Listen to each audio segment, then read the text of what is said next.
mechanics of the game. And in today's episode we're going to focus on how you move your players around the board. And to fully demonstrate this, we're going to move to our board over there and have a proper look. Now, as you can see, we have our pitch set up and it's divided into squares. The pitch is 15 squares wide and 26 squares long, giving a grand total of 390 squares in total. I'll be covering how the pitch is laid out in a separate setup video, but for today it's enough to know that each square is counted as one movement point. Every player in the game, from the lowest snotling to the fastest elf, all have a movement statistic, represented by the MV on their player card, and this is the total number of squares a player can move each turn. So our movement 6 human lineman can move 6 squares, but our human catcher can move a total of 8 squares.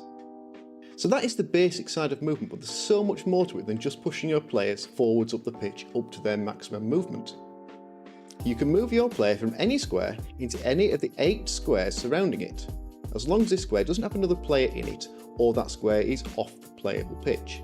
So with our human lineman, he could go 2 squares forward, then diagonally, and finally sideways up to his total of 6. It doesn't matter which direction you go, just how many squares you use, and you don't have to use all of your movement allowance if you don't want to. The wonderful thing about Blood Bowl is that at its core it is a game about risk management, and the movement aspect is no different. If you've moved your player their full allotted allowance, so in this case our human lineman has moved his 6 squares, but you've decided you want him to go just a little bit further, then if you're prepared to risk the dice, you can. Now, this used to be called a GFI, or a going for it move, but in the 2020 rules this has been changed to a rush. So if you end up playing against an older player who hasn't played in a previous edition, they may easily continue to call this move a GFI rather than a rush, but it is the same thing. And what it allows you to do is to take any player and allow them to move 2 additional squares above their normal movement allowance. In order to make a rush, you choose the square you would like your player to rush into, move that player and then roll a d6. On the roll of a 2+, they make the rush and you can carry on. On a roll of a 1, however, they fall over. If you manage to make the first one, then you can do a second. And it's very good practice to do these one at a time. So you make the first one, and then you decide if you want to make the second, rather than just deciding you're going to do both at the same time. So that covers how far and in which directions you can move your players. But what happens when we introduce players from the opposing team? If we look back at our previous diagram, showing the 8 possible movement squares any player can use, this also represents the tackle zones that any standing player has. Depending on the situation, they can interact with any one of those 8 squares with a variety of effects. And from a movement point of view, if you're moving through or out of one of these tackle zones, you're required to make a dodge roll. In the same way that every player has a movement statistic, every player has an agility statistic, shortened to AG, on the player card. Unlike movement, which was an allotment, an allowance of how much movement you can use, the agility is a target roll required to pass an agility test. And a dodge roll is one of the most common agility tests any player can make. So here in this example, we have our human lineman back, and he's trying to get away from an ogre. And if we choose to dodge him into this square here, this is a dodge away from a tackle zone into an empty square, and that will be done on a 3+, the human lineman's target agility. An agility of 3+ is pretty much the average roll, and it's the one you'll see most commonly, but this can go as low as a 2+, and it will go as high as a 5+ for most rostered players, making some players better and some players worse at doing dodges. Now, for the purpose of actually making the dodge, you move your player first and then you roll the dice to see if they achieve that dodge, the same as you do with a rush.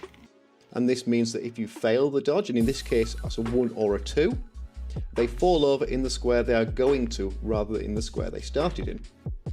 Now, dodging into an empty square is the easiest type of dodge you can make. If you decide instead to dodge into a tackle zone, so in this case we're going to dodge forwards rather than backwards, then the presence of the ogre makes that dodge more difficult than dodging away from him. In this instance, it's -1 for the single tackle zone of the ogre, making it a 4+ dodge. But here, when we add a second player putting a tackle zone on that target square, it becomes -2 for the 2 tackle zones, and the dodge is now 5+. You can choose to make as many dodge rolls in a turn as you like, up to and including your maximum movement +2 rushes, or until you fail one within a turn, which will cause a team turnover. And we'll cover turnovers in a separate video. Now there's an important distinction here that moving into a tackle.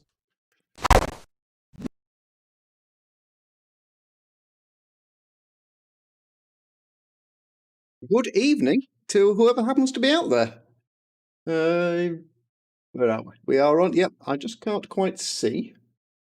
That's what I'm looking for. There we go. Right, we are back. So, big day, big news, all sorts of shiny things happening.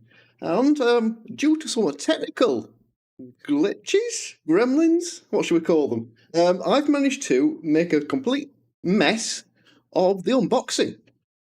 So that's going out the window. We're not going to bother with an unboxing now. What we're going to do is we're going to set on, I'm going to unpack the box so anyone that's watching can see. And then we're going to start building. Because I have a big giveaway to do today.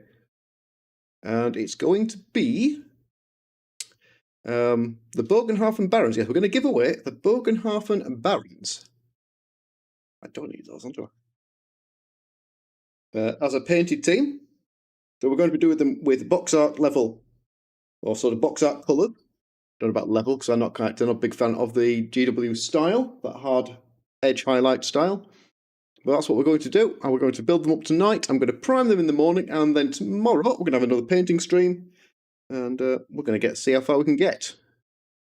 Now, to put your name in the hat to have a shot at winning this, we are looking at trying to hit 250 subscribers on YouTube, and that is 125 from where we are today. So we're already sat at halfway. Yeah, well, hey, halfway there.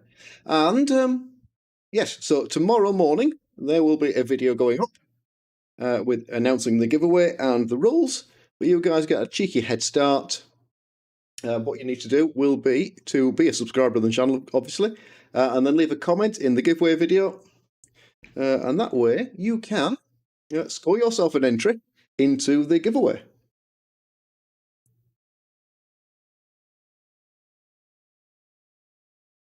And that way we can see who is. And is that what I want to say? Is that what I'm saying? Oh, hang on. Oh, that way. Can I drag that across then? Easily. That's better. That's what we were trying to do. There we go. Right.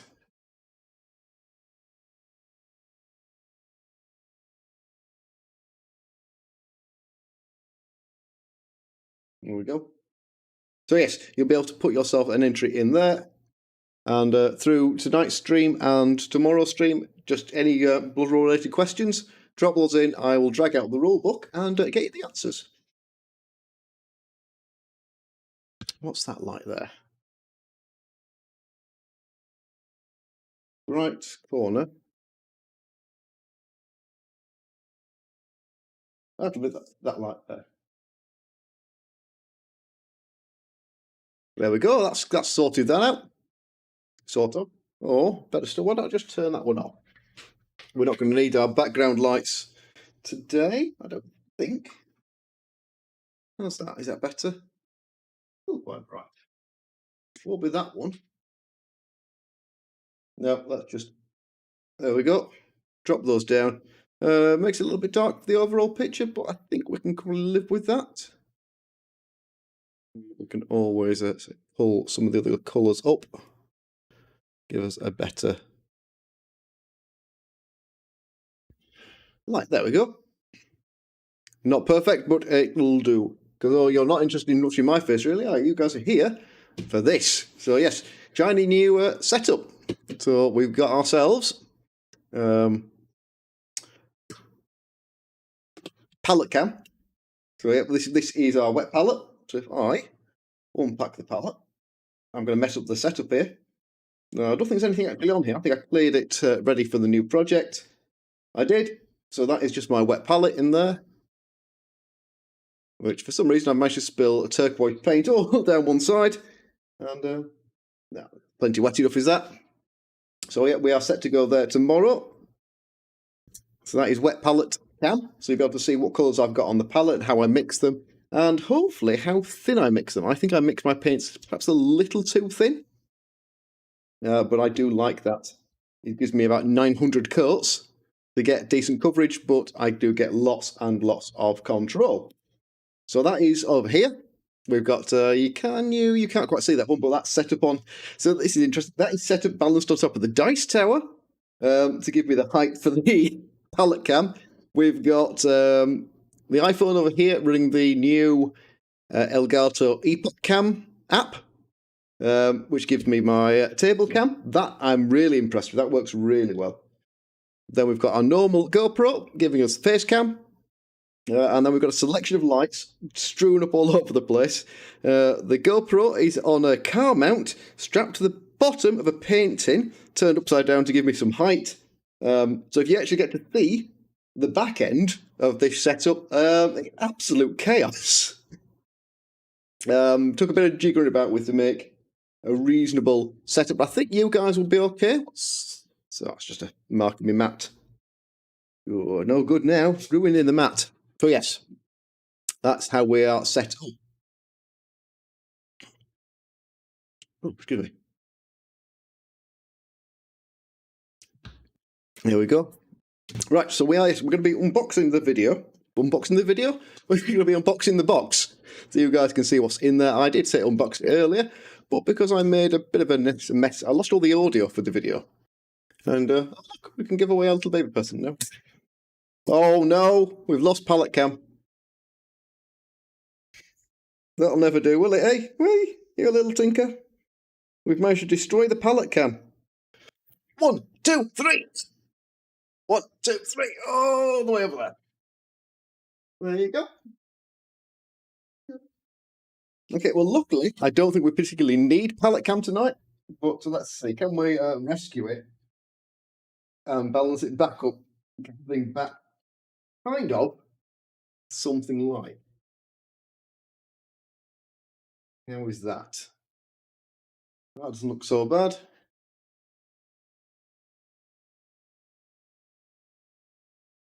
Over there, over there, over there. Perfect. Right. So there we go. We have thing we probably won't use tonight. I don't think we'll need pallet cam. Now, this is going to be a tricky bit because I'm not quite sure. Because the first thing I noticed when I picked up the box is this is heavy. This box.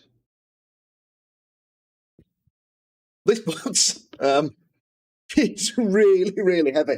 I think it's heavier than the 2016 box. I really like the new shiny. So the shiny box work, really like that. Makes it nice and smart. Right, but yes, it is heavy and it rattles. I don't know if the microphone will pick up the noise there. No, you haven't missed it, Leb's Life. I am just about kicking off. I was hanging fire until I had a few folks watching. Otherwise, everyone else will miss the opening of the box. But you might also have missed the fact that I made a pig's ear of doing the unboxing video. Right, we're going to lose pallet cam. Where is pallet cam? Because I don't need that for the moment. I might not need it at all. There we go. Right, so we've lost pallet cam. That will give me room to move the dice tower and the pallets off the bench. We're not going to need those. Probably won't need those till tomorrow. So we'll clear those out of the way. Evening, Red Herring, and or Red Herring. Hello. Leb's Life. I lost the audio for somehow. The RTX voice app that I use on the microphone picked a different source, so it showed up in OBS as a. Yeah, the dice tower is a makeshift tripod. So yes, that gave me an extra. Hang on, what was I saying? RTX voice. So the RTX voice app found a random microphone source. It still worked, but the audio is horrible and bitty and no good. No good whatsoever. So we are binning that. I'm going to do an unboxing video, and we're going to do an unboxing live stream. So here we go. So yes, shiny box. What's the best camera? That's probably the best camera for the box. Back there. And I didn't know that, Joey. Or Red Herring. I did not know that you were the one and the same. So welcome. So yes, It has that real tight fit, so if you can hear the sound, it's got that lovely fart sound when you open one of these boxes. And I can confirm that it does have that new plastic smell that you can't beat. The smell of that new shiny GW plastic. I'm going to actually bang on another light here. There we go. Is that better? That's probably a bit better. Right. So yeah, we're going to have to unbox these as we go. Give you guys a look and then move them on. So if I shove you over there, then we've got, right, so the Orcs come in green plastic. So can we see that? Not very well. Put it under here, and you will be able to see it pretty well. So that is one of the main Orc sprues. There's two big sprues, which have got the Black Orcs and the Goblins, the tokens, the markers. Hello from the other side. Welcome. So yeah, that's your basic Orcs. So there's two of those sprues, which is those two. So they are identical, nothing to pick between them. So you do get 3 Black Orcs and I think 3 Goblins. 1, 2, 3. I'm pretty sure it's 3 Black Orcs and 3 Goblins per sprue. You'll get 2 coins. Yep. Keep looking in the wrong screen. So you'll get 2 of those coins. You'll get 2 team markers over here, and you'll get a pair of balls, which isn't rude at all, no matter how you say it. But yeah, a pair of Orc green balls. So that's on the big Orc spruce. Shove those out of the way. So the Orcs then get a 2 sprue troll, which must be there. So this is the troll in 2 sprues. Can't really see, but it is there. Okay, so we've got the troll, and that is the troll on both sides. So this is the same troll that's been available for ages, absolutely yonks. Nothing special about it, apart from it's now green. Otherwise, it is the same. Now, this model has had a lot of hate. I actually quite like this. I prefer this to the Human Ogre, which we'll get to in a minute. So I don't mind. I'm going to quite enjoy painting that. Haven't decided on the colour. Can't say I'm going to go for green troll or blue troll. But we'll have to see. And that leaves us with 2 more Orc sprues, and those are the Varag sprues. There we go, like that. So yeah, we have a main body Varag, and then his bits and pieces, horns. There's a few small bits in there. I think they're going to be fairly tricky to put together, especially over here. Bit number 8. There, that is going to be a bit of a pain to fit wherever that goes. So I will have a look at that and see how I put him together. That might be when we do it as a sub-assembly to get the best out of that guy. And then so the only blue, so there's 1 blue sprue in the box. That is the referees. Evening Hawk, how are you doing? So, what am I doing? There we go. So yeah, that's the elf referee and the dwarf referee back here. What we're going to do with the dwarf looks like he's 1, 2, 3 parts. And the elf, I think, is going to be in 5 parts. I think, depends on what those 2 little bits are. So I have those 2 bits there. If they're dwarf, then the dwarf has more parts. If it's elf, then the elf's got more parts. Right, and should be... I think you guys should now be getting combined chat. So we are live streaming to both YouTube and to Facebook. And I think if I've set everything right on screen, so if I go over there, right on that side, way past me, way past the painting. In fact, there we go. Up here, you should have combined chat. So when I answer a Facebook question now, the Twitch guys should know what it's about, and vice versa. Perfect. Leb's Life can see both. That's exactly what we were after. So, in the same way that we have 1 big Orc sprue, we've got 1 big human sprue. Hang on. There we go. So, in the same way, it's got 2 coins. It's got 2 team markers. The team markers here are really nice, like these. Much more, like these are better than the orc ones. The coins, they're just the basic. Where are we? Down there. Basic Blood Bowl coins. They're all right. They work as a team marker. And again, I think there is 1 ball down here, and then the ball with the. There's my finger down here. The ball with the little peg on it for going in the bases. So pair of balls there. And then these guys look a little bit more fiddly. There's more feathers and bits and pieces, but we knew that going in. So again, I'll have to go with these, but that's what we're building tonight. We are building these guys up. So we'll have a look at that in more detail when we get going. So again, 2 of those, 2 big sprues. So that will be 2 blitzers, 4... I'm going to call them yeomen, but I think they're actually bodyguards now. 2 throwers, and then 4... Yeah, before linemen at that point, or peasants, or retainers. Basically, this is the Bretonian team with a bit of a reskin, so however you want to call them, this is half kind of Bretonian, kind of not. Interesting roster. I'm interested to see how that one plays out. And then we get the ogre, which is that guy there, and if I've tidied up, let me for 1 second, I will find you a proper ogre.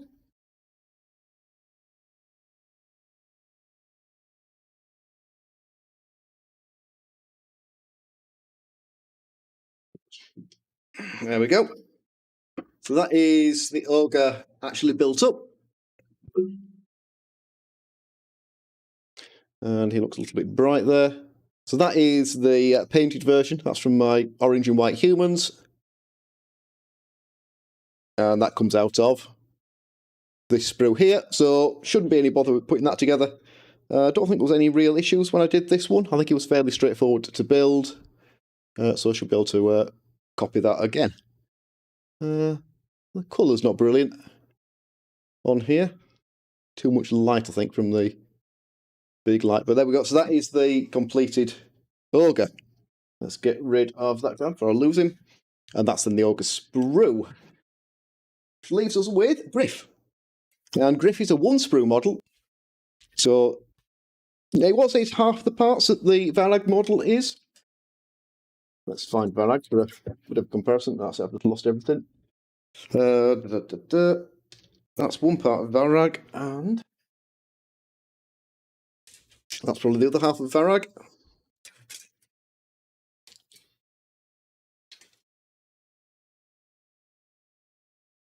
With the ball, yeah, that'll be Varag, and that's Griff. So you can see the difference that Varag is a 2 sprue thing. I think he's going to be quite big. I think he's going to be physically larger than the Black Orcs, just to be expected. So that's that one, and that's Griff. Not a big fan of this Griff sculpt. Varag, really nice. Griff, I prefer the 4-year-old Griff to this one, and some of the third-party ones, they're really good too.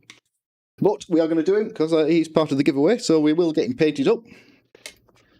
And right, left off with the template sprues. Now I have checked, these are completely identical to the 2016 ones. So if you've got a set, you don't need another one.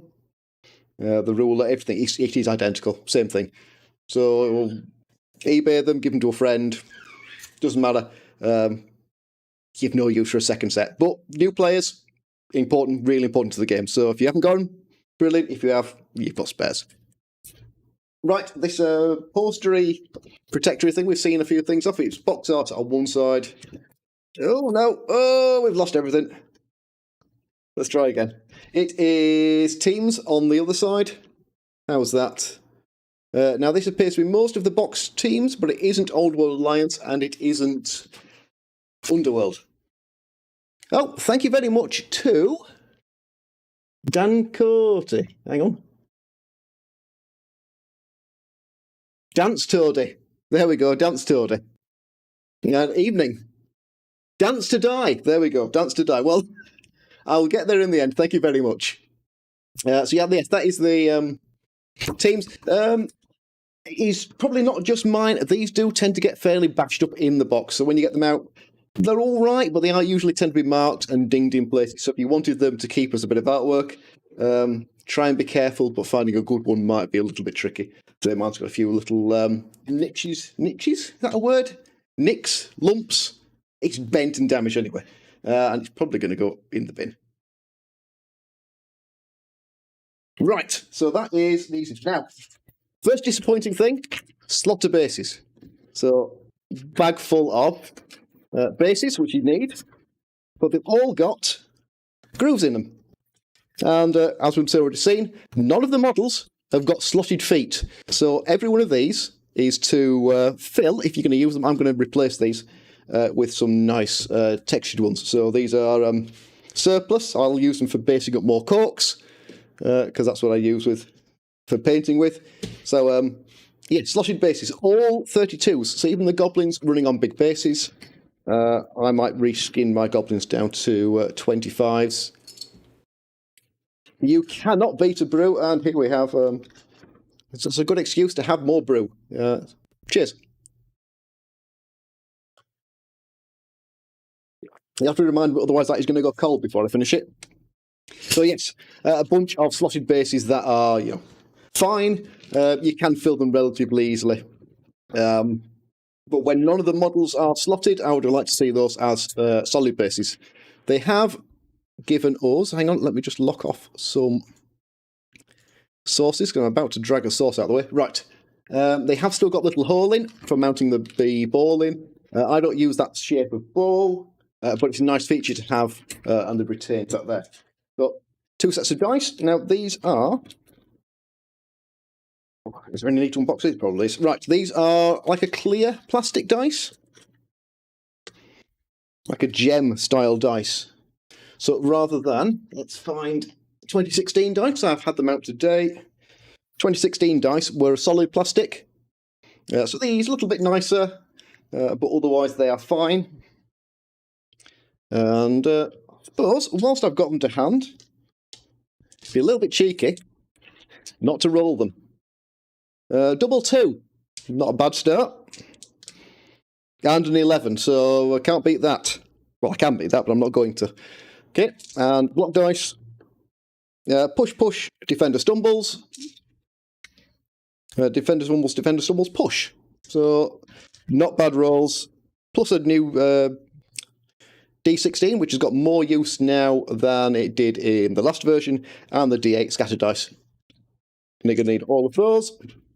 So, it's a red dice. Oh, can we get through the green dice? There we go. Right. So yes, green dice. The D16 is now used for injuries. So where you used to roll a D68 or a D6 and a D8 to calculate the injuries, the D16 is now your injury. And we'll unbox the next bit so I can tell you what it is. There will be a injury table on the back of one of these cheat sheets. So, cheat sheets that are in the box. Injuries. Injury table. There we go. Right, so it's not the injury. It's not injury. I'm wrong with injury. It's casualty table. So whilst you roll 2d6 for armor, you'll still roll 2d6 for injury. So a 2 to 7 is a stunned, an 8 to 9 is a KO, and a 10 is a casualty. That's the same. But if you roll a 10 and you roll on the casualty table, you're now rolling on the d16. So you've got 1 to 6 is badly hurt. 7 to 9 is an MNG. 10 to 12 is a niggle with an MNG. 13 to 14 is a stat bust and an MNG, and you roll for the stat bust separately. And 15 to 16 is dead. So there are 2 dead results. So it's a 1 in 8 chance that your player will die.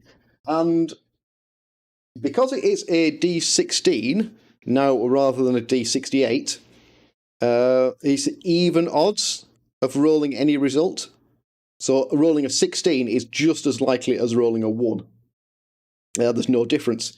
Whereas rolling 2d6, there are more common cumulative rolls. So I think 7 is the most common roll on 2d6. I'm telling you a lie. There were 38. There were 38 possible MNG, badly hurt results. And now there are 6. So I think there's more chance that you will be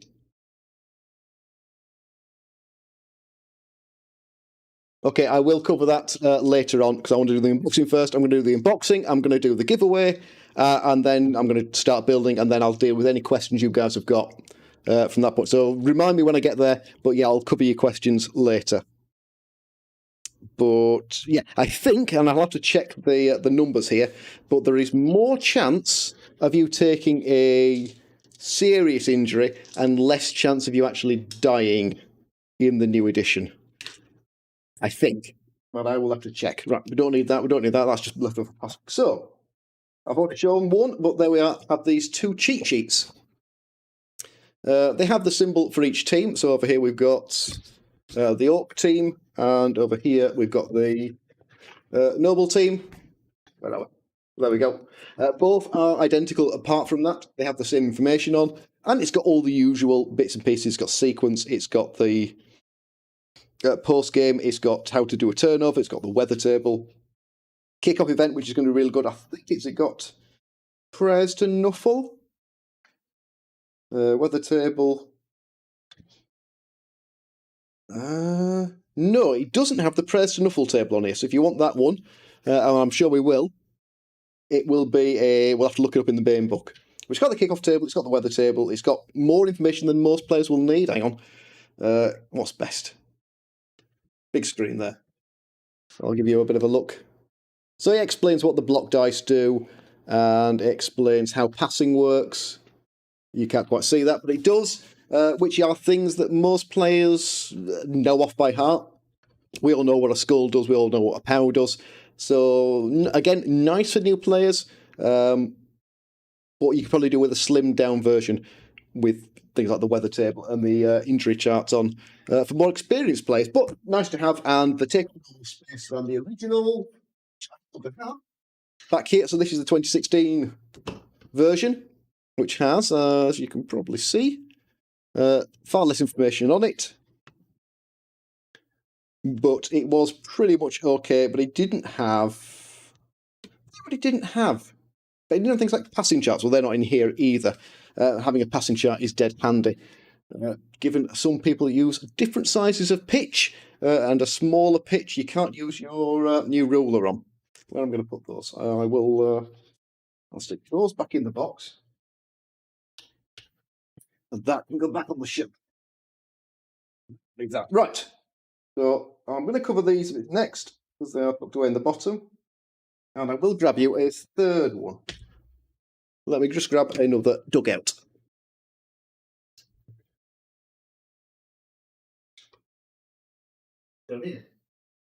Round. Right, dugouts. So we've got two new dugouts in the box, which are these two. So can we get a reasonable view? Except it's upside down. There we go. So there's the new. That is the new Astrogranite dugout, which can I get rid of some of that glare? There we go, sort of.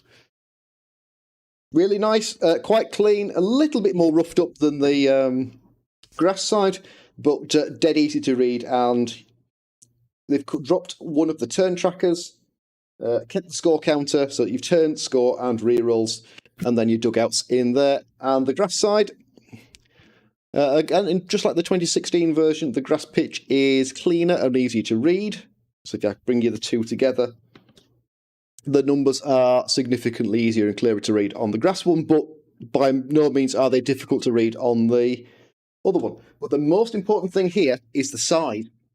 So here we have a 2016, there we go, 2016 dugout, 2020 dugout. So if I got this right, the 2020 dugout takes up less space than the original dugout section of the old player card. So huge difference in size. You probably can't hear that because I'm still behind there. So yeah, huge difference. This is a much better that way. Much better format than this one. This is too big. This is perfect. You couldn't have made it much smaller. The boxes are just about the right size for. Yes, the old one was way bigger than it needed to be. Nice and clear, but you needed an enormous table because the pitch is bigger than it ever was before that, plus two enormous dugouts. you needed a lot of space.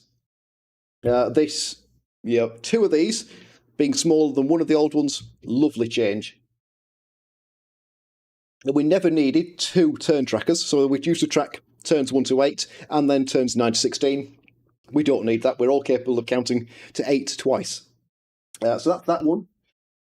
So yeah, really like these. I'm going to be using those all the time. No reason to go back to the 2016 ones unless you need duplicate. But because I was cheeky and ordered mine from Games Workshop, I also got the Christmas. Where are we? That way around. Got the Christmas dugouts. And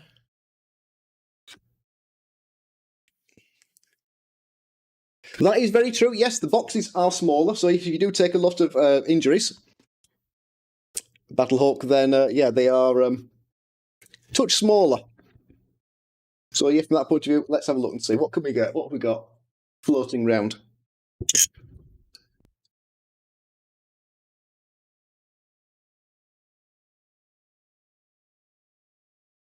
Okay, so we've got 4 models. We have Human Capture, Human Lineman with blue shoes for some reason, Kitbash Elf, and Ogre Kingdom's Ogre. So you'll get 4.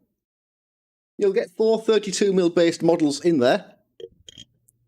Just about, and the same. No, the actual KO box is longer, so that you might get 5. Help if this elf didn't have a bloody cape getting in the way. So yeah, you'll get a few more in the KOs. You won't get as many in the injured. But yeah, no one ever gets injured in Blood Bowl. It's all very friendly, so we'll be fine. In terms of the design, it's Christmas both sides. Again, the grass side, cleaner, less detailed.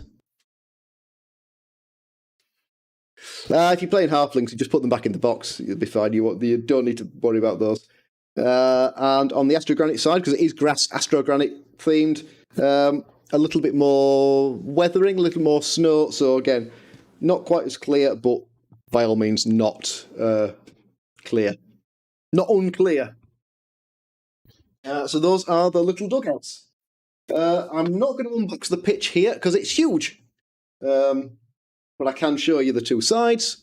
It's slightly less shiny than the 16 version, but only just. So it is still quite shiny, but it does have quite a matte finish. So the one was a little bit glossy. This is quite shiny. Still very slippy though. So yeah, your models will still slide on it. I will be changing a neoprene for it when it lands because I've got a kit coming from Spain. I've got a Blitz and Roll pitch coming. Really looking forward to that. So that's fine. The pitch does have the 2 trapdoors, one on either corner, because the trapdoors are now part of the rules. So it didn't used to, unless you use some of the very special play cards, which didn't usually get played. But special play cards are being used, but one of the prayers to Nuffle involves the trapdoor. So you've got 1 trapdoor in each half over on 1. So this is your wide zone, and your touchdown line seats a third of the way back, a bit more than a third of the way back towards your touchdown zone on the left as you're looking at the pitch end zone to end zone. So I think it's only tied to the prayers of Nuffle. So if you don't need those, then don't worry about it. But that is the grass side. Can I put that on the big screen? Like that. The end zone. Where are we? Over here. Red on both sides. There's no demarcation between one and the other. And then the Astrogranite side, and this is the side I'm going to say, teach people to play on. Because the squares here are absolutely marvellous. So working out who's in what square there is way easier than doing it on here. Now, it's not a problem when you've got it in front of you and you're playing. You can see the crosses, which demark the squares. But when you've got actual tiled effect squares, putting players on there is easier, except I can't balance them. So yeah, keeping players on those squares, and that's 32mm base, that's 25, so they fit nicely in the squares. From that point of view, so that is the pitch. Again, trapdoors on both sides of the pitch, so on the Astrogranite and on the grass. And it's identical in size to the 16 version, that bit hasn't changed. It's fine, it's a slight improvement. My 16 pitch was getting a little bit ratty, being folded up a few times. So it'd be nice to upgrade that one, and yeah, I like the Astrogranite. Clarity. Last couple of things in the box before we get to the book. Little transfer sheet. Can we see that? The black will show up, I don't know if the white will.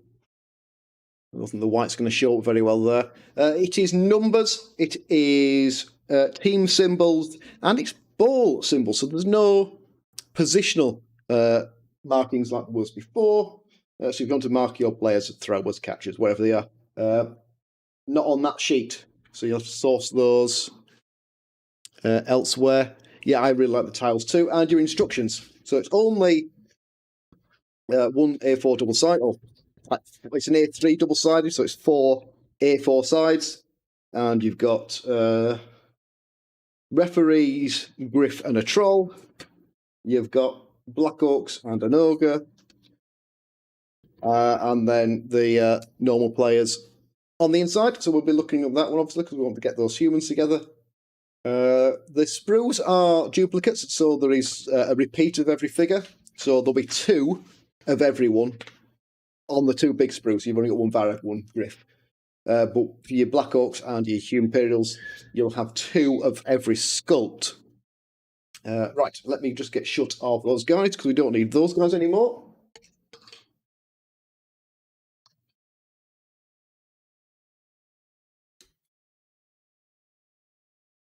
Right, so just the book left to cover. There we go. Now, the book's down there. Rescue those Imperial plastics because we are going to want those in a minute. And we don't need the pitch. So, where are we? Book, just about cover of the book. There we go. Hardback, it's the same size as the inaugural almanac, which I've had. Done with it. I'll put it down somewhere. But it's the same size. That's much bigger than the 16 rule book, and it does have all the rules in it this time, so that's perfect. Some nice artwork. I'm not sure how well this will show up. I do that. Not so well. Let's do that. If I hold that light up there, then that should give us a reasonable look at some of the artwork. It's a matte finish paper, so they've changed the paper, I think, in here from previous books, but it's still fine. Printing quality is good. The binding quality is excellent. Yeah, for those of you that got lucky and found one of the leaked copies, it's identical to that. All that we say, everything that was in there is still in here, including the teams. I haven't checked for any whether they changed any of the misprints. There were a bunch of misprints in the leaked book, so I haven't seen if they've replaced those, but they might not have done. We might wait until the February printing before that gets done. And yeah, just have a quick flick through. Also, we've got teams, so we've got Older Alliance there, and Orcs. Poor Orcs, they've taken a bit of a pasting in this edition, and bits and pieces, and then Orcs for the back cover. So everything you were expecting basically in a rule book. It's got all the rules in it. It's nicely put together. There will likely be some mistakes. Games Workshop will more than likely need to run an FAQ out to clarify some questions or glaring mistakes. So we'll check those over the coming weeks. I'm sure someone will get there before I do. But yeah, there will be some mistakes. Well, no doubt about that one. But again, another nice book. So overall, really impressed. And for 85 quid, this box is an absolute bargain. You cannot really go wrong here. If you're a new player coming, buy the box. You will not regret buying the box. If you're a returning coach and you don't want the humans or the orcs, the book is fine. There's nothing else in here that you really need. I've yet to work out what the refs are for. I think they are an inducement or a bribe mechanic. That's the full price. £85 is the full price. You don't get a pre-order discount, but if you buy it through your friendly local game store, FLGS, you usually get about 20% off the GW price. So what's that going to make it? Like £16, £17 cheaper. So a good saving to be had. And supporting your local store, I usually do, but I really want to get my hands on this. And pre-orders were short. So yeah, I was cheeky. I went straight to GW for it. And yeah, so you've got the book. You've got two big teams. So the 2016 box was 12 orcs, 12 humans, a skimmed down rule book, a board, dugouts, and the templates. That's what you got. Now you're getting 12 orcs, 12 humans, a star player, a big guy for both teams, a complete rulebook. You don't now need to go and buy the rulebook that they release in 6 months' time. And the referees are their bonus. Dice and templates is still the same, pitch and better dugouts. So yeah, big improvement. Dead happy with that. Disappointed with the slaughter bases because, you know, there aren't any slaughter figures, so the bases are wasted. And I think that's it. I think that's the only real gripe I've got is that the bases want replacing, or you've extra work to fill the holes in the bases. No, it isn't. You know, and Blood Bowl is a board game, so it crosses that gap between. You guys can't see the chat, can you, on the black background? You guys cannot see what the chat looks like on the black background. Hang on. Can I change that? Should be able to. Background message, background opacity. What does that do?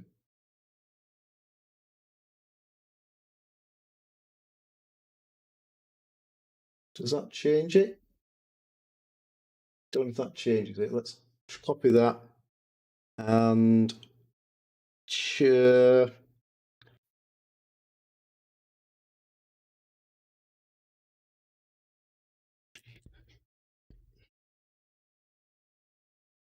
Has that updated the chat?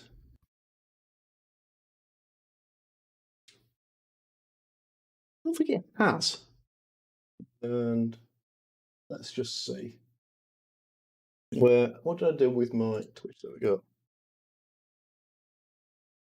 Let's cheat. Let's do that.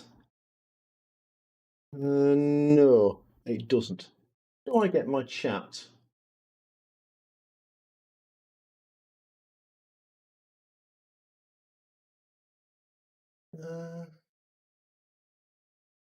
Appearance. Even though I'm serious, and it is serious, not Cyrus, it's Sirius from Harry Potter. We know that bit now. Show avatars, compact mode.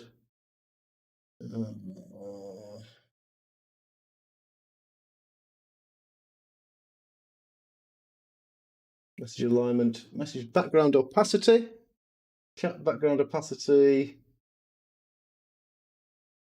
Let's do that. And do I need to save it? I'm going to copy that. I'm going to disable the chat for a second, and we're going to try a new chat. Add a new browser source. Chat 3. There we go. This is giving you guys the back end of how streaming works.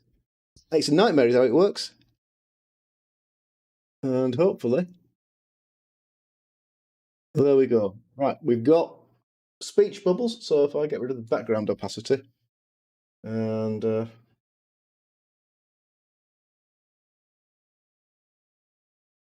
local file, how do I refresh cache? There we go. Right, that should do it. Right, okay. Cured. So we've now got speech bubbles. You can see the size of your messages. Which also means I've lost all the previous chats. So yeah, even serious. I will try and make sure I get your name right. Legend. So on a video how they closed the gap on the slotted base with matchsticks. Yeah, matchsticks, lollipop sticks, also really good. Also today, and it took me less than 10 minutes before. So yeah, you can fill them easily enough. If you use some of the really thick textured paint, I forgot what they call it, but Games Workshop's basing paints that you spread them with a spatula, those fill the gaps as well. I'm going for textured bases, so I'm not going to bother with those. But yeah, that is a good call. Yeah, matchsticks or lollipop sticks from if you're UK based. Those both fill the bases, no bother at all. You can do it with green stuff or modelling putty. Anything will do. They're not big base, not big slots. If you use a thick flock, you'd get around it. I forgot to say hello. Right, right. That's everyone else saying hello. So yeah, Studious there, jumping in and hijacking the chat. Yeah, filler will do. Okay, so you can fill the bases. Yeah, you can fill them with almost anything. You can even fill them with that thick glue. When you take poly cement, probably not this one, you use the Tamiya, the big one, and melt your old sprues into it. That makes a really good plastic filler. Oh, you've missed it. It's one of those heat changing ones. So it's a Mario World, and if my missus wants to be really kind and fill it up, we'll get Mario and Yoshi back. But as you can tell, I've been chatting and it's gone cold. Right, so that was the book. So I think we're done with book. We've done with the models. We've done with the templates. We've done with the dice. It's pretty close. I'm a Zelda guy. Ocarina of Time every time. If you're looking at classic games, it's Ocarina of Time for me. Or Blood Bowl 2. But yeah, Ocarina. Right. It is. She's quite good at making the tea, but then forgetting to... putting the kettle on, and then forgetting to make the tea. But she's busy with the little one at the moment, so I'm out of luck, I know I am. Right, that is all the chat deal. Right, so, giveaway. We are doing a giveaway. Let me just close that chat off. There we go. So, yes, I am going to be giving away the Bogenhoff and Barons team. Painted, based, ready to use, the complete team, the 12 players, the big guy and Griff. So shipped, delivered directly to you. That's what we're going for. And we're doing it as a YouTube giveaway. So I'm sorry you guys that are on Twitch, but you've only got to click on the YouTube link to get yourself there. And this is a bit of a heads up because I was going to do it as the unboxing video. But since that got canned, this is now going to be a separate giveaway. So tomorrow morning, after I've made and edited it, I'm going to do a giveaway video. And I'll drop the link in the Twitch chat when I'm streaming, and it'll be linked into the various other YouTube videos. If you can find that video, which should be easy enough to do, make sure you're subscribed to the channel and leave a comment in the description. And everyone in there will be in with a chance of winning the team. We are doing the draw at 250 subscribers. We're at 125. When I last checked this afternoon. So we're looking to double our numbers and get us to 250 subs. If we can do that, brilliant. If we hit 500, I'll do the same with the Black Oaks. Sadly, you're not going to win both teams. If you win one, I am going to rule you out of winning the second. A little unlikely, but who knows. And why not? If we get to 1,000, I'll give away the entire box. I'll buy another box, paint it up, and give you both teams and all the gubbins that go with them. So that is the goal. That is the prize. Doesn't take a lot of effort on your part, but getting this channel growing is the goal. So more subs for me is amazing, and that's what we're going to do. But you'll be able to catch me building and painting that team. Tonight I'm building. I'm going to prime in the morning so I can paint tomorrow afternoon. I won't get them all done in the afternoon. It'll take me 3 or 4 days. We will haul it by Christmas. So if we haven't hit subs over the Christmas break, I will pull the winner together. I'll do the draw, and whoever happens to be the winner will do it at Christmas, if not before. So if we hit 250, brilliant. If not, it'll be Christmas, regardless of what we get to. So keep it quiet. If you want to win, don't tell anyone. And you'll improve your chances of winning. If you like what I'm doing, Tell everyone you know. Tell your grandma. Tell your sister. Tell everyone you meet in the street. The more subs, the better. Right. Have we got any quick questions before I make a start? Otherwise, we are going to have a look at putting these guys together. For which I need some instructions. And I pretty much don't need my glasses anymore. You know, I can't paint with my glasses on. Let's pull that chat up so I've got a bigger chat going on so I can see what the chat says. I like my eggs in one with a kiss or scrambled. I'm not fussy either way around. And I mean, you guys have sat and watched. What have we been on for now? Gosh, we've been on for nearly an hour. You guys have sat and watched it for nearly an hour. I haven't actually asked. A, is everyone okay? And B, is the stream good? This is a new setup. Obviously, it's all over the place. We've got lights over here. We've got 2 lights down here. I've had to kill the lights behind the desk because they weren't working. We're on a phone camera, and we destroyed pallet cam. Pallet cam has a bit of the dust. Hopefully I can rescue that. We've got the GoPro going. So, okay, so what cameras am I using? So the main face cam is GoPro Hero 5 Black, running into one of those count links, which is like a cam link knockoff. 15 quid, the best 15 quid I've ever spent. Link to that in the description on the Twitch side. Sorry, YouTubers, but on the Twitch side, there is a link in my description to all the kit I'm using. If you want to use a GoPro or a real cam, can't really fault the count link, although it doesn't have the best encoders built into it. But unless you're using a mirrorless or wanting to run at 4K, that's the way to go. So that is our face cam. GoPro, which is what my main cam is for when I'm normally... Oh, pointing over there, you guys can't see. That's my normal face cam for our normal stream. My original 1080p webcam was pallet cam, which was over here. We'll be getting that back tomorrow when I've actually got the pallet going. So that's just a basic 1080p webcam. Again, that's linked down there. Really solid camera and cheapest way to start. And then the actual camera I'm using here is my iPhone. iPhone something. Second-hand iPhone anyway. And I'm running the Epoch Cam from Elgato app on the Wi-Fi to the computer. It runs, as you can see, pretty much losslessly. There's no lag. It's pretty good in terms of the motion, and it's 8 quid. 8 quid for the app, or $7.99. It was $7.99. I think it's $7.99 in dollars as well as pounds. If you've got an iPhone or an Android phone or any modern mobile phone, that's probably the best cam you're going to get. I wouldn't have bothered with everything else if I'd known about it. It's a little bit... I won't say it's temperamental, but it uses your phone. So if you've got a spare phone, excellent. Using it as your main phone, it means you can't do anything else with it. So I run... what's it called?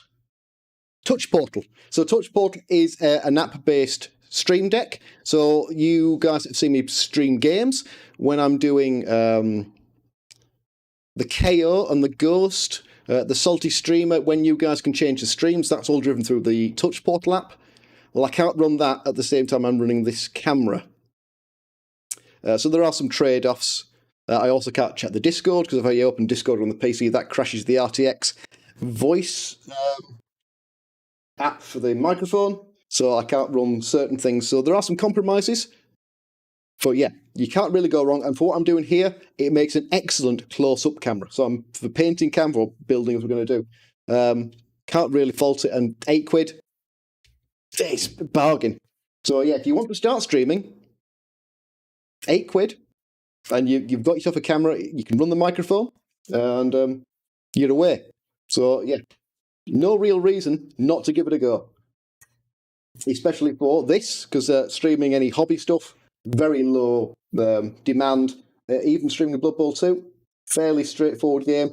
Not a lot of requirements on the PC, so you could actually probably stream it on a stone. But don't hold me to that, but you might be able to. Right, I've moved the chat so I can't see it. That was good of me, wasn't it? There we go. Can I just... What if I do this? Hang on. There we go. So let's close that over there. Ah, that's better. I can see what's going on. Right. Evening, Tiki. I hadn't spotted you there. Welcome. Did you get... Did you get your box today? Are you in the same boat as me and trying to work out how to put it together? And, yeah. Any other questions? Otherwise, I'm going to get some cutters. I have moved. They were on the pallet unit, so are they over a trash pallet can? Come on, guys. Who's seen what I've done with my cutters?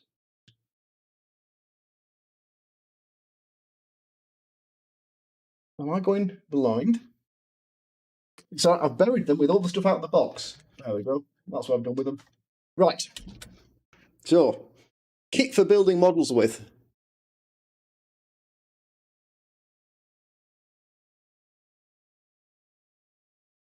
Well, that's going some.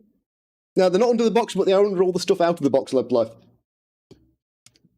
So, yes, key things I am going to need are cutters, a knife for cleaning stuff up with, plastic putty filler, which is a Vallejo product.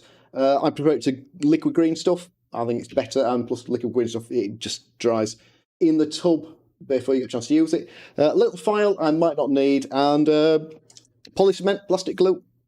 You can use super glue here, but you get a better joint with the plastic glue, but you'll never get the bits to pieces again. So if you make a mistake, it's your hook, basically. You're stuck with it. Okay, so the Imperial Nobility team, we have a thrower, and that is parts 1, 2, 3, 4, 5, 6, 7, and 8. Well, that's nice and easy, isn't it? Numbers are on this side. Well, that's part 3.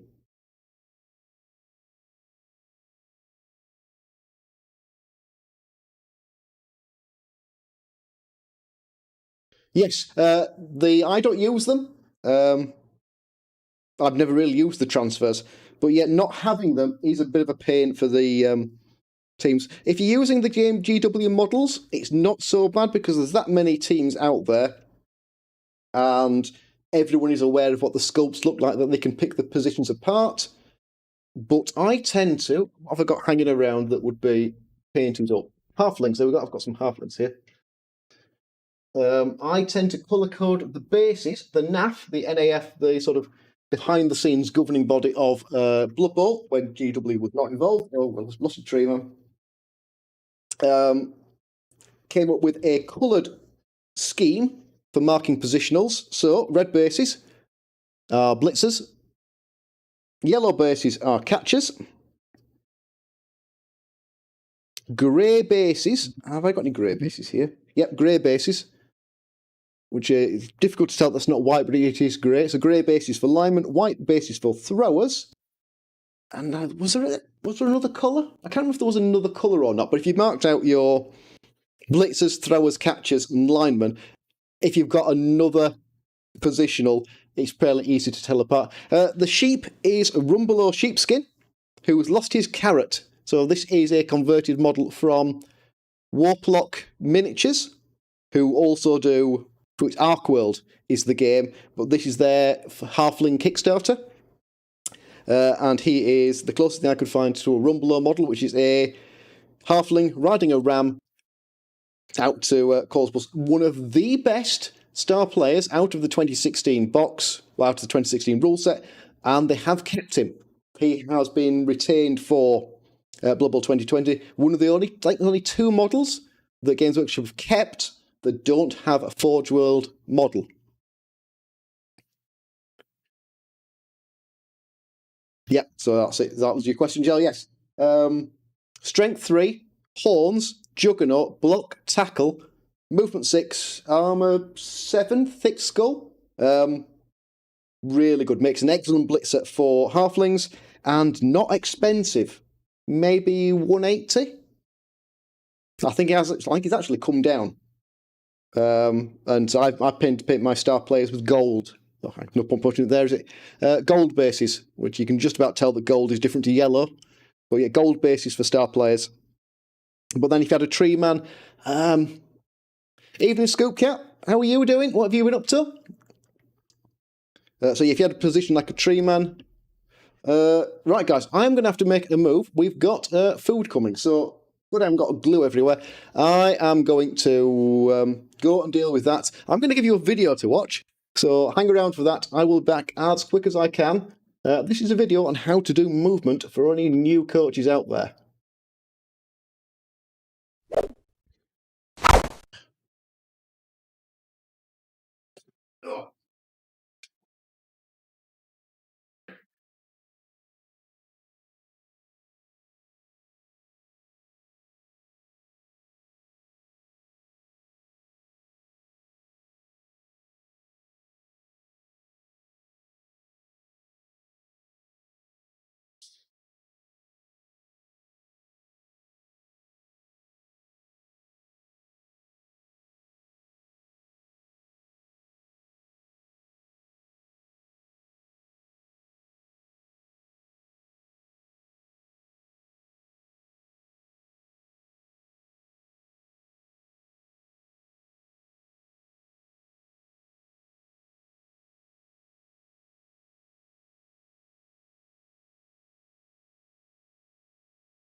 Oops, guys, I've clicked on the wrong screen.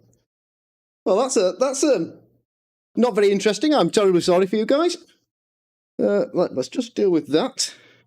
Find some headphones. Because you've also even got my wrong camera. Right. I don't even need my headphones on today, do I? Right, first things first then. Let's hit up. Let's get back to our main screen. And then pull you up. Pull you up. That's perfect. So that's running. Right, sorry guys, so what we got? Yes, sorry, sorry Sputnik. Yeah, got to go. How to do movement. So yes, there is a how to do movement guide. Really sorry guys, I didn't click the right scene. Well, that was a movement of a sort. He did. I run away. Go to screens. Yeah, wrong screen. Does it class as a blitz if he moves? It does, especially if you're a halfling. Lives life. That's a cute halfling you got there. Thank you very much. Yes, it does. Yes, would you like one? You're welcome to one. Thank you very much. Free to all good homes. So this is Baby Zara. Yes, named after the star player. No, the missus didn't know. But yeah, here we have our Slayer. She is a cutie, also a bit of a pain, and wide awake when she shouldn't be. So let's see, can we shuffle across and try not to hide her behind a bunch of camera gear? She is adorable. Can you wave to all of the people on the television? She's not fussed. She is not fussed, are you? But, right. So, I was in a mess beforehand. Even more so now. I've seemed to have a table full of halflings. So, let's see. Can we shift the halflings out of the way without tipping them on the floor? Maybe. Without dropping Zara on the floor. Oh, we lost a tree, man. He's metal, so he's probably fallen to pieces. Right. So, we are going to position you in there. Now then, does that work? Have we got caught up on... What have we got? Headphones. So, one of the Black Friday purchases was some wireless earbuds to see if I can do away with my headphones. Because they do get in the way. Right, Zara is apparently quite happy where she is. So for the moment, we can bash on.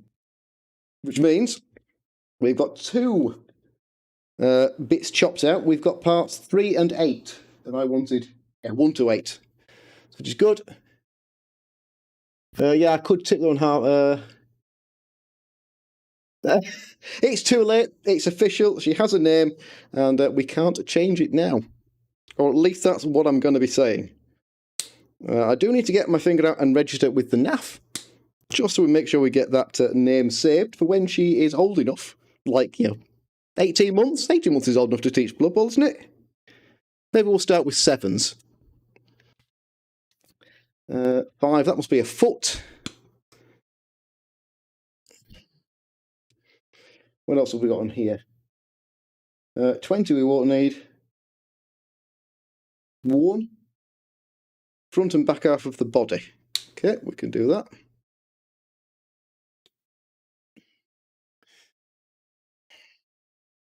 I'm assuming you guys have still got... No, you don't. You've not had... Come on, guys, you're not with it. You guys have not had music since I started streaming. Because it overlaps with the original video. The movement video you guys were supposed to watch whilst I rescued the food from the driver. So what else have we got now? 2, that must be the back half of the body. There we go. Zara is just down here. You can't see her, but she is still here. Hello. So yes, tucked away, just on the edge of the chair. She can't possibly fall off. 2, 4, 6. I did just cut out. Aha. As long as Zara doesn't eat them, we'll be okay. 2, 4, 6, 7. Yeah, I know what you guys are after, isn't it? You guys are after Zara Cam. Well, we do have...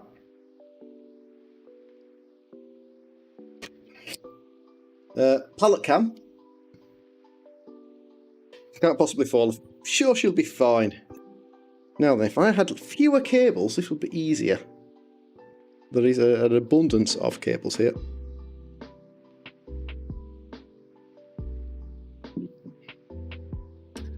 We plonk that in there. Then somewhere along the line, if I find the right thingy, we should be able to get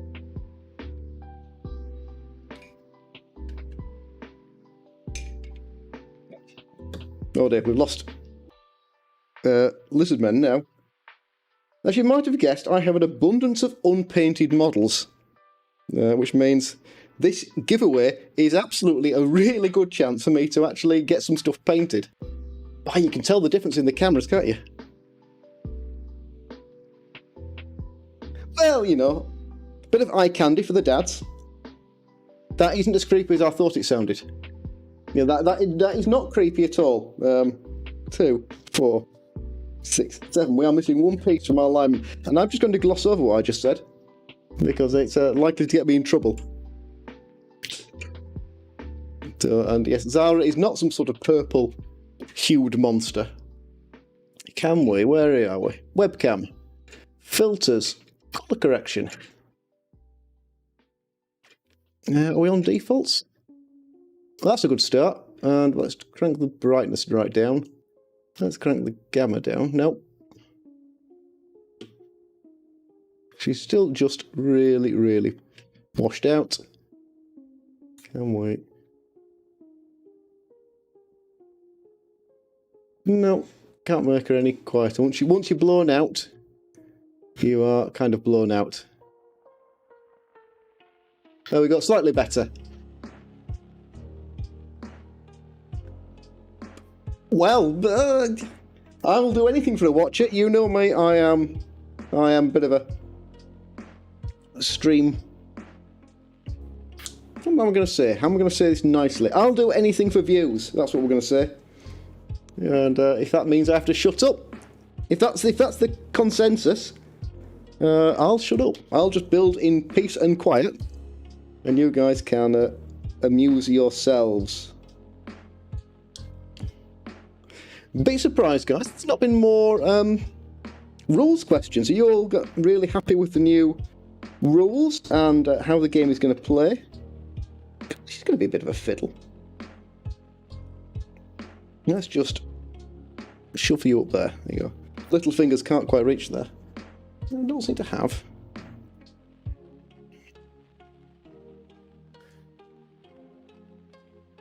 Can we just kill the microphone?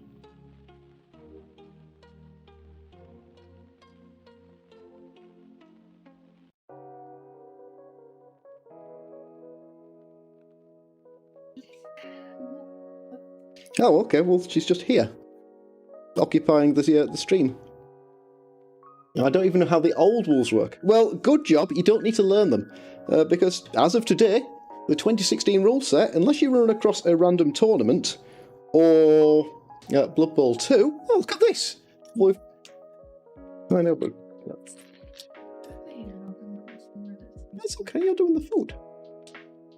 Well, you said you were doing the food.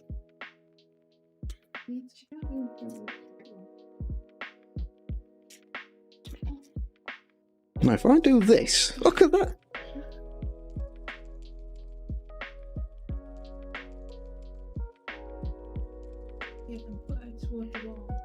I can't. She sat on the edge of the chair with me. Right, we've had a bit of a reshuffle. You guys should probably be okay. As long as there we go, right. What's redrafting? I keep hearing about it, and don't really read the rules, but can't just do the jump move. Everyone can do the new jump, so you guys that are already on YouTube, stay where you are, but there is a video on jump covering it, and she's part of the movement video that is already up. But yes, jump is, you can leap over any stunned or prone player, so anyone that's lying on the floor, even if being brought down by a wrestle, you can jump over that player into one of the squares behind them. The same as same basically as a normal leap. Though leap itself, the leap skill, has taken rather a bad nerf. It doesn't work anything like as well as it used to do. But yes, everyone can do it. It is a basic agility roll, which is now a something plus. So an elf is a 2 plus, humans are 3 plus, zombies are a 5 plus. And then there's a negative modifier per tackle zone, either from the square you're leaving or the square you're arriving in, whichever is the worst. So if you're leaping out of no tackle zones into one tackle zone, that's -1. If you're doing it out of 2 and into 1, it's -2. And that's it. It's quite good. I think it's seriously going to change the game. I think I've actually titled the video about it, The Biggest Change Isn't the One You Think About. I think that is going to be the biggest change. It changes how more agility teams get around stuff. So rather than having to push through a line of opposing players or dodge around them, you can now just knock one down and go through the middle. And that's going to open up all sorts of interesting plays. It also shortens routes. The way before you would have to run around a stunned player, now you can go over the top of them, and that's going to mean you can go further than you could otherwise previously. So yeah, I think it's going to be a big change, and we're going to see some fairly high level implementations of it doing interesting things. Just not quite sure what yet. That looks pretty good. These feathers are going to be a real joy. I know how teams develop with skills in Blood Bowl, but how does that work in tabletop? Okay, well, Blood Bowl 2 and 2016 tabletop work pretty much the same. The MVP rule was different, but otherwise they were fine. Now, things are completely different. So, you still get standard skills, and you still get doubles skills. They're called primary and secondary now, but it's normal, general access, not general skills, but the skills you can get on a normal roll and the skills you get on a double roll. Yes, yeah, you can easily get past a dwarf line. Easily. You can get past a dwarf line now where you couldn't before. You know, high armor, thick skull, getting rid of a dwarf, pretty hard. But you can actually knock them down pretty easily, so you're getting past them is not going to be so bad. That looks pretty good for him. Right, so now it might actually be better to pull the rulebook in. Hang on, let's hope we don't lose the set baby. There we go, but we did lose the camera. And the microphone, and the light. Oh dear, we've crashed everything. How are we doing? Everything looks kind of okay. Let's have you out of the way.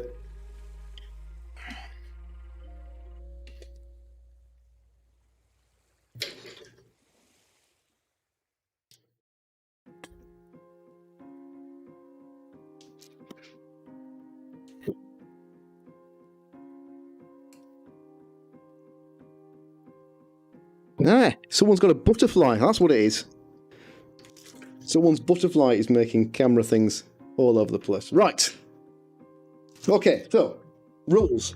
Skills. So yeah, the skills are now easier to get and have more options for choosing what you want. So, this is probably going to come up a lot, so I'm going to actually mark the page when I find it.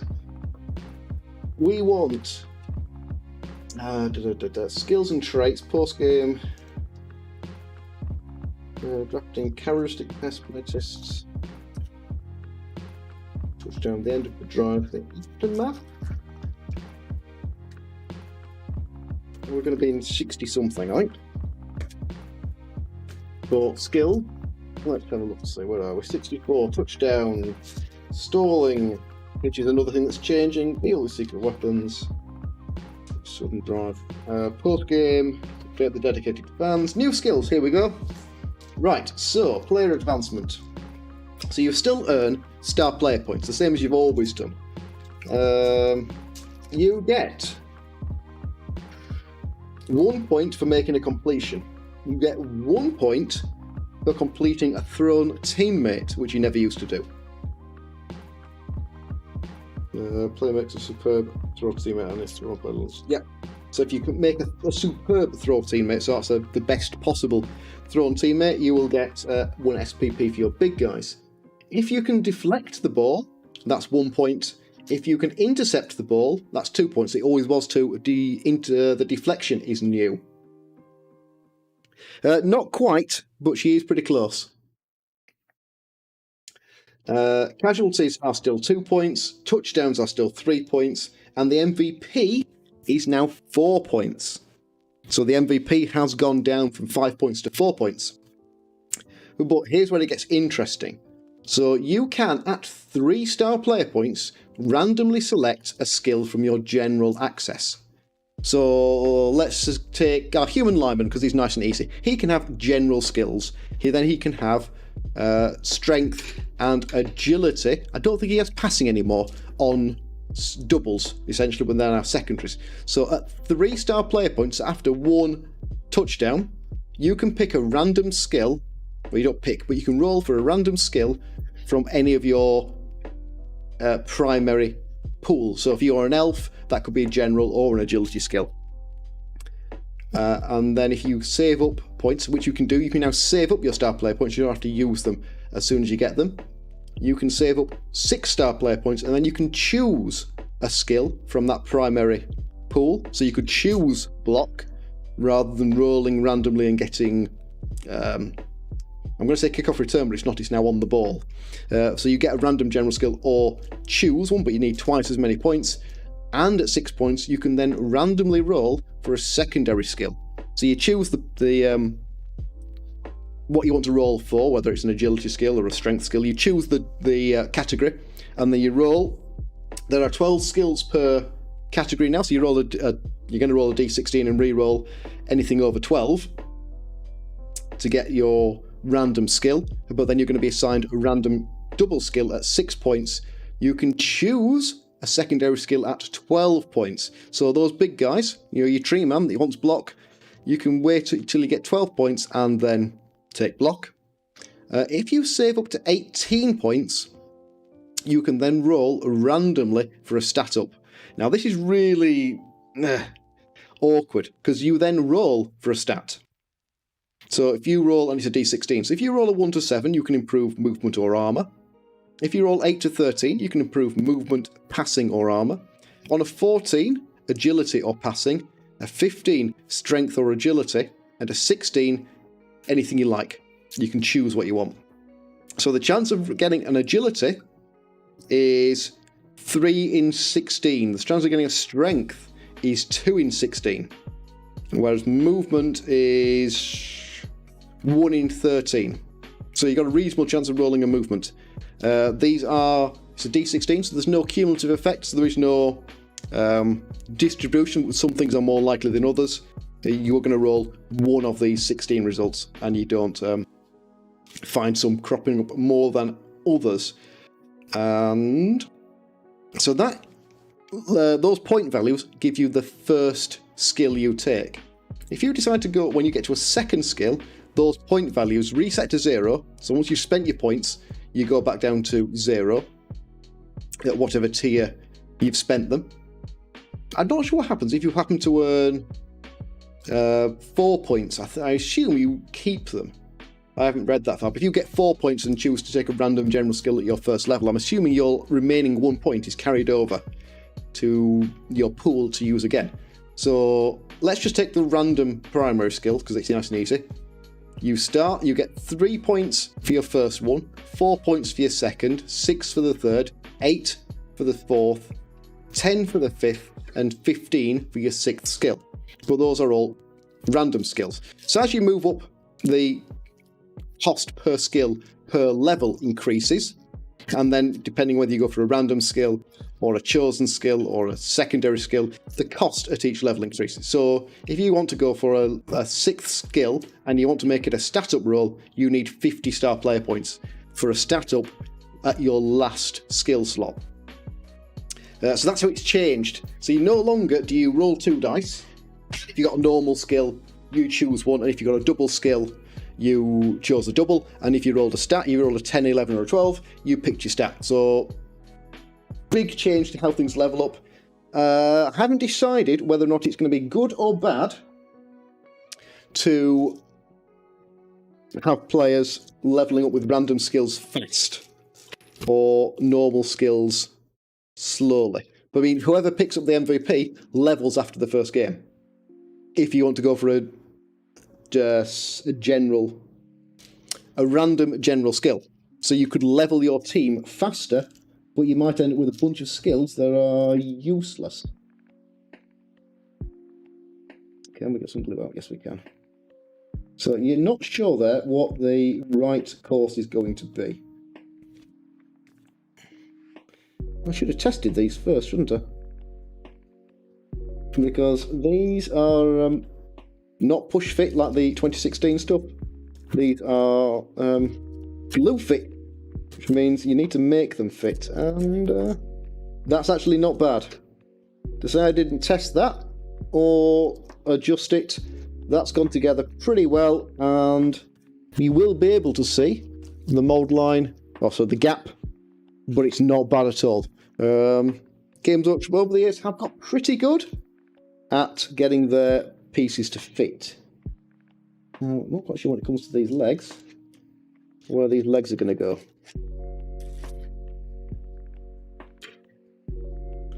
There we go. There's not a lot going on, is it? When I put my hands up there, not a lot going on. I'll be careful though, I don't particularly want to jab a certain Slayer in the face with a file. That will not go down very well. How does this work between different matches? Do you trust someone that they have built up a number of points and skills? I'm going to assume for face-to-face leagues, you will roll for your skills at the end of the match you earned them in. So when you're rolling for winnings and fame and bits and pieces like that, you will roll your skills there if you're going for random skills. If you're just curious about point allocation, then most leagues use, what do they call it? There's a program run by the NAF that you can submit all of your league results to, and your league commissioner runs them. But it's trust. Blood Bowl is not a game that you really cheat at. That folks can.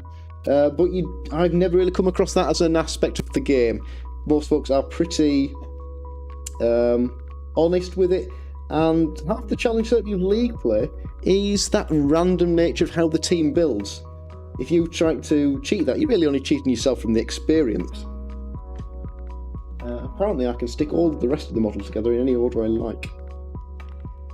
And assume the ribbons are on one side, not the other. That is going to be a bit of a pig. Okay. What have we got on this side? We've got... well, that won't be so bad. Oh, someone's got sleepy eyes. We might be able to get a little girl down. Which means I can actually turn some lights on, see what I'm doing, and have a pretty good shot at getting these together tonight. So that is what we want to do. We definitely want to get these together so we can paint them.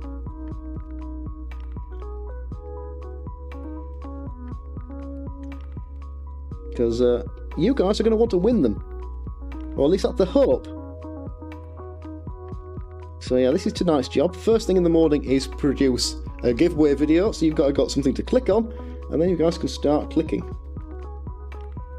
And see if you guys can get yourself this team built, because I know some folks missed out on the pre-order. The Games Workshop made a mess of the pre-orders, so some folks have missed out getting one. I know most of my York Games group decided to go with a friendly game store who didn't have any stock.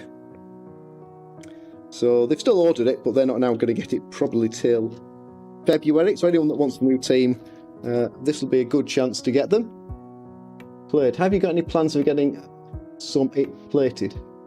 Played? Not really.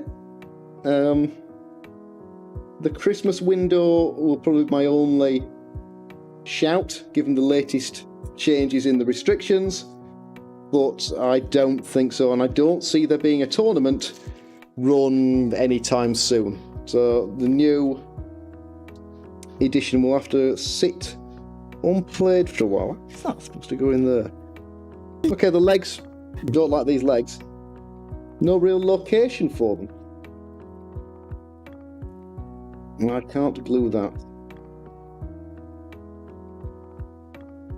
Oh, that? That's because that's that leg. That might be why. I'm going to glue this and fill it afterwards.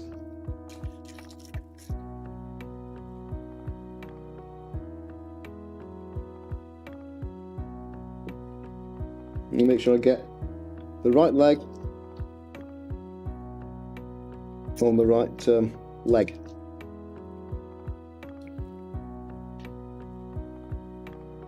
That looks... Yep, that looks pretty good.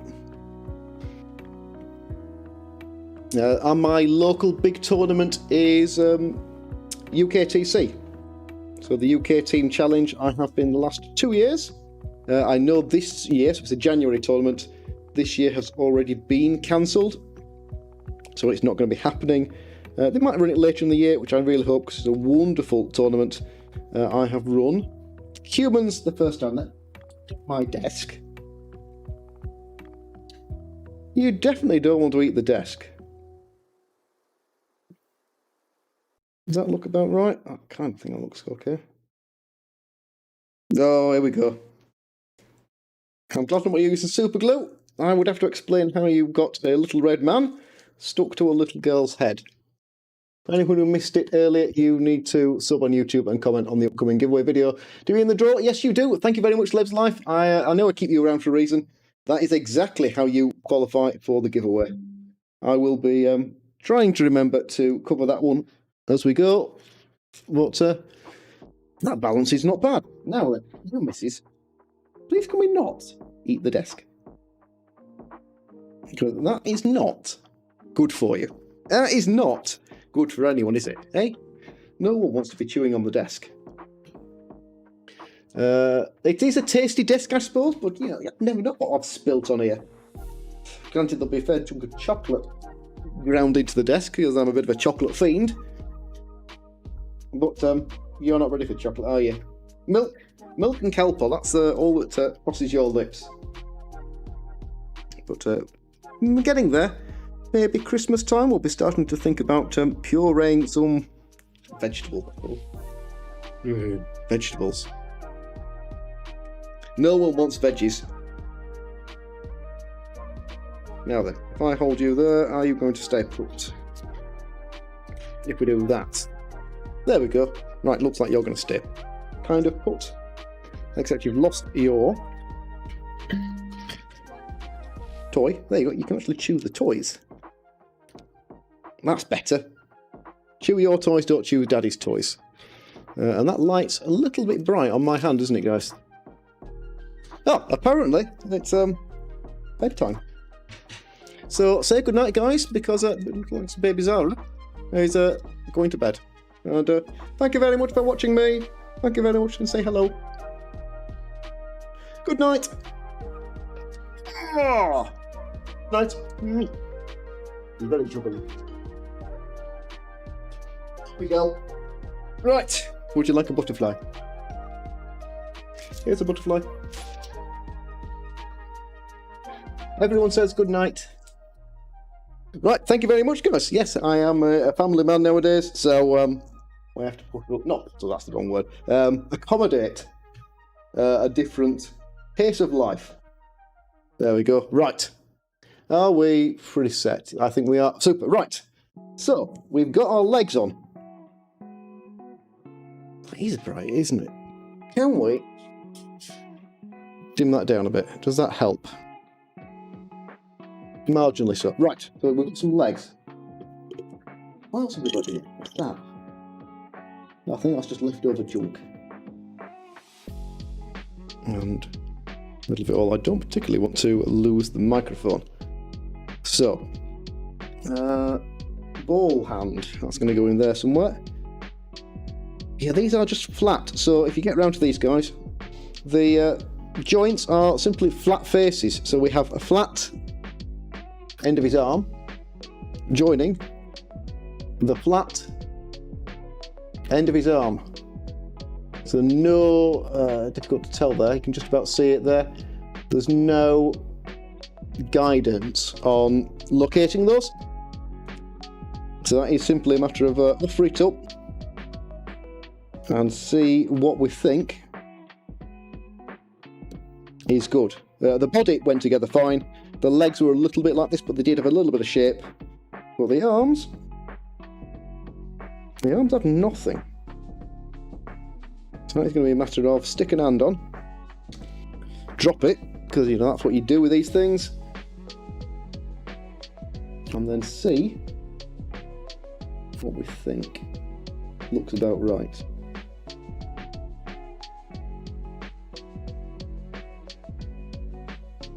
How about that? There we go. Right, we've got an arm. We've got a dude with an arm. We also now don't need what is essentially becoming crotch cam. So I think we can get shut of that one. There we go. Right. So that must be his other arm, which has got another chunk of stuff to shift. There we go.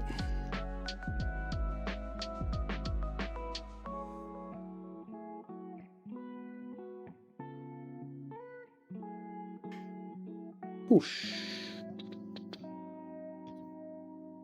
There we go. I'll clean that up once it's in place. So this is an arm and a shoulder pad.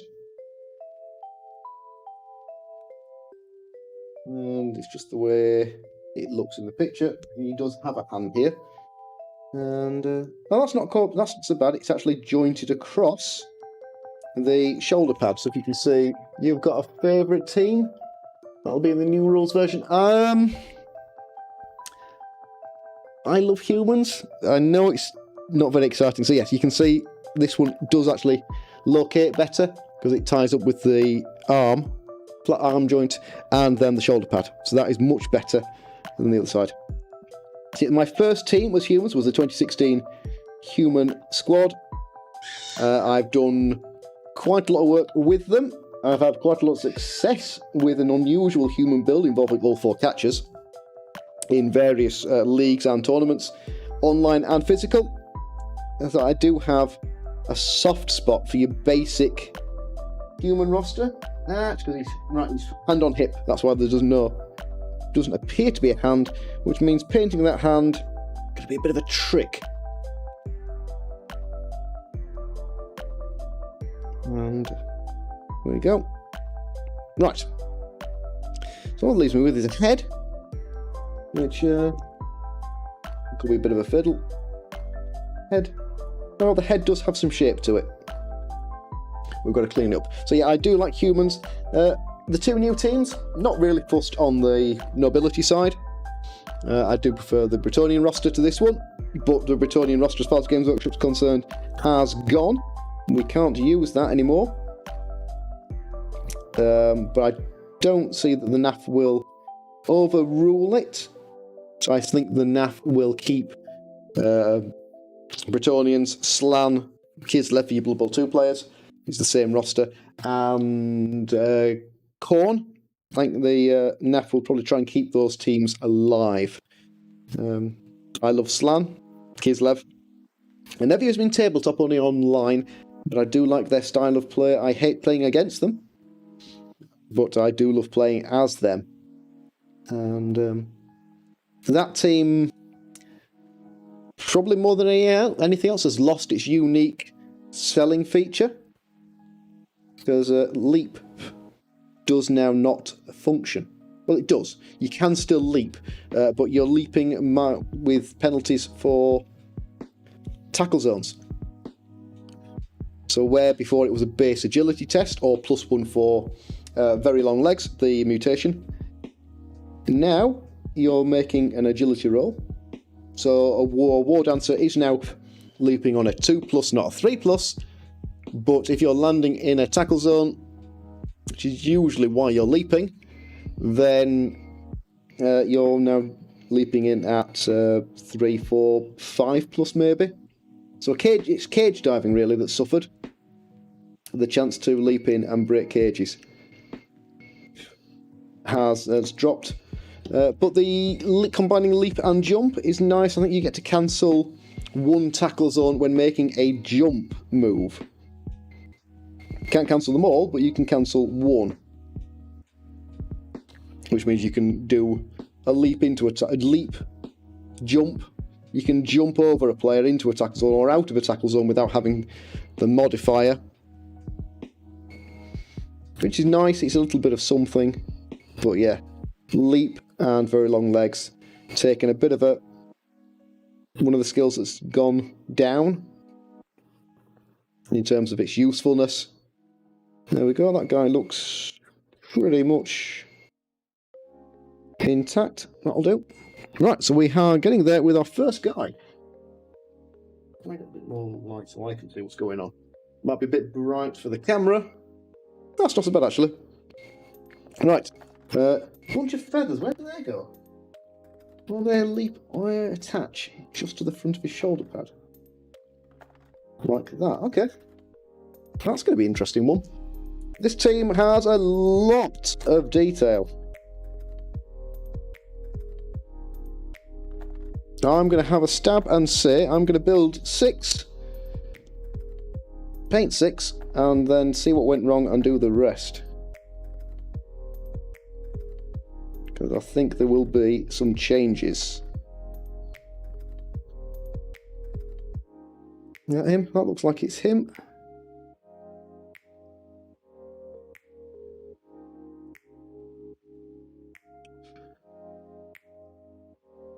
Alright, we have one guy. One guy assembled. It's like a tail on his back. Trust you, Sirius. Sirius Black from Harry Potter. That's what we know who you are now. Yes. Got you sussed. Right.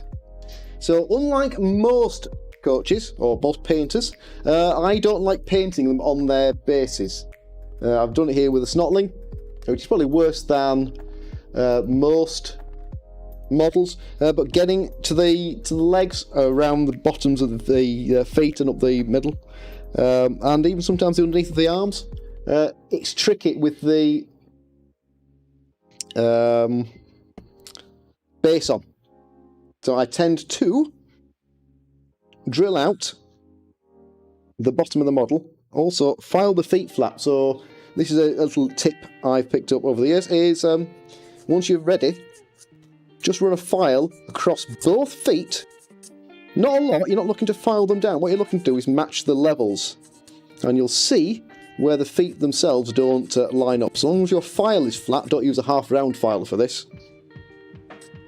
Because that would be, you'd end up with a bit of a groove.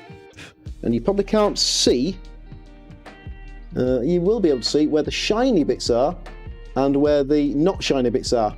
Well, the not shiny bits are now flat, and the shinier bits on the bottom of the feet are still untouched. But that'll be enough to glue him down when we're ready for gluing. But yeah, drill. I'm going to use the knife first.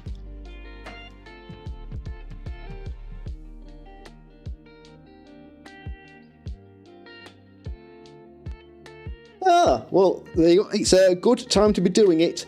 You would have had a better shot with the 2016 set, because they're just clipped together, so none of this fiddling about them doing here.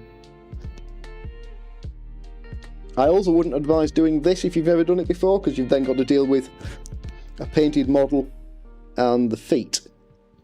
But we'll use a little knife to put a divot in, pin vise to put a hole in, and this is darn sight easier on plastic than it is on metal. Doing this with metal models is a bit of an art to it. Okay. We could stand a bit more than that.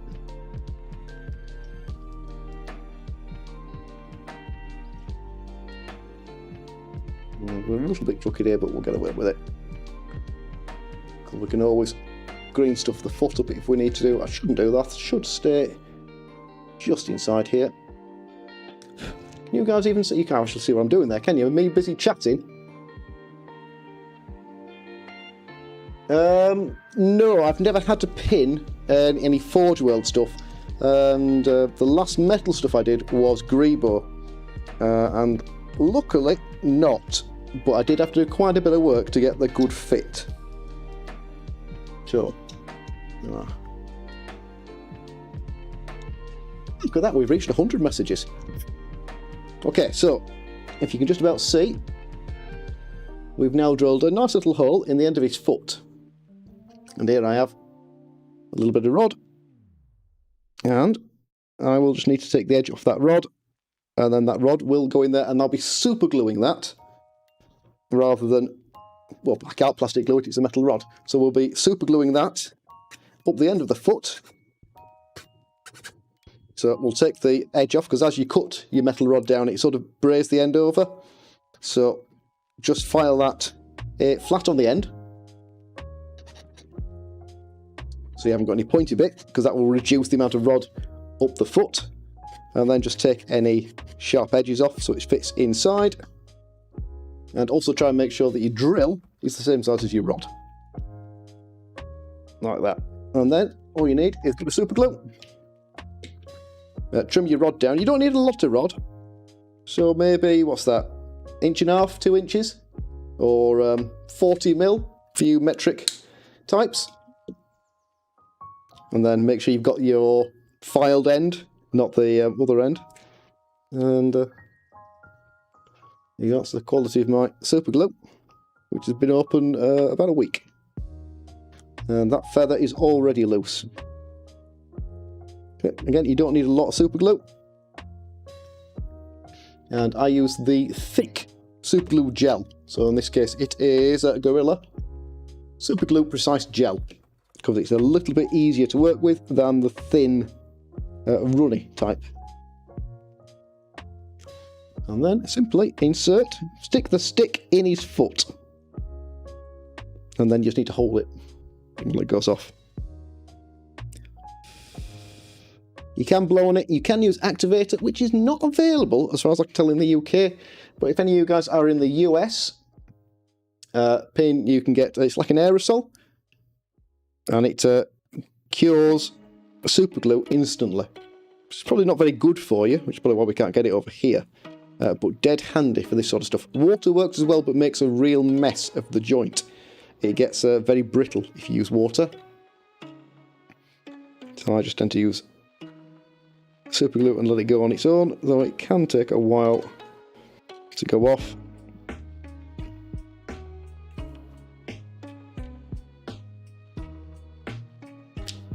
Like that.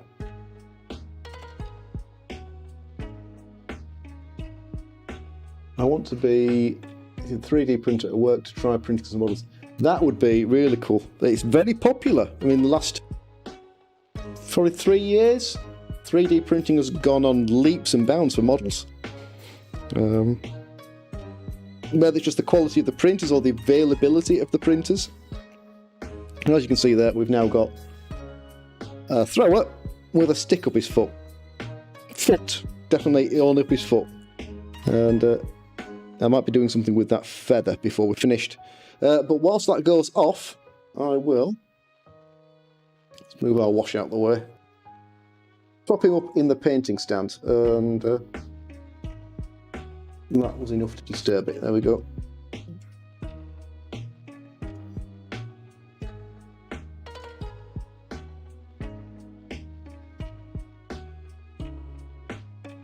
What sort of models do you fancy? There are plenty of STL files, STL or STI files that 3D printing comes with, but you can buy the sculpts ready designed and you just upload those to your printer and print them off. I've got a High Elf one from Generic Miniatures. Backed it as a Kickstarter, it was I don't know, £5, I think. I've got no 3D printer, I've no access to a 3D printer, so I don't know why I bothered, but it was a £5. I thought, oh, I can't really go wrong with a £5.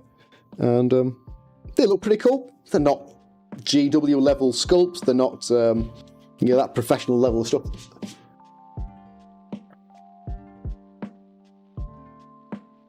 If you want lizards, I can highly recommend Grebo lizards. So that is the Croxigo. That is one of the lizards.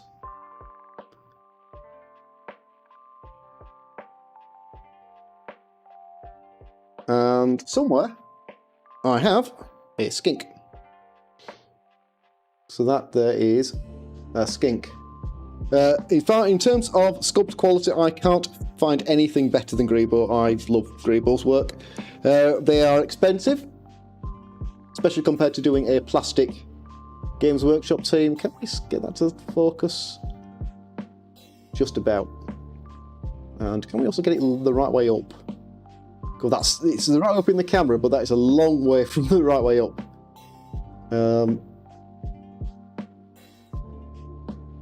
So what happened to our humans? Because it'd be handy for you guys to get a reasonable comparison. They are corks.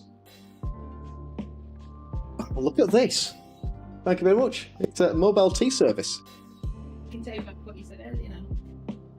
No, because you brought it this time. Wait till I ring you at 11 o'clock and say, can I have a cup of tea, please? Yeah, I thought so. Right, let's just move that crotch cam out of the way. We don't need that anymore. And my desk is getting the real state. Right. So, water out of the way. Tea in. We don't need pills in water. Right. Okay, so, where did we get up to? Corks, yes. So these are just basic corks. You can buy them by the 100, as are all of these. So corks and old slot bases, because I don't use slot bases, give you a nice little thing to go for holding your model. And then you've got two choices after that point. You can paint holding the cork, which means you've not got your fingers on the models, or you can then put that onto a painting handle. So here I am a bit of a Kickstarter bug. So this is perhaps a little bit long, is the only snag here, because of the length of the rod. But you can then bring it down and you've got more to grip with. And I like this one. I need a bit more glue, tacky stuff on there, because it is, it's got a bearing in it. So it's nice and easy for turning. So I can do that. Grab a brush, and we are away. Right. So there you go. So that's yeah, bigger desk. You can never have a big enough desk. I've got a big L-shaped desk here, and yeah, not enough room. So yeah. So yes, corks, painting handles, and model sizes. Difficult to tell, but that is that's a. Where are we? There we go. That is a human capture. You could do it that way, but the more corks you have to open up, the slower the painting goes. So have we got? So yes, the size comparison there for. It's tricky to tell, I know, but that is 2016 Lineman and Grebo Lizardman. So I think from size comparison, the lizards are slightly taller, quite a lot more bulk to them. But for a strength 4 player to a strength 3 player, that's nice. But against some of the teams, I can actually see you using some of the larger Saurus as Croxigos. And then compare the Crocs to the Lineman, there's a significant difference. Where are we? There we go. Significant size difference there between the two. So I can expand show it's right up. So well, these are brand new corks, simply because we don't drink wine. Yeah, you've got to drink posh wine to get corks. Yeah, we're not that posh. The wine I like to drink comes in boxes. Right, so where did we get up to? We've done our lineman thrower. So that was a thrower. There he's got a stick, so he's ready for basing when the stick's dry. So that means we can move on and do model number 2. I can cope with that. OBS quality gets affected.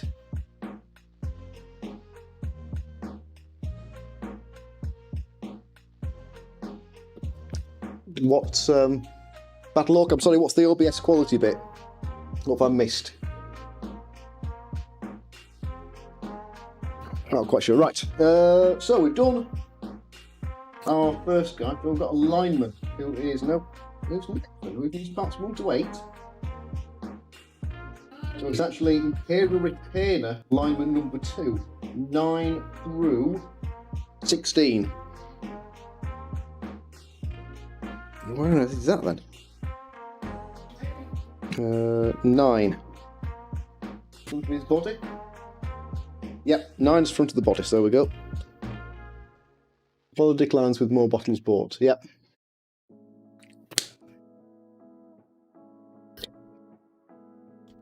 I still don't know what the OBS part does, but it definitely affects the painting quality. 10, back of the body. 1, 2, 3. Do you guys need to see me cutting these out? I know it's part of what this theme's for. 11's the head. Yep, over there is the head. Wow, that's a lot of feathers. Okay, the lineman. Apparently that's Imperial Retainer lineman. With 4, 5 big feathers? I just thought that must be one of the blitzers. And we found our first printing mistake. Is it the names on the models? Terry lineman, bodyguard. Well, it must be. There's about 3 linemen. There isn't 3 linemen and 2 guards and a thrower. There must be. So this is actually our blitzer.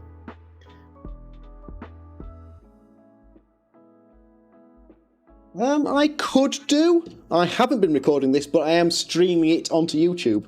So it is as a live stream going on YouTube. This is my first time doing a painting, assembly thing. Like I tried once when I first started streaming doing a painting. It lasted about an hour, and I had a camera over here looking down. All you can see is my tea, can't you? Hang on. So I've got shelves here with all the books on, we've seen before. So I hung my webcam on there and pointed it down here, but you looked at the back of what I was painting and it didn't really work and the lighting wasn't brilliant. So no, this is new. So if it works, I'm quite happy to do more of this. It'll be an incentive to do more hobbying, because I don't do nearly enough painting. So if you guys want to watch me sit and paint, or YouTube people want to watch me sit and paint, or they want to watch my naff tutorials, but yeah, I will help. So I will go through everything we're doing. I have picked up a couple of painting awards, which is why I think I'm capable of doing a giveaway. So my painting is not bad. I am very slow, and I have a lot to learn. But I probably won't bother with this team because I need to work fast and get it definitely right. But I am starting to work with non-metallic metals for more important stuff. And I'm dabbling with wet blending here and there. But I tend to layer and glaze most things, which is a slow process. But I've watched the Games Workshop's tutorial, how to battle ready and parade ready videos for this new team. So I've got a rough idea of the colours we're looking at. There's a big step from their tutorials. Right, non-metallic metal is painting without, we've lost a light. Even though it's plugged in and charging, it apparently can't cope with the stream. Right, yeah, non-metallic metal is how things were painted before you had metallic paints. So basically, if you want to paint gold, it's a combination of browns, yellows and whites to give you the effect of a metallic object without using a paint with metallic pigment in it. So here we've got, I must have some, Balthazar Gold. It's a base colour from Games Workshop, so it's in one of their horrible Games Workshop tubs. But this is a metal coppery coloured paint with a metal flake in it. So, wow, me shaking that affects the camera something horrible, doesn't it? can we get a reasonable look at it? Of course, depends how dried up it is. That's not so bad. Can you see? You probably can't see that, probably just looks like brown paint. But that is a copper effect paint with a little metal flake in it, so it has a reflective finish. So if you wanted to paint very dark gold, you could just paint that and you've got your effect. A non-metallic metal is a flat colour, or it's a series of flat colours that give you the effect. Can I find... I did it on Chaos Warriors. The Chaos Warriors aren't on the shelf. Yeah, no idea where the Chaos Warriors are, but I did it on the Chaos Warriors.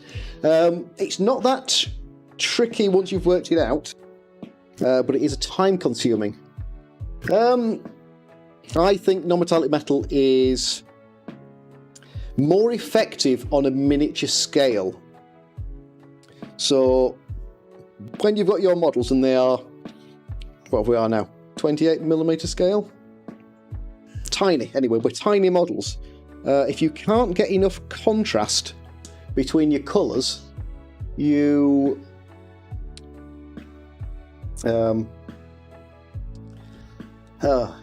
if you don't get enough contrast, you don't get the definition between the various shades and grades of a colour. So if you try and shade something from red to orange, a very subtle change looks very good when you do this and you can see it, but when you do that and you put it on the table, you can't see the change. So the metallics look very flat as a colour when you've got them finished. You don't really get the metallic effect. You've got to go a long way highlighting the metallics with more metallics to get there. The non-metallic effect lets you paint on the highlight with more control and more extreme contrast. So you get a better, it's a better effect. So non-metallic metal is better in my opinion, but it's a lot of work. And with a team like this, that's got a lot of gold, a lot of the gold armour, I cannot get close in the time frame I want to get this team out in. So I might dabble. I might use it on Griff. If I do anyone with this team, I'll do it with Griff. It is more skill. I've still got a long way to go with getting it right, but it's also just time. You can wet blend it, which is pretty good. You can feather it, which is not so much. I glaze it, but I will need 7 to 15 coats per colour, per transition, to get the smooth effect.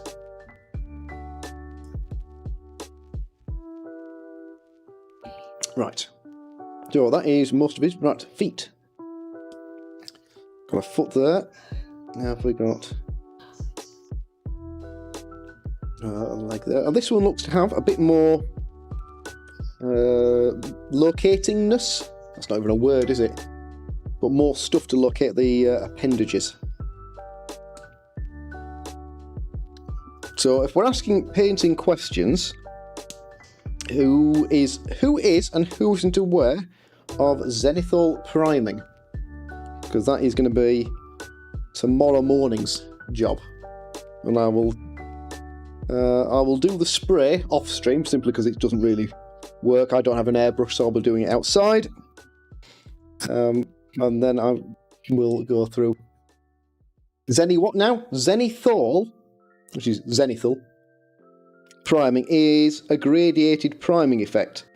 So you paint on your darkest priming colour all over, and then you apply a lighter primer, or in most cases 2 primers, to simulate the effect of light. So it's usually black, grey, white. You'll paint your entire model black, and then from maybe 45 degrees, you apply a grey primer all the way around the model, and then from directly on top you apply a white primer, and it gives you the effect.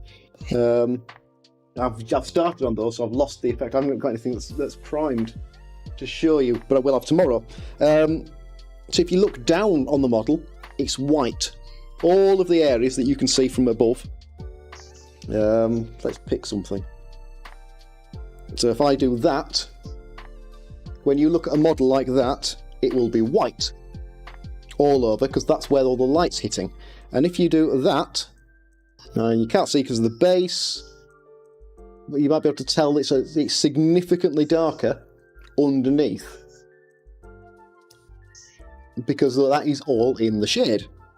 It's shadowed by the rest of the model. And it provides a pre-shading to any of your colours, so if your paint is thin enough, you get your darker shades and your highlights kind of already built in. You can do it with contrast paints, that probably works really well. So use Zenithal Prime and then use a contrast paint, but you probably can't get away with a black. You probably need a dark grey and a white, or 2 shades of grey and a white. Yes, I could. I probably ought to do, because my Instagram is there and I do next to nothing with it. But yeah, I'll do some stuff as I've built them. You guys could also just screen capture it. Snag, I can't even picture it now because the phone's being used. So I might have to chop this out of the video. But yeah, I will put some pictures up. But if you check back in the morning, I'll be doing I'll have done the Zenithal Prime, and then we will move on from there. Evening Mayhems, how are we doing? I understand you may or may not have had your box yet. I did catch a message earlier that said you'd missed out. I think it was you anyway. So am I just here to... Oh, it's here! Congratulations! And you good job you missed the unboxing then. He's put the paint on too thick. Yeah, thin it and thin it and thin it. However thin you think it should be, thin it some more.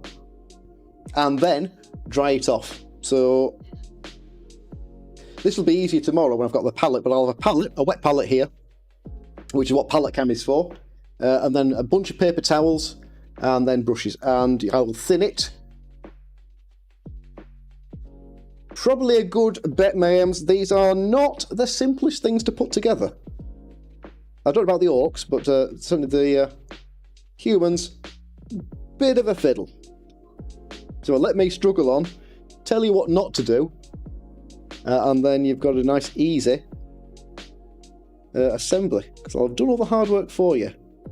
Well, that body goes together pretty well. So far, both bodies have been pretty good. 0101. Sorry, Ark, no idea what... Oh, it's Oi! Sorry. Evening, Ark, how are you doing? I suppose a good question for you guys is, they look about as fiddly as the other teams. Which other teams have I done? The Ogres weren't bad. The Chaos were easy. I messed about with the Pro Elves, so my Pro Elves are half Pro Elves, half Harlequins, half weird capes I found somewhere else in a bits box. So I've no idea how hard the Pro Elves are supposed to be.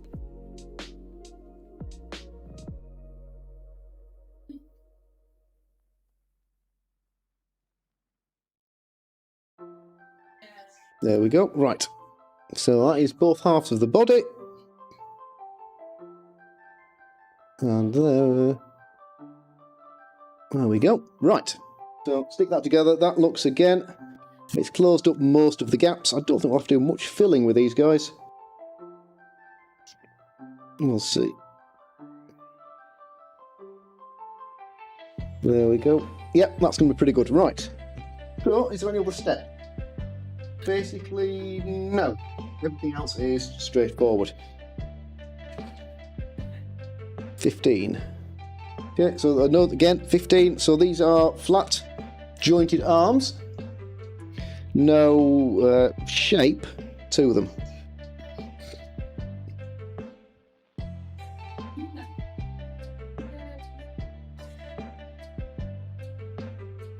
So I just want to get rid of that little lump where the sprue mounting was. But the hands, I think, the hands are not quite perfect. So let's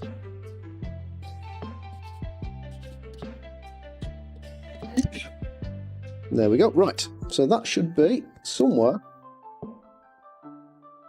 on that side there.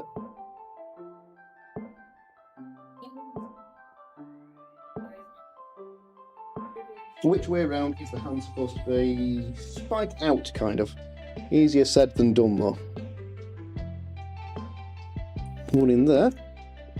And one in there.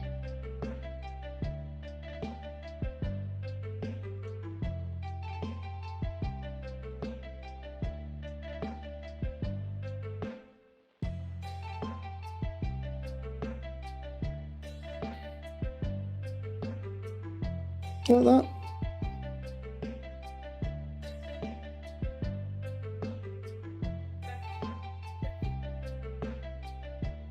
That one is going to take a little fill. I've got ever such a slight gap in there. But we can clear that. That won't be too bad to clear. Right. One arm. Can we get a second arm? Second arm go. Just forward.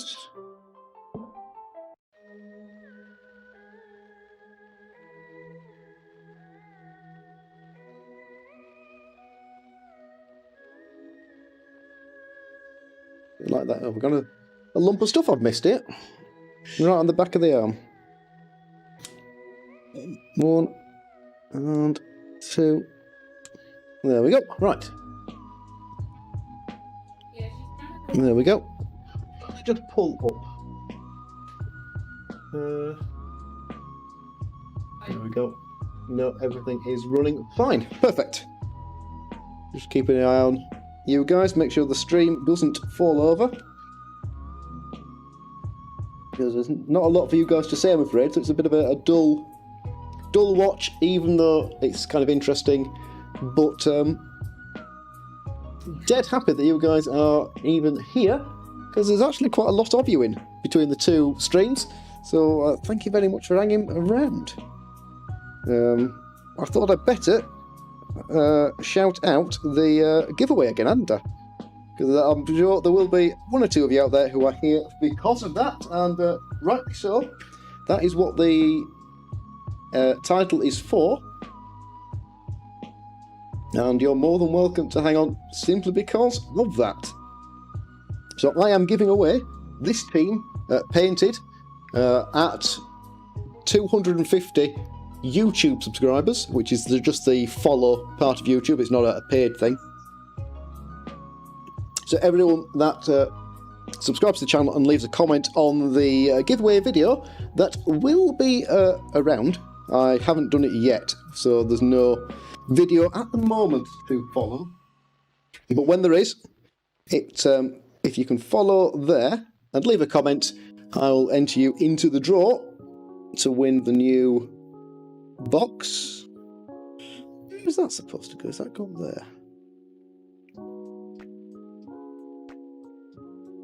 Not quite sure on that one. That's it's going to be a bit of a snag, that one. Have I got the right foot? Yeah, one's on there. Did I read? Here, you can make individual models with the different parts on the sprues. I'll let you know when I've done the first 6, because there may or may not be any bits left over. That's a pretty good fit.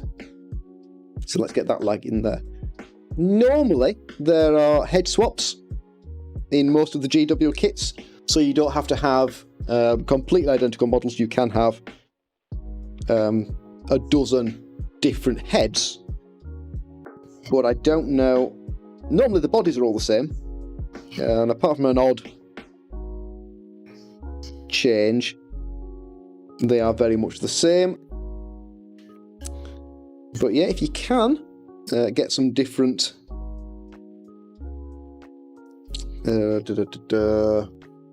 what camera are you using to show what you're working on? Okay, so we've got face cam here, GoPro Hero 5 Black, and a can't link capture card.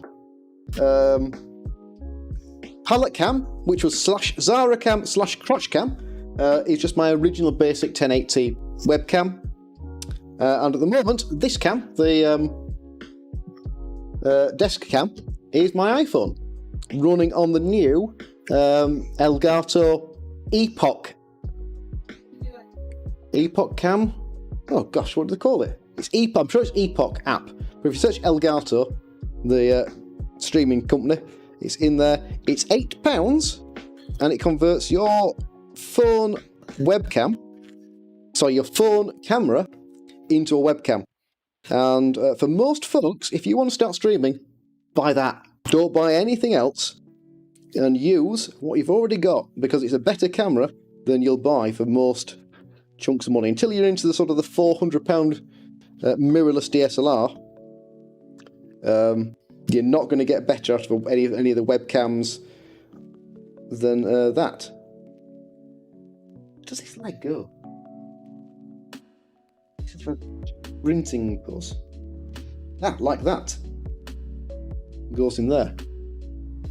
Yeah, so I really can't. Good until your phone rings, lol. Yeah, well, no one ever rings me. Leb's Life, thank you very much for the link. That should get Epoch Cam. That's the one. So, when I'm using it here as a backup camera, perfect.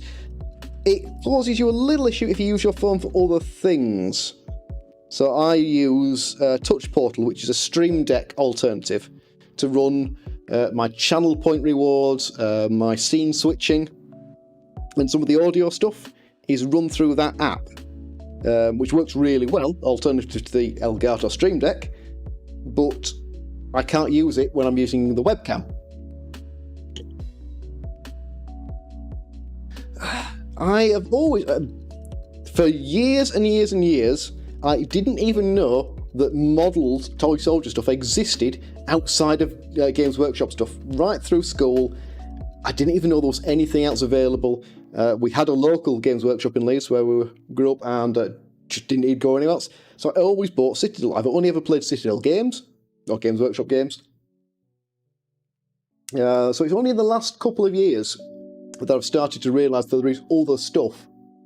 School was a while back. That I realised that all the stuff existed. So I only ever painted with Citadel paints. I only use Citadel brushes. Now I use Vallejo. Mostly. I do have some Citadel stuff. Occasionally they do have some nice colours, but their pots are awful. And I'm currently using all sorts of brushes, but my favourites at the moment are Redgrass Gaming. Ericsson.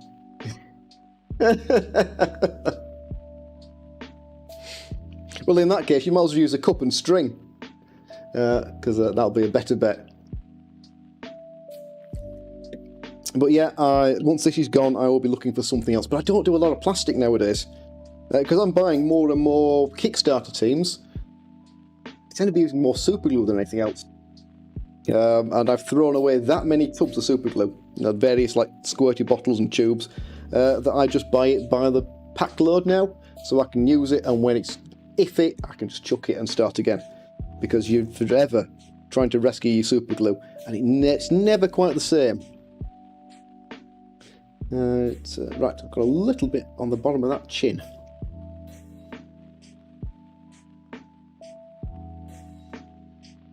Guys, can you see? Will it focus? It might not focus on anything as close as that. Let's see. It kind of does, but then there's also kind of too much shadow to see. But just where the sprue was attached here on the chin, got a bit of a lump left over.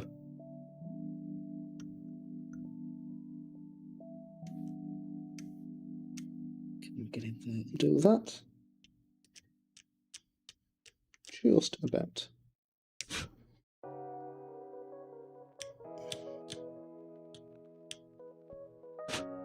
Okay, so one head. It's such a game changer. Thank me later. Thank you very much. I will. I've seen it use like the little glass bottles, isn't it, with the red and blue stripes. They might not be glass bottles, which is what I think they are. I have seen it in various tutorials and things. Is it a brush? Is it a brush applicator rather than a little pointerer? There'll be a better name than pointerer, but you know, pointerer will do.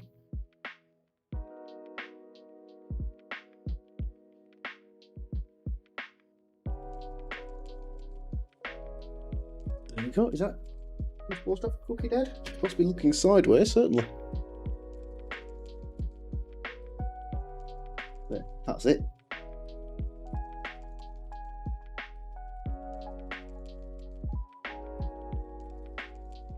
No, that's pretty good. So there will be some cleaning up to do here. What on earth are these extras for? You might have answered this, but who are you most excited to use in the new rules? Halflings and human. No one's asked yet. What goes across his front? I'm not sure I like that.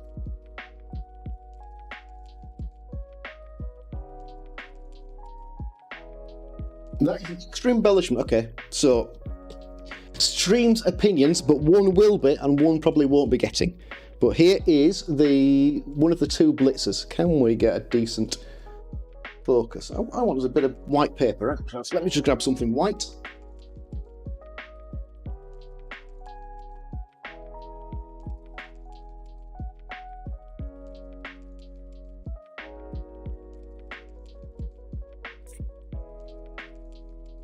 Right. Is that better? Not really, but kind of. If I get too much light on it, then we're definitely screwed. Let's see if I bang the camera on. Oh, that's better. There we go. Right. So, there is an extra embellishment piece to go across that chest. So, if you can see, he's got his chest armour, and then like a fabric scroll piece and a skull just below his chin. The instructions tell me to stick on this enormous winged feathery topper, which will cover over the skull and also most of his face and his shoulders. And it goes a little bit, can we see that? A little bit like that. So it's a feathery thing across the front, or not. And I'm kind of tempted to say not. Maybe for both, and I might reuse that bit somewhere else.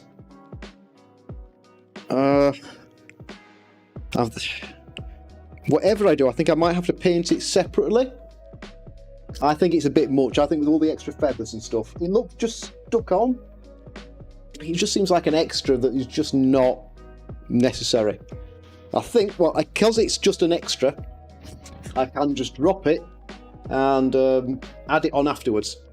So we'll leave the model there at that point, give him a stick and prime him and paint him, and then we can always stick it on at the end when we're finished. What do I do with my file? God, if I'd lose any more bits here. No, I've actually lost my file. Yeah, it's there. There we go.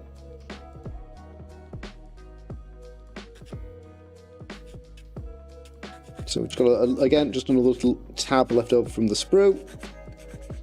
But you don't need, when you've only got 1 foot on the floor, you don't need to file them flat, like we did with the thrower. And we levelled his 2 feet off. When I say when you've only got the 1, you don't need to worry. This is just because there's a lump there. And then we'll do the same. And if possible, try to get your stick through the foot that's going to give you the model the right way up. So rather than trying to put a stick through this foot and then bend it or have him laid backwards, like that. Now you can't see anything. Forget about it. Stick your stick in the foot that lets you have the model the right way up.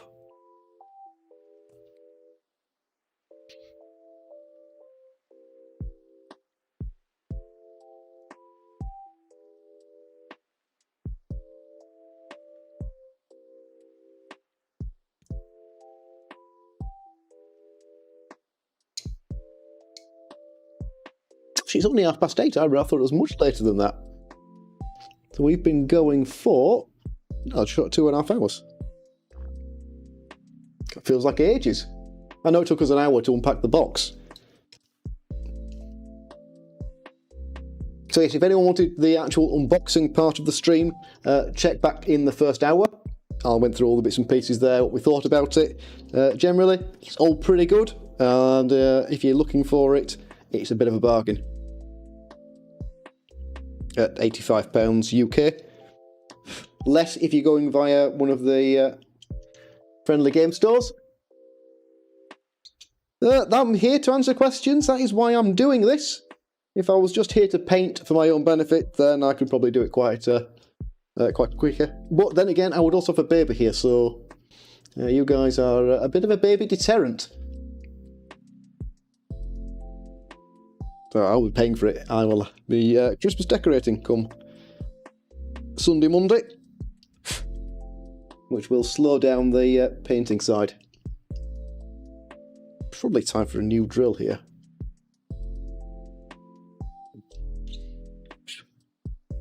Blunted it. Oh no, too many metals. Blood Bowl does do that. Yep. Right, so same thing again. Just take the point off your bar. It doesn't really matter what you use. You can use paper clips, you can use cocktail sticks, I've used those before. This is actual tigging wire, which is a type of welding that I do with cars, so I've got tons of this kicking about, and it goes for miles because you barely lose any each time you reset, change your model over.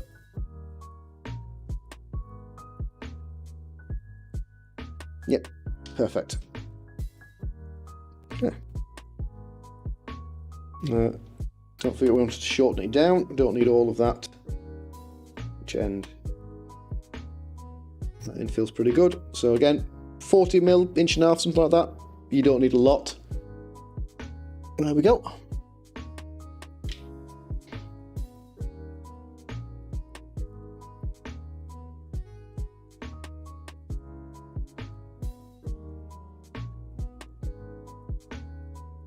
In the same way, you don't need a lot of glue, because you do need to break this off when you're finished. So too much glue makes that trickier. I have had to cut these off before now and file it flat, which is fine, especially if you're not quite sure about the model. Some are more delicate than others. These will be fine. These will be pretty robust, being GW plastic.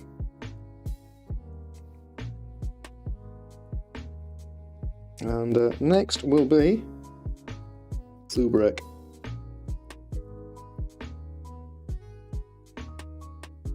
In fact, why don't I do that now? Whilst that is drying, because I can, position him, prop it up,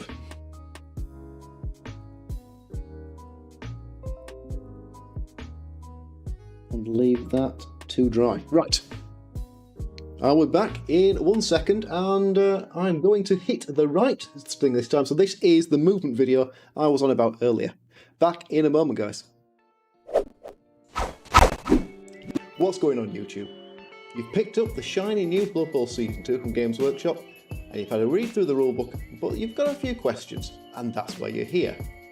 Blood Bowl is quite a challenging but equally rewarding board game that takes a little bit of time to get your head around the complex rules.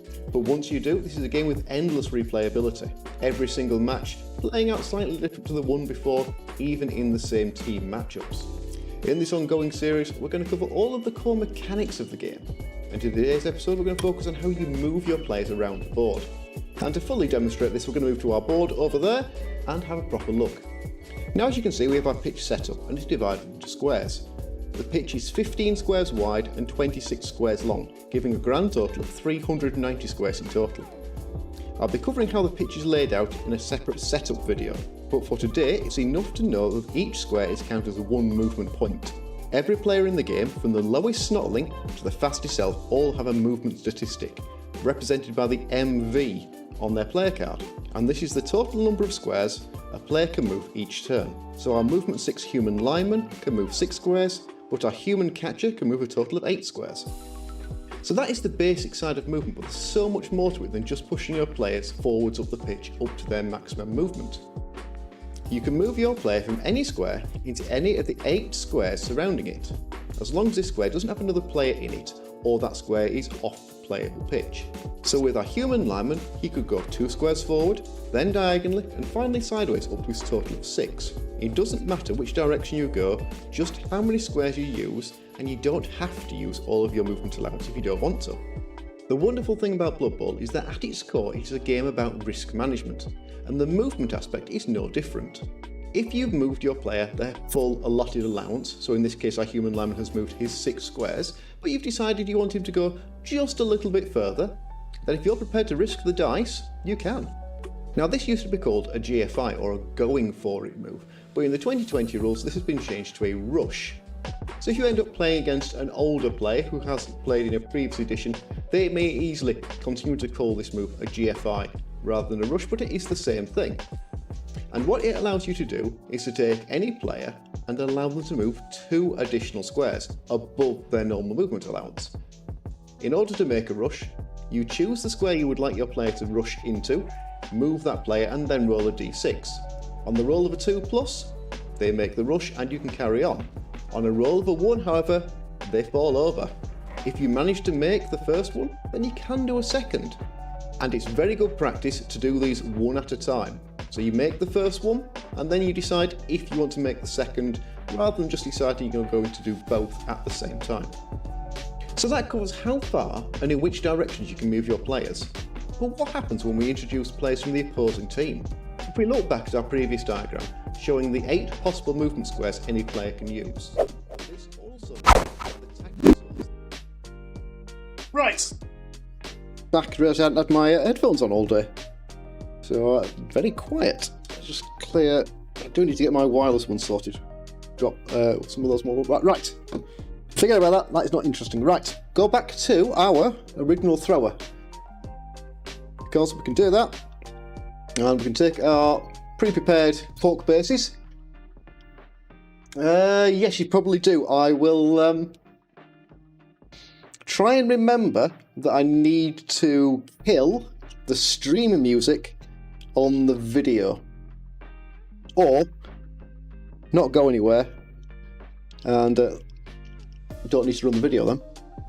But yeah, good point. You will have background stream music that you've got now, and the same style of music inside the video. So we're taking our same pin vise that we use for drilling out our feet, putting a hole in the end of the cork, which you may or may not be able to see, and then you shove him in. Done. And now, rather than having carrying him on his base here and trying to paint in there, trying to get round the back of the legs, back of the feet, you can't see that, but trying to get in here neatly is a pain, whereas now we've none of that base to worry about. We can come in here. Again, not the easiest thing for you guys to see, like that, but I can now get the brush in here through the space that would normally be base. So that is now significantly easier for me to paint than before, and then we base them up afterwards. Again, much easier when you're using fancy bases like I'm going to do with these guys. I'm going to get some 3D printed or resin bases for a bit more detail, just to make these guys stand out that bit more for the lucky guy that wins them. Or girl. Well, there are some girls in Blood Bowl. When I had issues with Gorilla Glue, I've gone back to Poundland Super Glue for metal and rubber. Okay, never used Gorilla Glue before. Couldn't pick up. I normally get Loctite. So the Loctite Super Powerflex Gel Glue, which you may or may not be able to see, that is my normal go-to. I couldn't get it, and I wanted it there and then. So I bought some Gorilla Glue. It's alright, it's gel.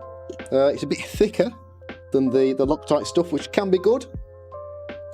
So far seems to work. It worked on the Grebo models we did the other week. We did? I did? I keep saying we like it's I did it on stream. I didn't. So yeah, when I did the Grebo models, which are 3 or 4 parts each, some a bit more, seems to have worked really well for those guys. Right, how is our Blitz doing? Okay, he's gone off enough to put him away. Right, so we have one done, one ready to do. What's next on our sprue?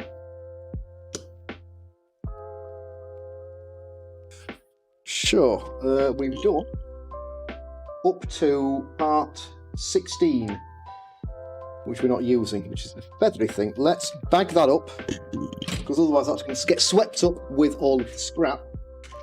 I should have somewhere in my box of bits a handful of leftover bags. Invaluable painting tip here is buy little sandwich bag. No, not sandwich bags, but little zippy sealable bags. You know the sort I mean. Just little bags with a little push top. Best thing you can buy for models. Because this little feathery thing that we may or may not use would have got lost. And no, it's not. So I can bag up any of the leftover bits from there. We'll know what they are, because you don't get a lot of red plastic. But I will now have them. And they don't get mixed up here with all the red leftovers. Right, so we did, what do we say, 16. So who has 17? 17, 18 is the girl retainer model, which is the second lineman position. So that's, I'm going to say that that model we just did was definitely the Blitzer. 17, there we go. Until you lose the bag, that is true, but I've got a drawer just filled with bags, filled with assorted bits and pieces, which is above the drawer that's full of all the sprues I've never cut up. So all the models I've still got that are still on sprues, because I have the same issue that everyone else does. I'm a plastic crack addict, and I just buy way more than I'm ever going to get used to. 18, pretty good. Yep, I think that's what we're looking for.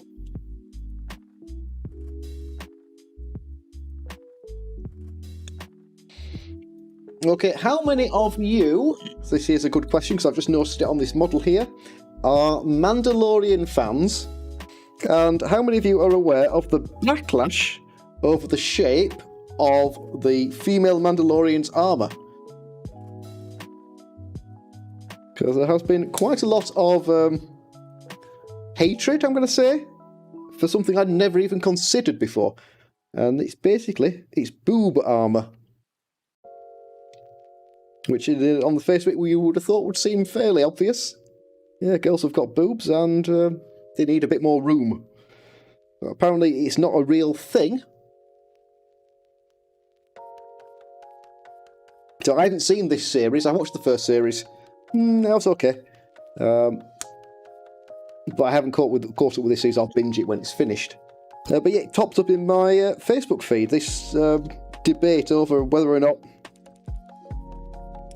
girls should have armour shaped to their anatomy. Because apparently plate armour, like a chest piece, has quite a void in it already, so it's not necessary.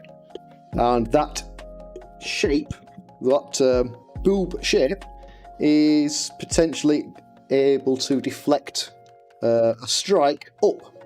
You know, from that point there, it comes up into your neck face area, and it's just not very accurate. And I just wondered, because that's a fairly common thing. If you look, and because I did then look, what it was pointed out in the examples, I can't remember which. If you look at fantasy armour, you know, boob armour is a thing. Like all female warriors have that style of armour. Just curious. Never really thought of it before. Probably never will think of it again. And that is not a bad fit. So we've done 17, 18. We also need to assemble 21 and 22, the two legs, as separate. 21 and 22. There we go. 1, 2. 1 and 2. So you spent the afternoon looking at boob armour. It was a while ago, but yes, I think it was a babysitting morning. And seems that once you have a baby that wants to sleep on you, you'll watch almost anything. I have watched no end of Legend of Total War, just playing Total War. His videos are rather interesting, but it's kind of repetitive. I have watched dozens of hours of that, trying to get Zara to sleep.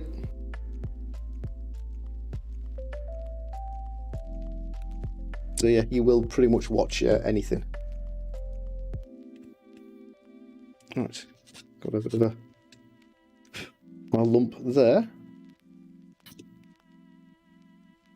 I've got one across here at the top of the leg joint.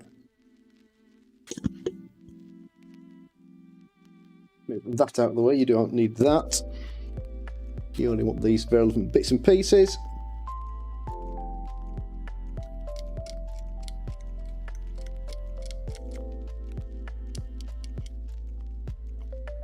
There we go. Where is leg number 2? Gosh, I'm assuming that's not a mould line. But boy, there's a hell of a line in that leg. I'm going to lose that.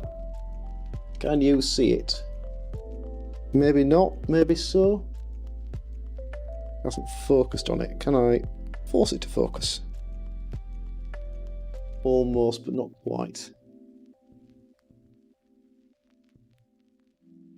No, I can't get it to focus, but here, on this leg, which is again the female lineman's leg, there is a line that runs all the way up. It looks like it's supposed to be there, not a casting mark, but I'm going to take that out. I don't like it. It doesn't match anything else on the model. The front of the model is the armour, so it's going to know. Now I'm taking that out. Don't like the look of that. So we'll use our knife for that, because you get a bit more accurate than you do with the file.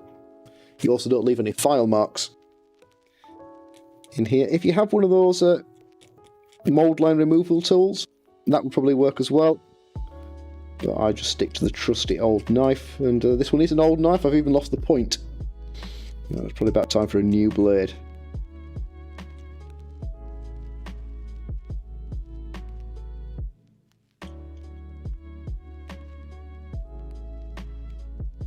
There we go. That's most of it. Just the bottom bit around the knee.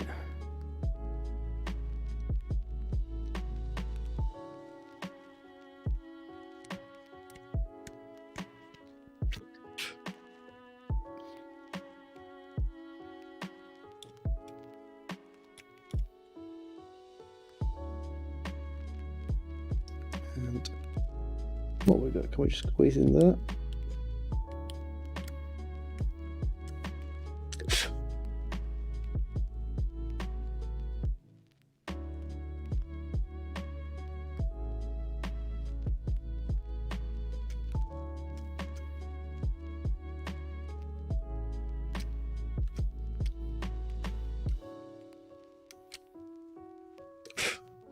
There we go. Right, so that's got rid of that. Don't need to worry about that. And next, when we come around to filling, because that will be the next step after we've done all of the assembled these slot, will be to fill them, clean them up, and get them ready for priming in the morning. So I'll do that probably first. No, it won't be light. I've got to wait for it to get light, so we'll be doing that as soon as I've got daylight, because I want the primer to be dry before we get... Okay, I found the mould line, so that was meant to be in the model. No idea why, or what it was for, but that ridge I've taken out was meant to be there. Right, so apparently I need to connect the two legs, and one leg goes in there, one leg is in there. Have we got any means of lining them up? Like that, apparently. And line the two mould lines up. That looks pretty good. Right. Okay. You. One dab in there. Dab in there. Give those two a second. I might as well do the body whilst we're on with them.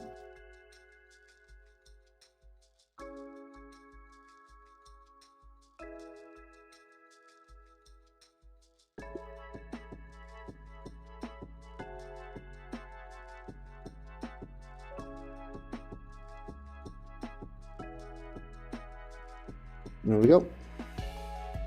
So legs first, because we started with the legs.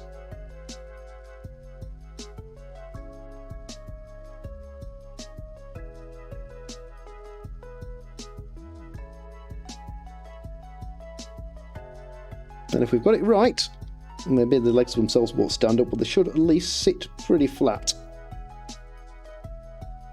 Which is a handy way of testing whether or not you've got your legs something like, because the legs themselves should stand up, except if I do that, you'll be able to see what I mean.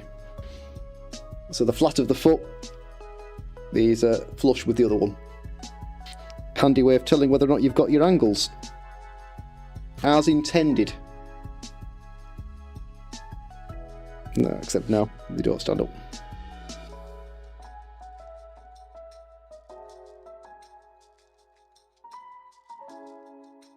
There we go, right. And in the middle of that, I've forgotten about the body. Should be fine though. Yes. There we go. Got a little bit of spill there. Clean that up, and we'll get that texture out with the knife afterwards. Right, there's also a tankard here. I'm probably going to drill that out, but I might need a larger drill bit. Can we see? So there's a more... There we are. Hanging on the belt there. A bit of a beer tankard. We'll see, maybe we'll take that out. We might take that off. We might do it on one model. Yeah, I think we'll drill that out on one, and we'll chop it off the other, just so we're not got two completely identical. That'll give us a little bit of variety across the two. Right, so that's those. How about... Okay, they fit together pretty well.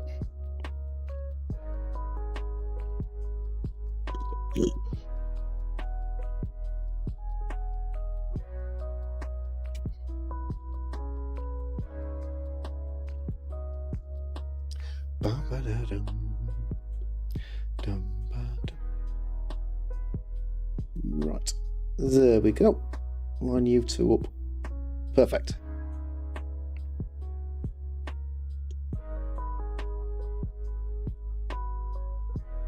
So I've got a little bit too much glue here. I am just fishing it out with the knife, trying not to spread it around because it will soften and rot the plastic if you do, but I don't want the little bulge there, and I can clean up the little bit of mess afterwards easier than I can clean up the big blob. So, how do you stand? Not very well. Okay. I need to find... Okay, this is our first model that's got two faces. Well, it's not two faces. It's got a helmet and a face. So the face is completely separate from the helmet. Also 19, 20, 23 and 24. Well, the face is easy. It's the one with pigtails.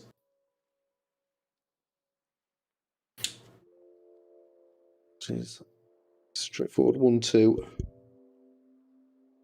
Of course, fairly well anchored is that. 3.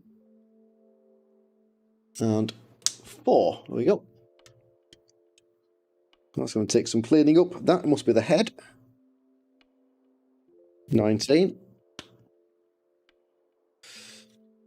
And I'd say I wanted 23 and 24. Just like the humans from the 16 box, we've still got the big spiked knuckle dusters on these guys.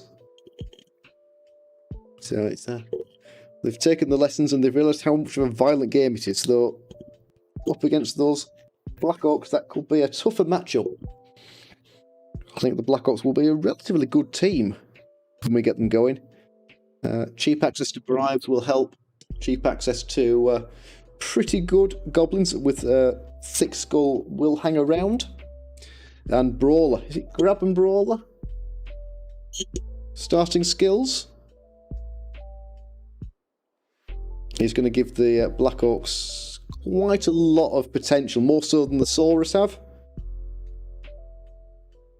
And you can also not reliably use them, but you will be able to use a Black Orc to do things other than just punching and moving around, unlike a Saurus, which you can't really. You can, but you don't really want to risk the dice to pick the ball up or dodge. Unless you've got the break tackle, which is getting, again, that's another skill that's taking a nerf in this edition.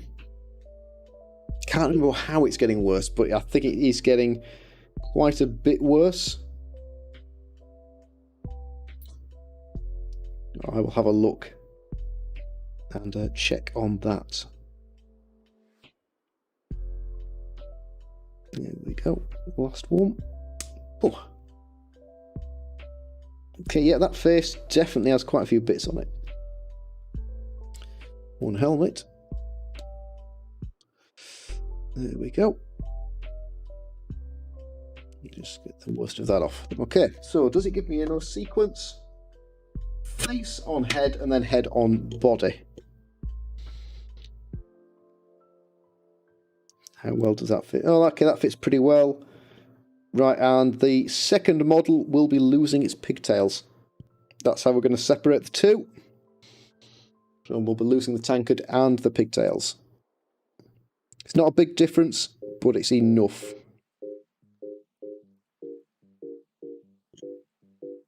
I don't want you to do any real work to make those fit. It's just removing a couple of extra bits. Cool. There we go. 1, 2. Head face. Perfect.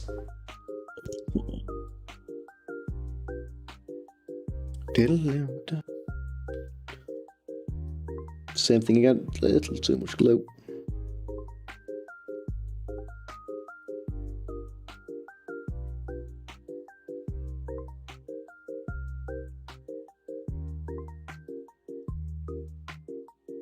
Just that one side, and I'll have to cut the rim of the helmet back in, but that'll be easy done.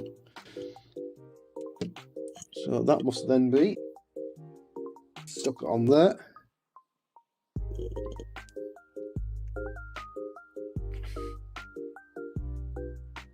Yep, it's just a straightforward flat joint.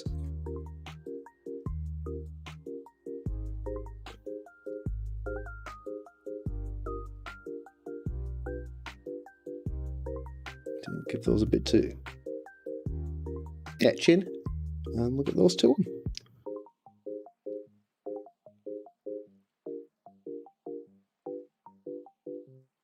I've got to be honest, working in plastic is easier.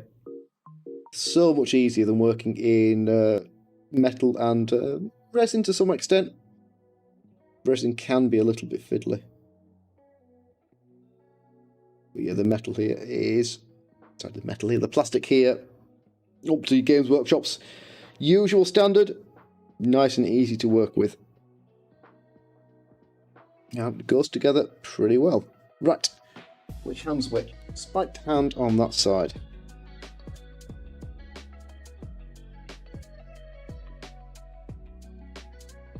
And that's going to be straightforward.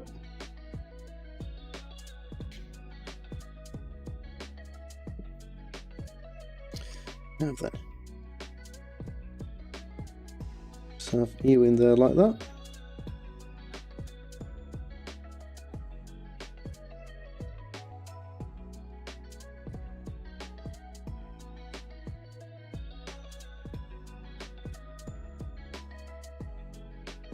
There we go. Don't know if you guys not watching the camera as much as I was when I started, so just let me know, guys, if I am hanging out of shot and you can't see what's going on. But I'm basically just sticking hands on. Not that exciting at the moment.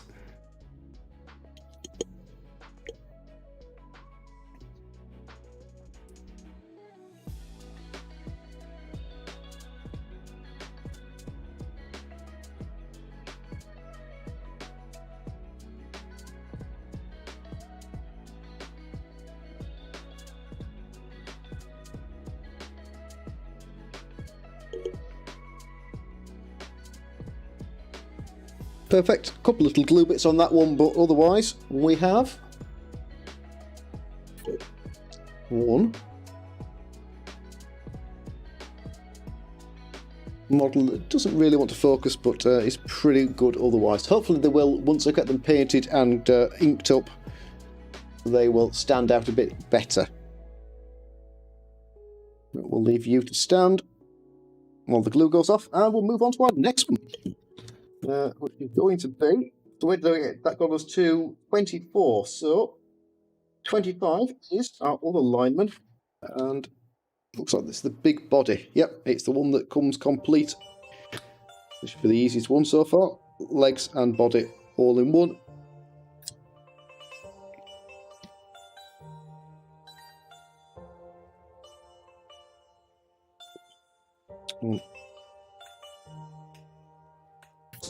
Two for those, and one up here on the shoulder as well.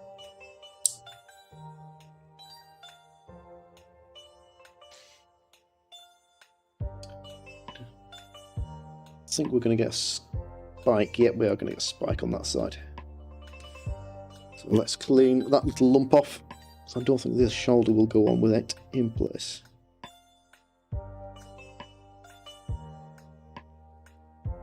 So if you wanted to recommend this set to a new person, not so much new to Blood Bowl, but new to the hobby in total, never having built or painted models before, this kit, it's not horrible, but it's also not as easy as the 2016 kit was.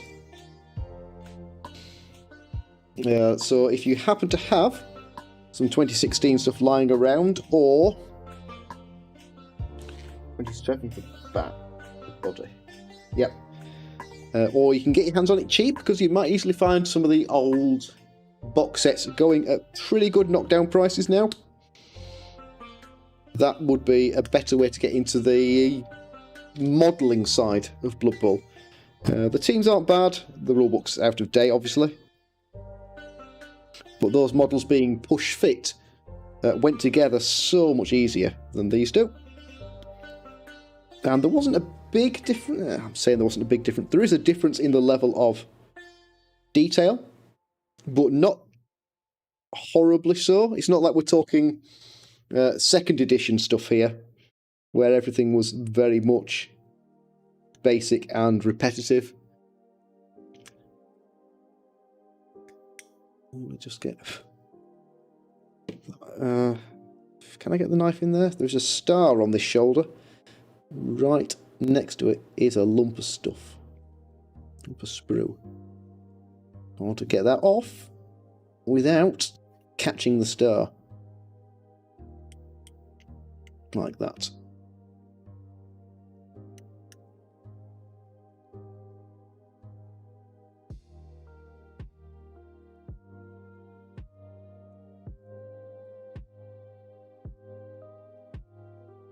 Did everyone, or did anyone catch the Bonehead podcast video a couple of weeks ago when they did this? I can't remember if they built theirs on stream, but they did the painting of this team live on stream. I dipped in and out of it. I was doing all sorts of other stuff that day, but yeah, I dipped in and out of it. I wonder if everyone else caught that or not. Because he was using some fairly clever new paints. I won't be. I will be using the same straightforward paints I've already got. I think I have a purple. I ought to have checked. But then I do have a purple. Oh, what's that? I've got... It's Zara's purple. It will be a Games Workshop one that I've rebottled. So I'll be working from up to and through this. I think it's probably the only purple I do have. Can we sell? It's not nearly as purple as that in real life. It's a little bit cooler than that. But that will be the basis for our purple cloth. Cool. There's a right lump there. I don't know if I'll get that out before that dries on me. And top tip that I'm not paying attention to is pre-fit your models. Wherever possible, dry fit your joints so you spot anything like this before You then have to chop it out whilst trying to get the model to glue. No, that is going to be filled. Yeah, so going to be a little fill in the back of that belt. Won't be too bad though.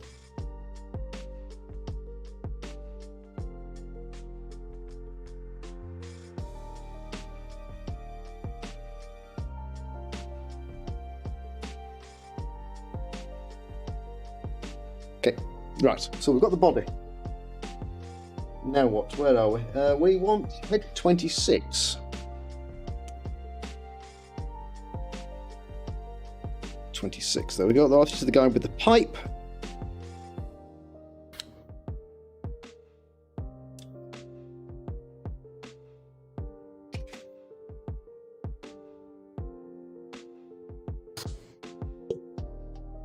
And I could lose the pipe if we wanted to. Again, we'll cover that when I do the other 6. I'll probably end up doing the other 6 off stream. I think I'll do the first half dozen. And then I'll just post updates maybe for the rest. Okay, that is located. Because the second 6 will be the identical stream. So I can't see you guys wanting to sit through 2 lots of stream. If you do, then I'll think about it, but I can't imagine there's that much interest in seeing this done twice.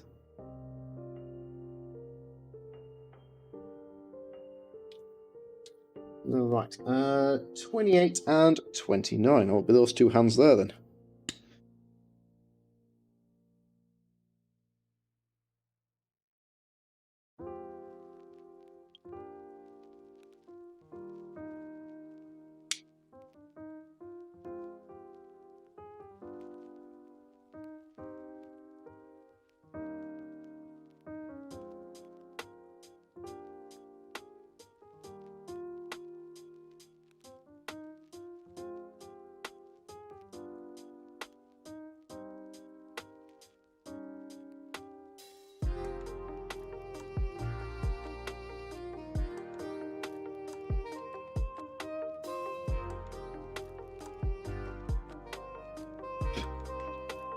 Okay. 2 open hands, so all you could do is judge which side the thumb is. Make sure you stick his hand on the right way around. Otherwise, you could end up with the right hand on a left arm. When they're like this, when they're sort of mirror images of each other. Which we'll do that with I dab them together. Spread that around.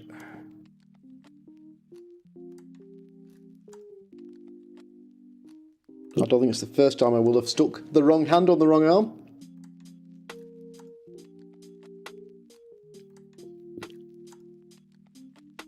Usually only on the fiddly models. It's been a long time since I built some Space Marines.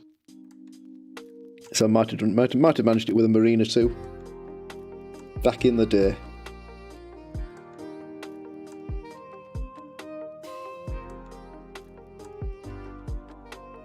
My head hasn't quite gone.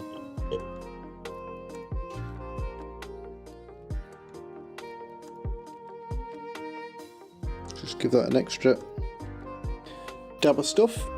Let's say I didn't want to take.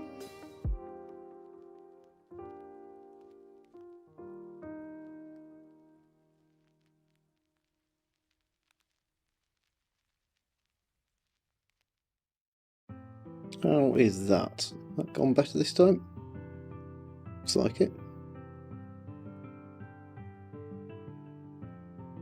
See if that arm, kind of got that arm just a slight bit off to one side. Let's have another shot at that as well.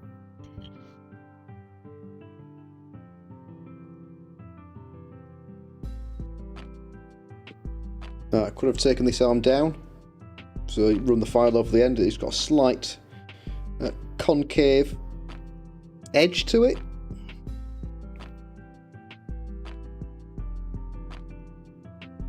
It would have been. Oops. Don't lose the hand. That would be a bit, because I'm looking at we've gone so far. There aren't going to be any spare parts from this kit. This kit will make up the models as illustrated. And that'll be a lot. I don't think there's going to be any leftovers. Unless you don't use those bits like that big feathery chest piece.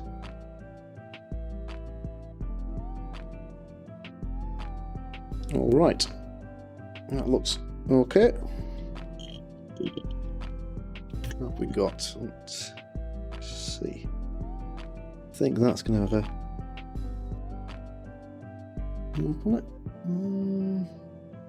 No, we might get around that one as well. Take a quick run at it with the file.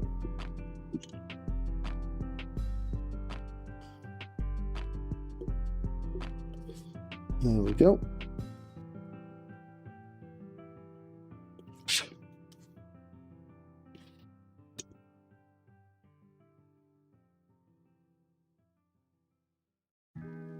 So, how many of you are out there? There's about 13, give or take, out there in the moment. So, what's everyone doing, apart from watching me do this?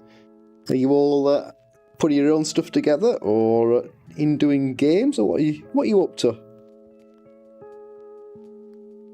And arm doesn't want to be that way up. That kind of looks a bit crookedy. Let's go for right round.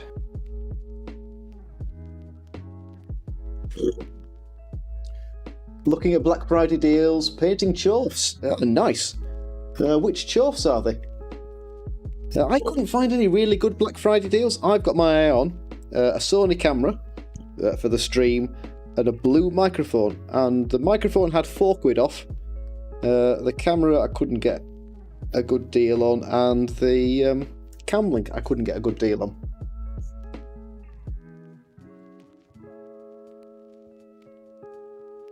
Okay, there we have lineman number whatever he is. Lineman number 1, apparently.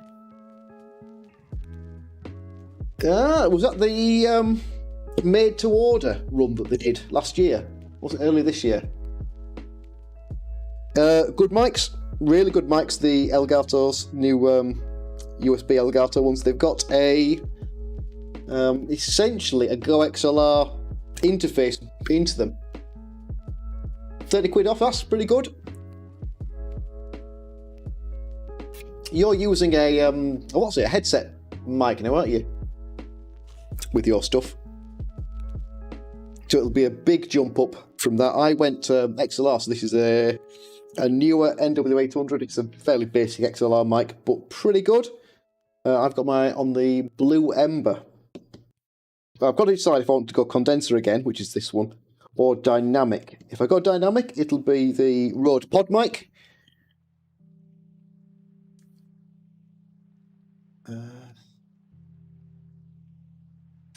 Reasonable, but yeah. Nice. I suppose then you're pretty glad that Chorfs have made it back. There'll be a few folks with nerves about their teams when we got the leaked rulebook with some missing teams. So I've got a Vampire Kickstarter, sort of waiting on it to come for vampires, the Punga Vampire Pirates, Vampire Buccaneers. So that team is coming, so I'm pretty glad that vampires are back. Something else coming. The Bretonian team from... what was the company that did the cheap, like really ridiculously cheap Kickstarter a few weeks ago? Norbane? Norba? Miniatures? They did like an Empire and Bretonian old world Warhammer cavalry Kickstarter, but on the back of it there was a Empire Bretonian Blood Bowl team. And I backed the Blood Bowl team in that one. So yeah, kind of glad that vampires are okay, and I'm just banking on the fact that the NAF will preserve Bretonians, because that team doesn't really make up a nobility team. So you either have to do some work to convert it across, or hope that they'll catch on and give us some extra models, so we can convert that team up to new sort of rosters. Right, which foot? We're going to go for the flat foot.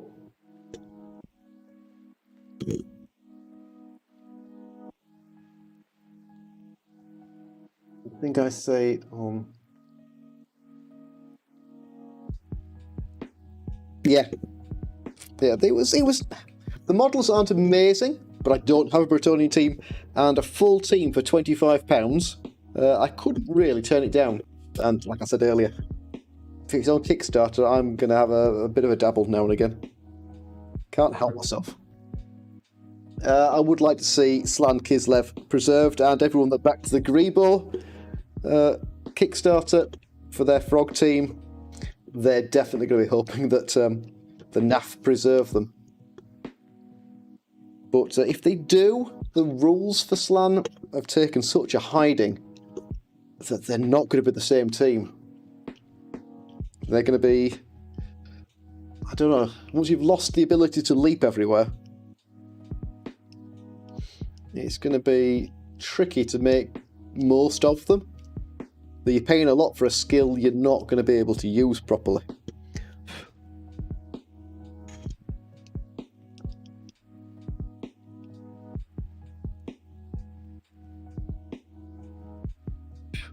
Okay. So you go in there, like that. Perfect.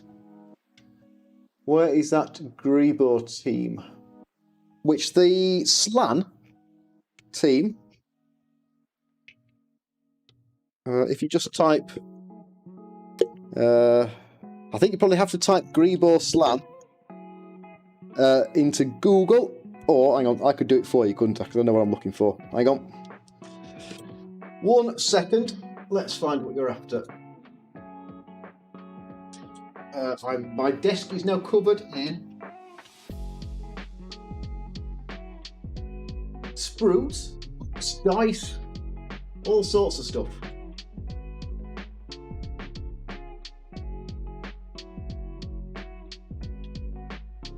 Searching.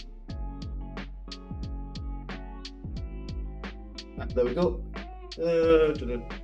Grebo games.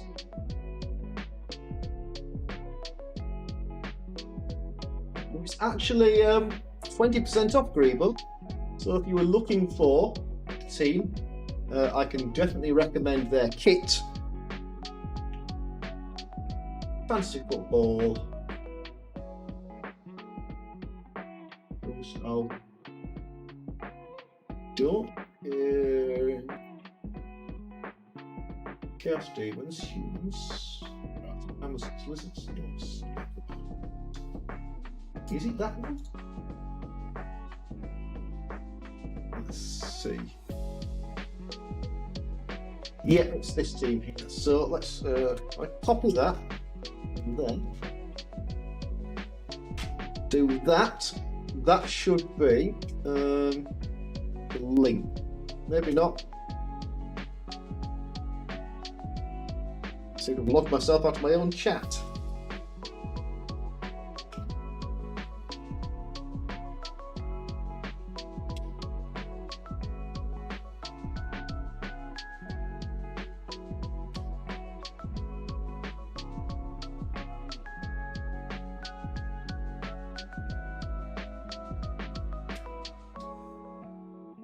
There we go. Right, there we go. So that is the link to the Grebo team, which you can now buy. And yeah, 20% off. So the team bundle is €76.50.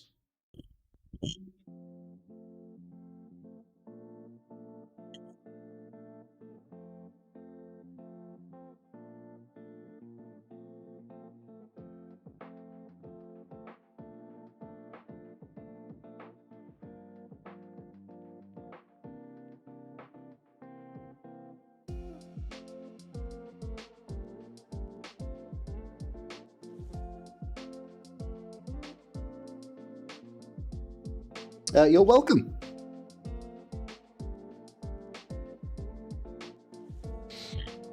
They, I think Grebo make my favourite models in the whole sort of the third party stuff. Their Dark Elf is amazing. Their Lizards, which I backed, amazing. They do the Cutimals teams, if you've seen them on Facebook. Like the little dwarf-sized, goblin-sized themed animal teams. So there's like a penguin team. There's the orc team, which is made out of pigs. So the pork team, which is quite cool. They're not horrendously priced either for novelty teams. That they are more of a novelty than something you'd want to play regular. The oh, grass. And now I've got myself stuck. Probably super glue. It sticks to everything, including fingers.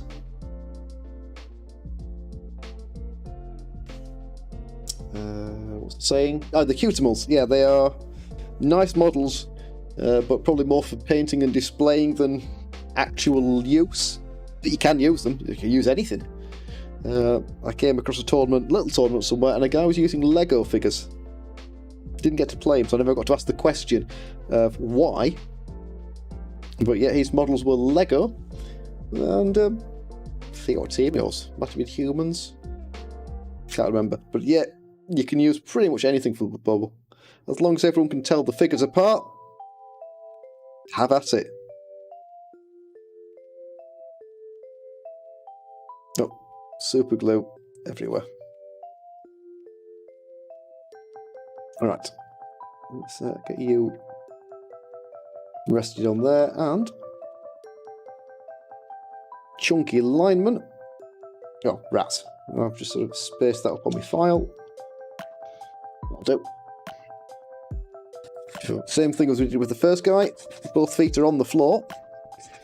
So let's give them a file across the two. Make sure they sit flat. We need to get them to sponsor you. They already sponsor Andy Devo. So Andy Devo does a giveaway at... Is it... I think maybe it's 6 months and a year, or 1 and 2 years. And they've built a Dark Elf to look like Andy Devo, and they've built an Ogre. No, it's an Ogre to look like Zunk. So if you subscribe to the channel for a chunk of time, then they send you a free model. Which is really good. Just got a question. How many... That's a good question, actually. You guys are probably all tabletop interested, but I don't know how many people that are in main, like the big streamer channels, are all like computer game Blood Bowl players, and how many are tabletop players, and how many do both. Never found out what the split is, whether there's more tabletop players, more game players, or a mixture of both. I know most of my York group don't play online. They're all tabletop only players. Even through the lockdown, they finished a Fumble League, but then didn't bother with a second season. And yeah, curious to see what the split is. But if you're a computer game player, free models not a huge value to you. If you've no intention of using them, 2 random models, that doesn't make up a team, so you'd still need more stuff to do something with. It's a nice extra to have.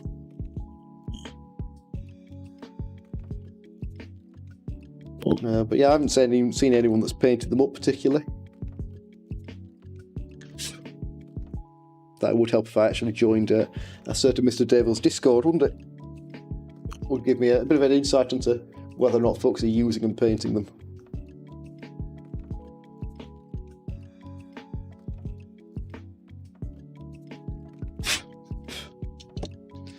Right.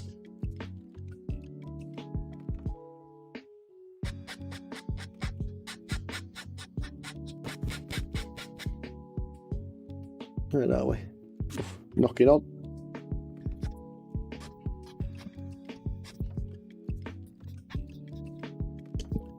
There we go. Right. Let's get that one glued, and that gives us 4. I think that's 4.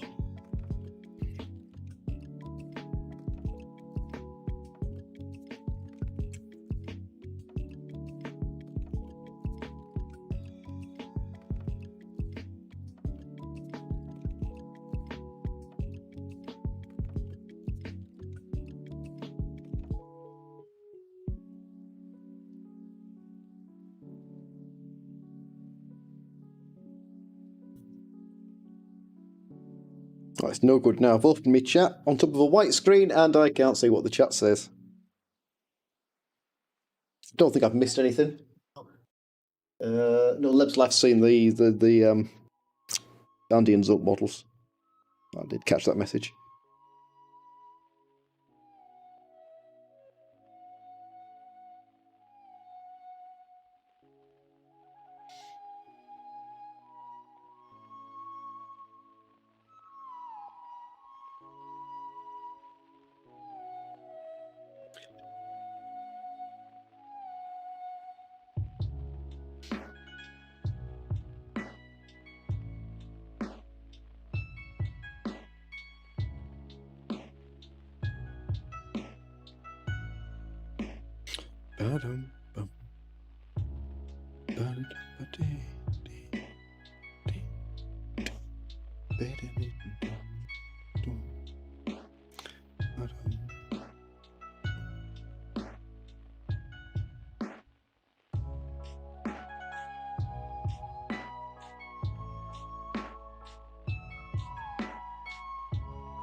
I'm gonna glue. Doesn't want to go.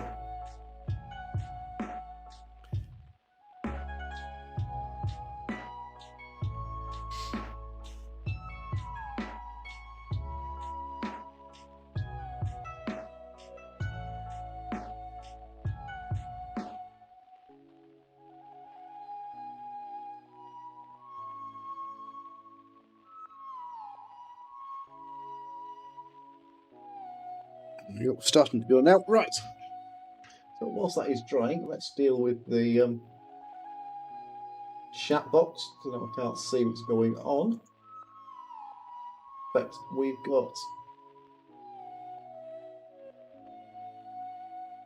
there. We've got more stuff in there. Perfect. I can go away with you guys. There we go. Right. That gives the I can see what's in the chat now. So, just want you and you position so you can dry properly. Should kind of means a bit like that.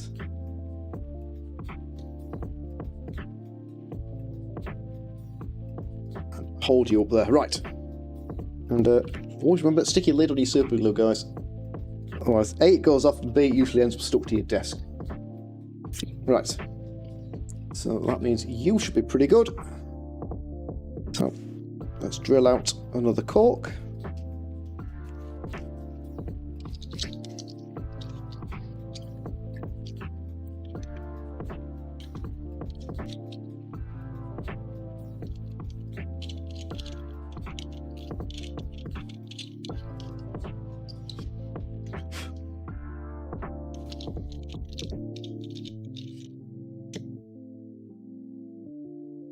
I want to take this guy, our blitzer guy. Oh dear. And oof him in the hole. There we go. Fine, you don't need to bother sticking the sticks in the corks. Where are we? Over there. So yes, when you get them in the cork, I tend to find I don't need to worry about gluing the stick in. It's tight enough as is. What happens if I throw this colour down to a more yellow colour? Is that quite as harsh? That's not quite as harsh, is it? As a glow. Might not be quite as clear. So let's find something in the middle. Go, let's try that. What are we doing? Oh, battery. We're not doing bad at all. are we running there? We are running 4100.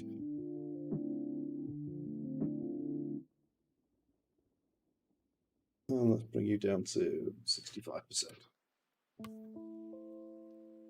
Right. Okay. So that is our next couple of models done. We don't need you for a bit. Don't need you for a bit. Let's clear some of our stuff up and move on. So I think this will now be 2 bodyguards. That's all that's left. So we're looking for 30, 33, and 36. Where's 30?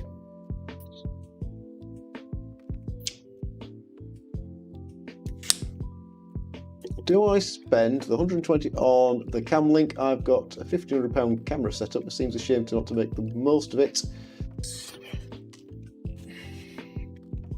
I am using a £15 cam link knockoff. It's only HDMI 2. It doesn't have a YU/Y2 colour space, and it only encodes at MJPEG. But you tell me what you think of the quality for a camera that you're then going to compress and stream with.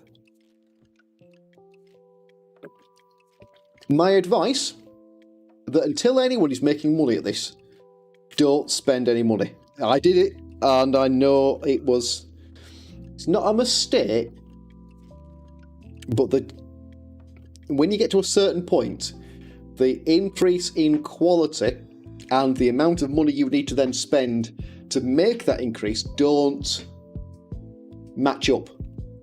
So in your case, I would say try one of the £15 can't links.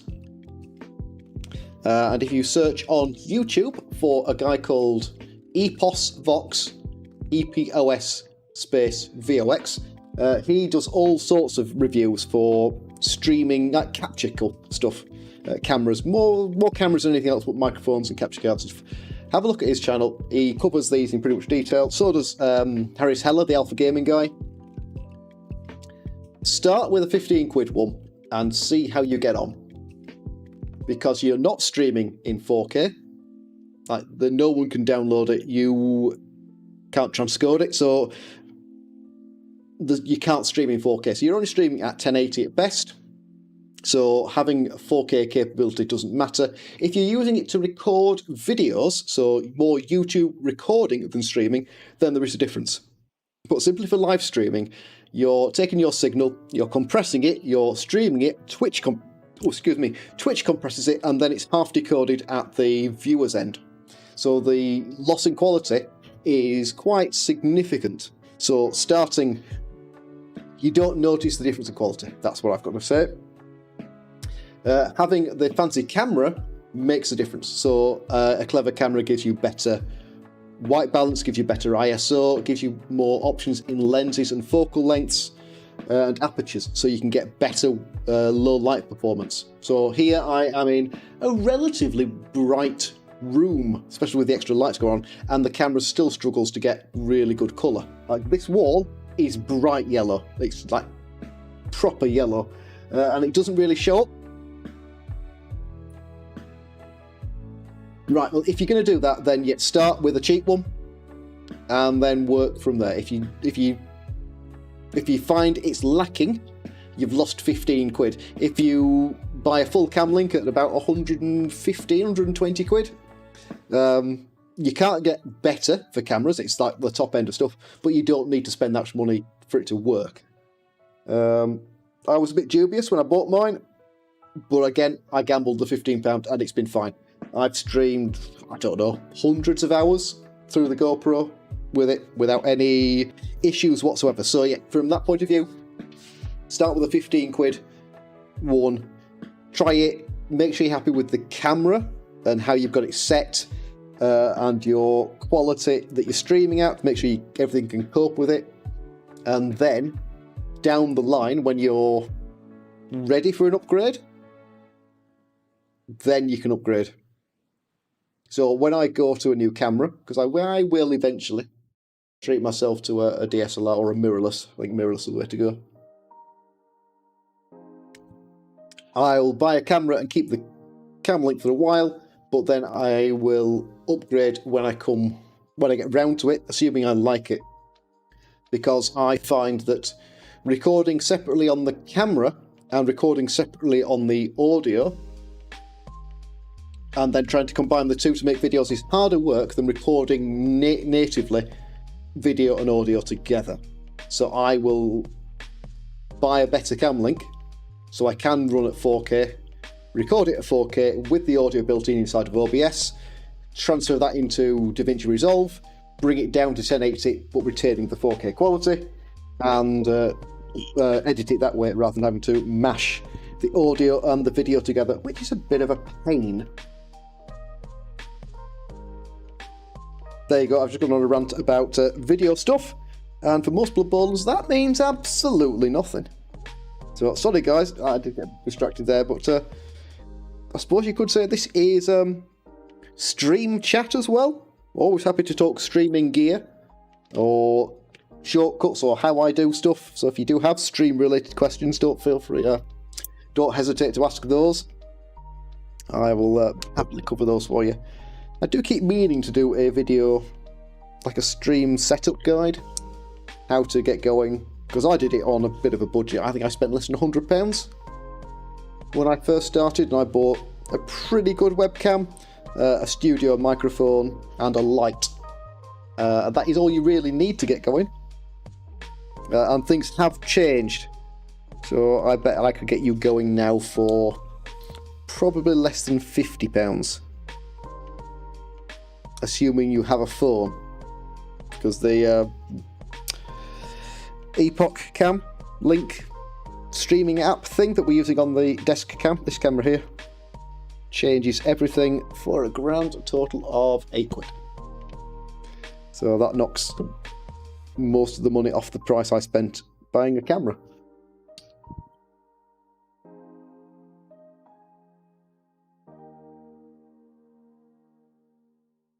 And then once you get started, no, my fault again, I have upgraded to DaVinci as well. I have upgraded my DaVinci as well, just wanting for my code to arrive, but that is for video game. Oh, I'm still on DaVinci 16, the free version. I haven't gone to the new 17, and I don't know what features are in the paid version that make it worthwhile. I know there are some advanced colour grading features locked behind the paywall, but I've yet to really get stuck with that. What you get in the basic version is more than enough for the level of talent I have for editing videos. Also the level of time I have to learn. So I had to learn some motion graphic design for the stream graphics. Right, there you go then. It's got bits for proper videographing types.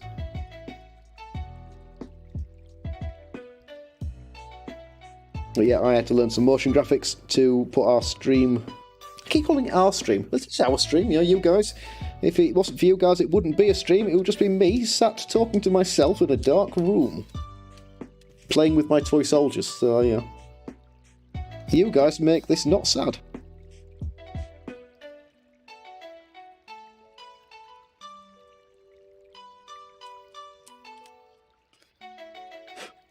There we go. As I said, there's a bit of a lump on the side of that breastplate. Again, most of these are where they were mounted up onto the sprue. By and large, they've been pretty good. And currently comes with a fancy keyboard for it. Oh, one of the editing keyboards. That'd be quite cool. I know there are a lot of shortcuts built into it, like normal keyboard shortcuts. But I use A, B, and J, K, and L. In terms of shortcuts, I haven't actually found a use for any of the others yet. But then again, I am very basic with my editing.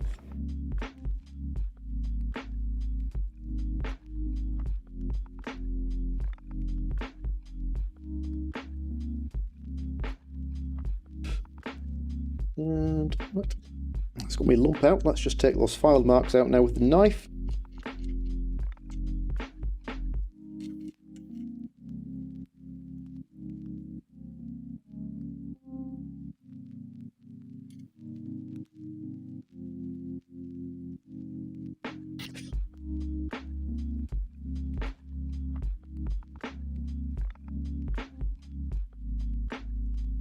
There we go.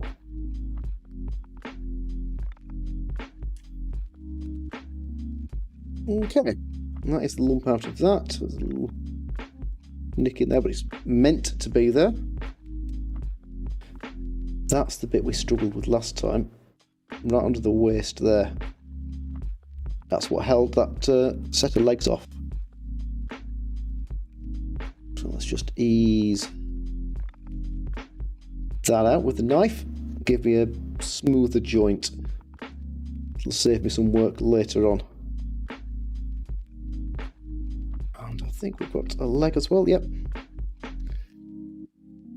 Same again, let's just take out that lump.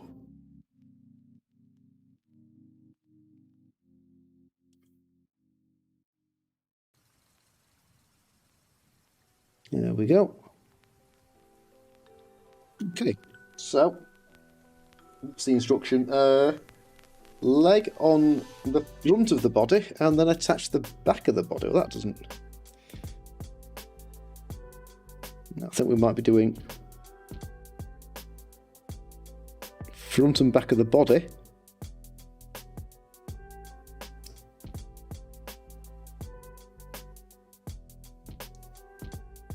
Oh, that doesn't seem the best fit. What does this? This is the square on the floor type foot.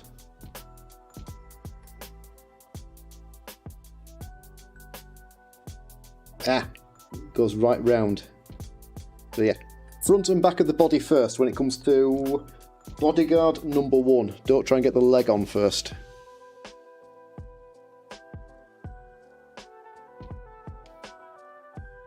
Another one of Games Workshop's good instructions. Assemble these 3 bits together first, except that one of them wasn't fit until you've done the others. I seem to remember old multi-part kits having better instructions.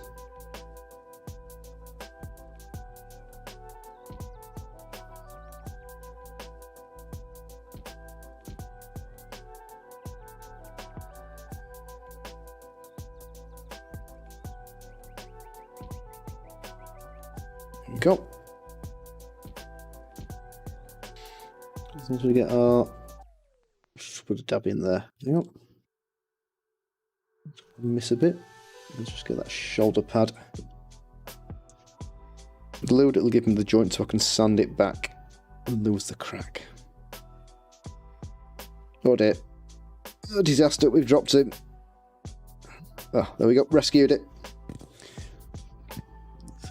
Glue.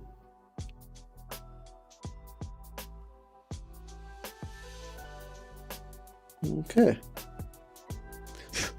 Leave a little bit in there, a little bit in there, perfect.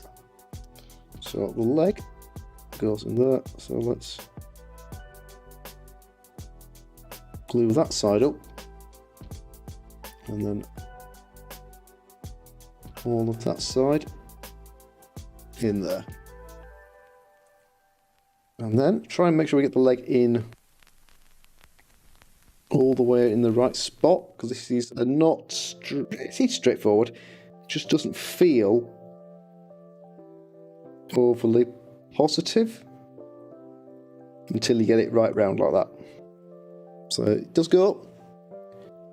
Again, not easily to see.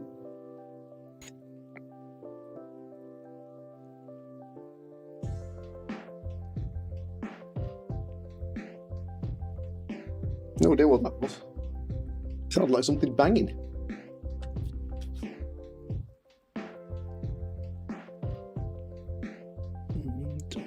Nope, happy with that. Right. Must need another leg.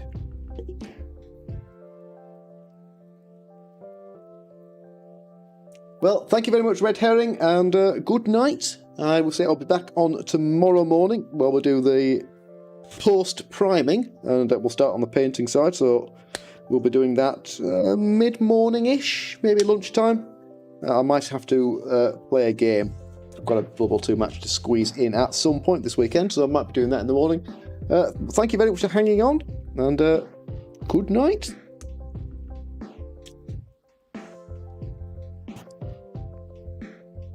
Okay, a lump in there that needs to go. Right on the front of the leg. That is an awkward one to lose if you miss it, because that one's going to be pretty visible.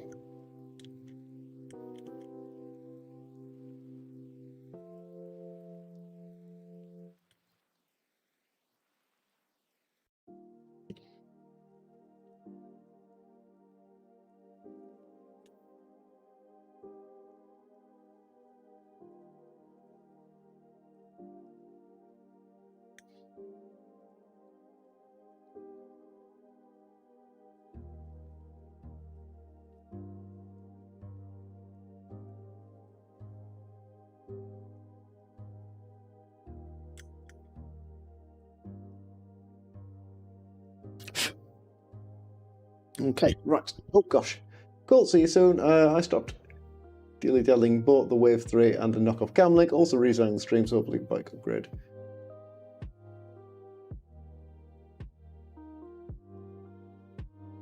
Hopefully next week. I should have one for tomorrow, but I haven't done it. With everything else I've been messing about with this week, I haven't got on. So yeah, really sorry. I know you're a big fan of those, Hawk. But I have got them filmed. I did it and finished it. I have a couple of days off this week. Well, I'm off this weekend and Monday, which is unusual for me. So I will be attempting... No, I am. I've only got 3 games left to get up, so that will be done this week. I've got the next how-to video, the how to block video good. How to block filmed. I've done half of the B-roll. I need to do some B-roll out of Blood Bowl 2 for the last of it, and then that can go up. So that'll be coming shortly. I'm going to do a video first thing in the morning to do the giveaway details, and then I'm going to do the Khemri matches, and then I've got how to block part 2, which is how to block using the skills. So the first part is how to block, and the second part is what to do when you've got block or wrestle guard, and includes the new skills. So we've got defensive in there, we've got the new claw in there, new skills I've got in there. There are more new skills.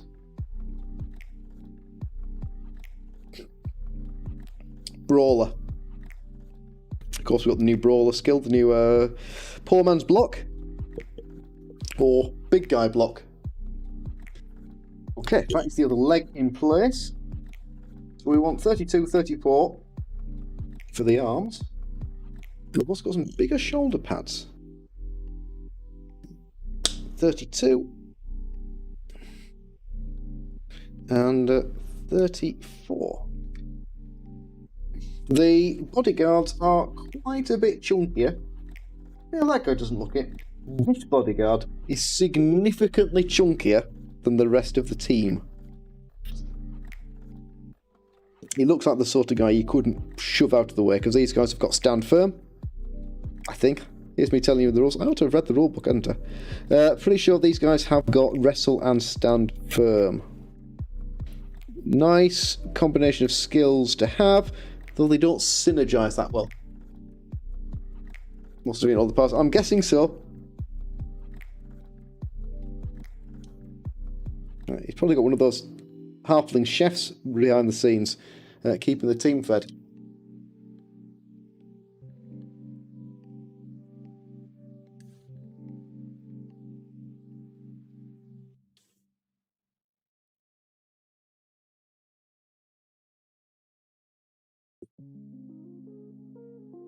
Right, one arm. There we go. That's little. This one does have a little notch They give you a nice extra locator. And that goes in there. Right. So the other arm. The grab kind of arm. But interesting that the new teams have a couple of players who start with 2 skills, which is not normal. Most teams only start with players 1 or none.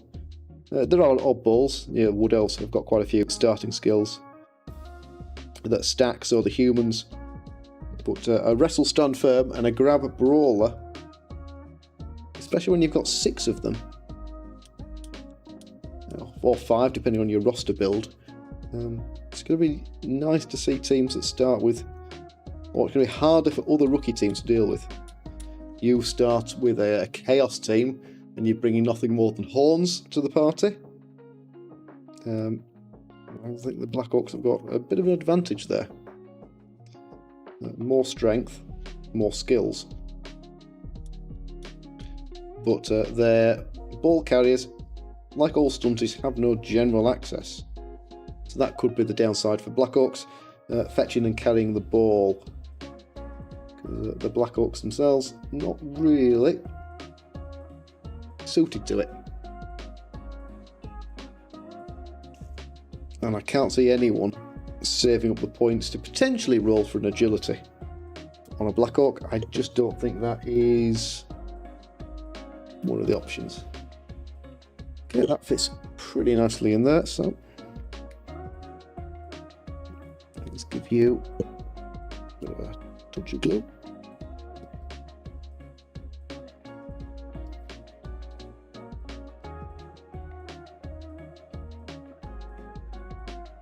What do you think? Is that too high?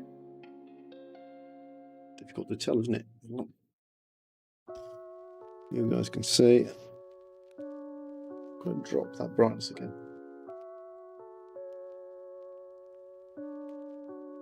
Oh, that helps instantly. Why didn't I do that sooner? Oh, it's just too bright. That's half the issue.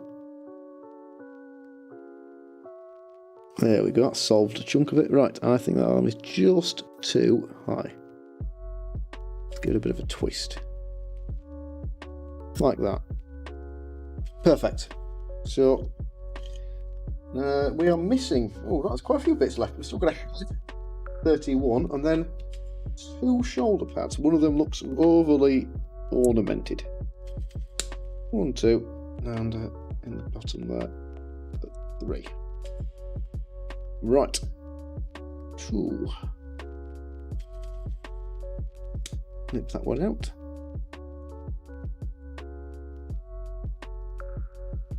Nip that one out. And we've got over here. Side of the helmet, which I'll take off with the knife, because you end up with a slightly cleaner cut that way.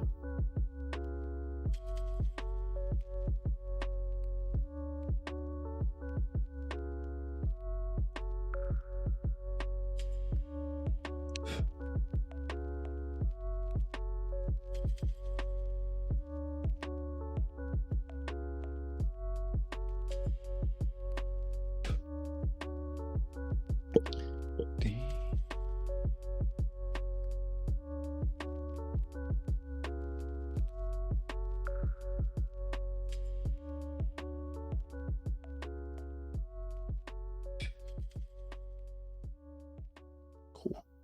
There's still a bit of a lump there. Can I even squeeze? I'm not sure I can squeeze in there. Can I get that out?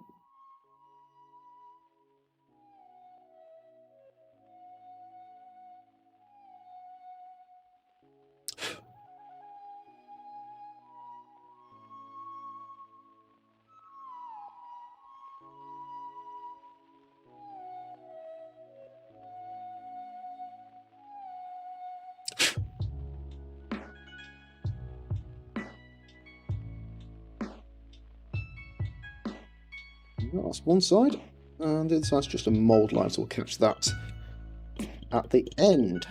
And the head pretty much sits on top, looking along the arm. Yep. Oh, going. So it's only really been the thrower's arms that Was that it? Were there any other arms? I think there have been a couple of arms that have been sort of flat fits that have been tricky to line up, but nearly everything else has gone together pretty well.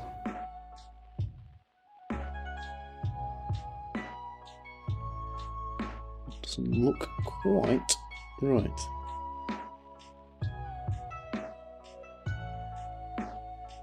Yeah, that does. You're supposed to look over there.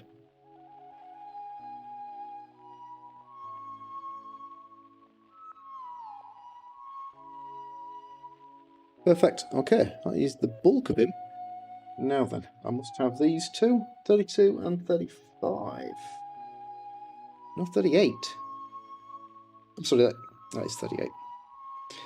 I've already had 32.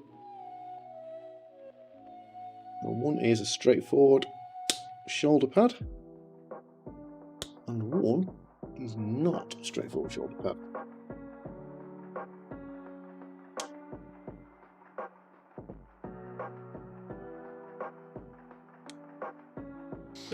Right, where do you go? 35 is on this arm.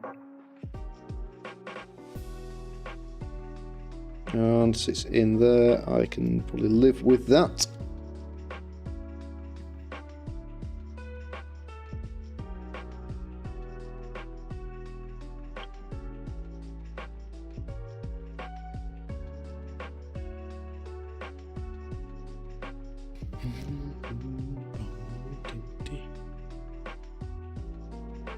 Except I've now got fingers in the wrong spots.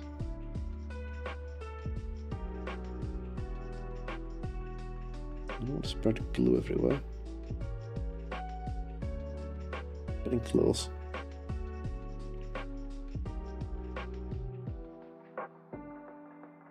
How about that?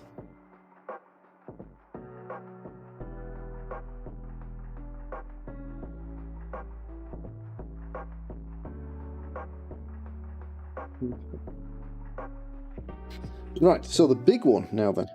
Now if we need all of this, again I think this is a bit like that chest piece, a little over the top.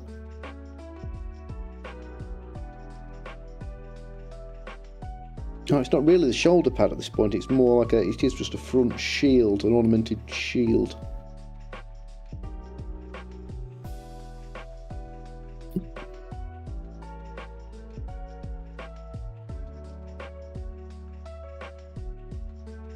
Kind of goes in there on the front like the Blitzers did. It's high.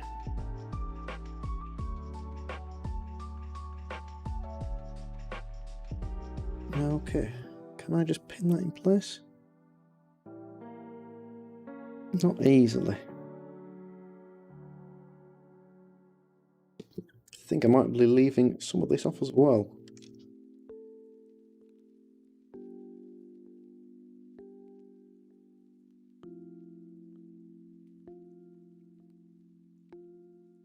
Let's see, where do you... Cool.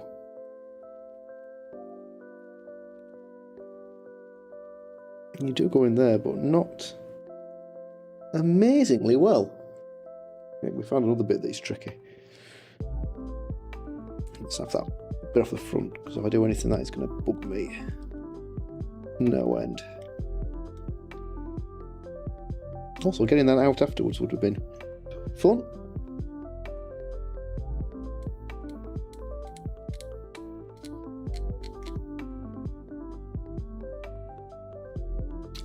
Okay. Can I squeeze you in? It looks to be quite far back, so is it more... Oh dear. That means we've lost the other light now then. That's going to be more of a pain for me than it is for you guys.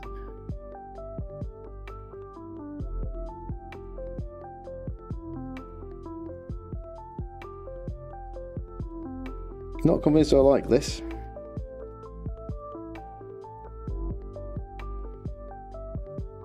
But it goes there somehow. I will keep it. Because obviously this isn't my team. But the other guy might be losing the feathered part. He might just be keeping the shield here. And again, it'll help to differentiate the models.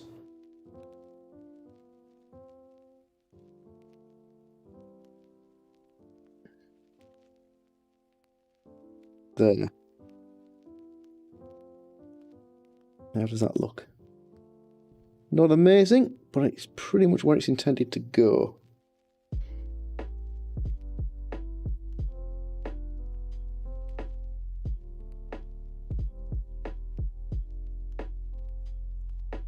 Does cover that shoulder pad. You probably can't see it, but there is a little gap in that shoulder pad there. It does cover that. God, they look really shiny. They're not nearly this shiny. In real life, that's just the way it looks on the camera. They are more matte than not. Right, so let's put that guy down, because that was a bit of a long one. And sort some lights out. So this one has been on charge all the time. This one hasn't.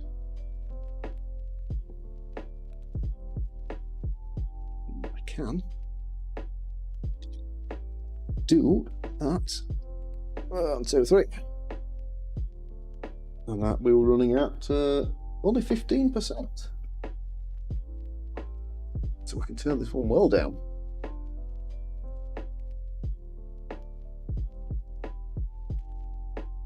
There we go. That has come down a long way. Still quite shiny looking. But otherwise we've got a light up here, so yeah, that's quite good. Right, we're going to put you to one side because you want to dry off, but we do have 2 more ready to go on bases. Look at that. We've got a base that's not flat. How did I miss that? There we go. So if you were just thinking these are just normal corks and any old bases and a bit of hot glue, so it's just hot glue that holds the two together. Super glue works, but it is a bit of a pain. It seems to soak into the cork too much, so it takes a lot of gluing. And the hot glue works really well, and obviously it's dead easy to work, and it dries super fast, which is what you want. You just want it to stick and work.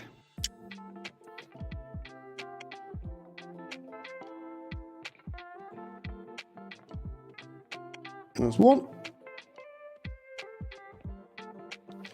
And there's 2. So that gives us a grand total of 4. You guys can't quite see them. 3 and 4. All set and ready to go.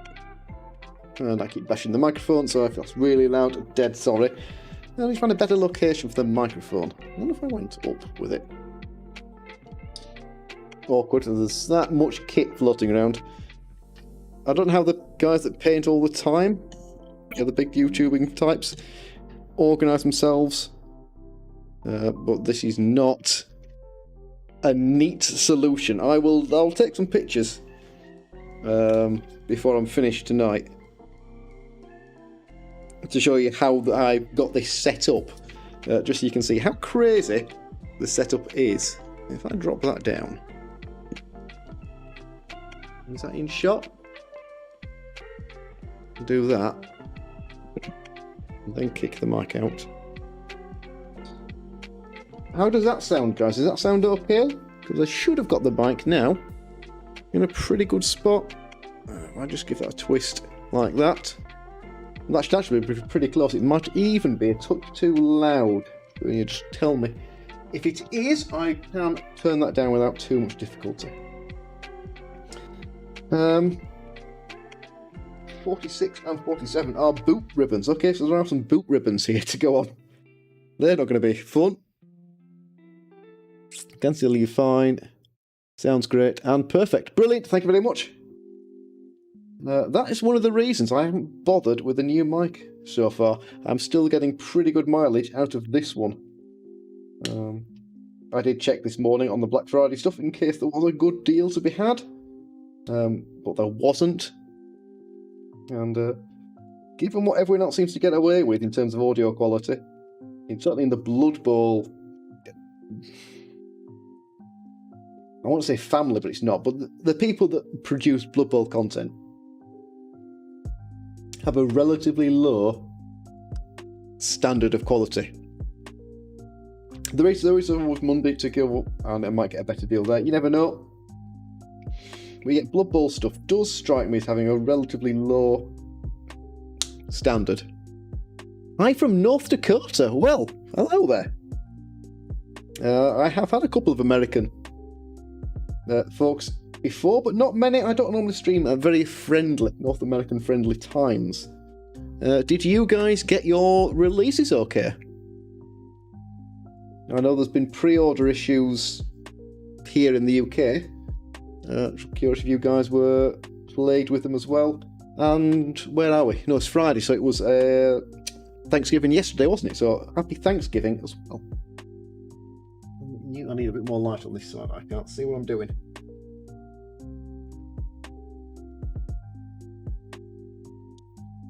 There we go.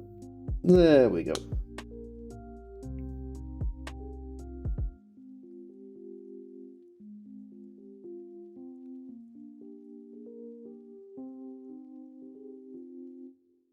Was in the source same as... God, you've still got shops that are open then. That's an achievement. Most of our stuff is shut.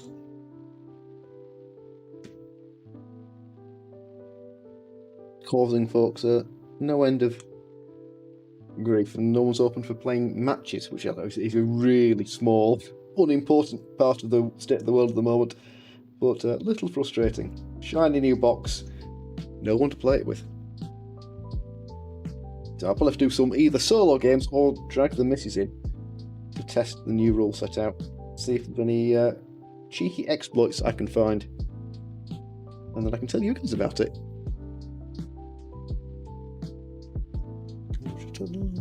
No, up there on one of these ruffles. Again, that'll be pretty obvious if I don't catch that.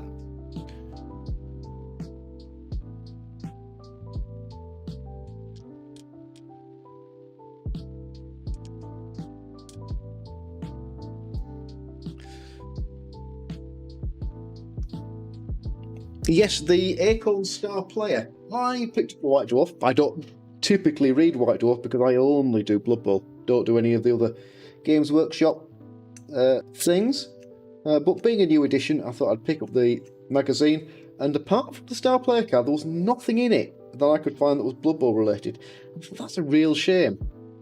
I'm going to have to check now whether next month's White Dwarf will have any relevant information in it. If not, I can't see myself picking it up. Simply because whilst it's to be an interesting read, I haven't got a clue what's going on in Age of Sigmar. I've no idea what Warcry is. None of my local groups play Necromunda. Gonna see if anyone playing Blood Bowl. Is that Blood Bowl 2? Is that Blood Bowl 2 the computer game, or Blood Bowl 2 is in the second season, this new Blood Bowl now? And if you haven't played Blood Bowl before, I can wholeheartedly recommend it. Even now with the new edition, or even more so with the new edition, there will be a big uptick in interest and people wanting to play now than there was previously, because it's the shiny new thing, and everyone loves a shiny new thing. Does that go together there? Just about. That doesn't fit very well. What have I missed here? There's something not quite right here.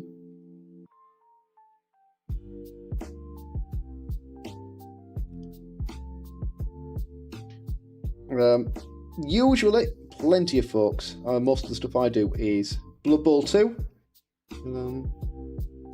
Interest has died off a little bit since they announced the new one.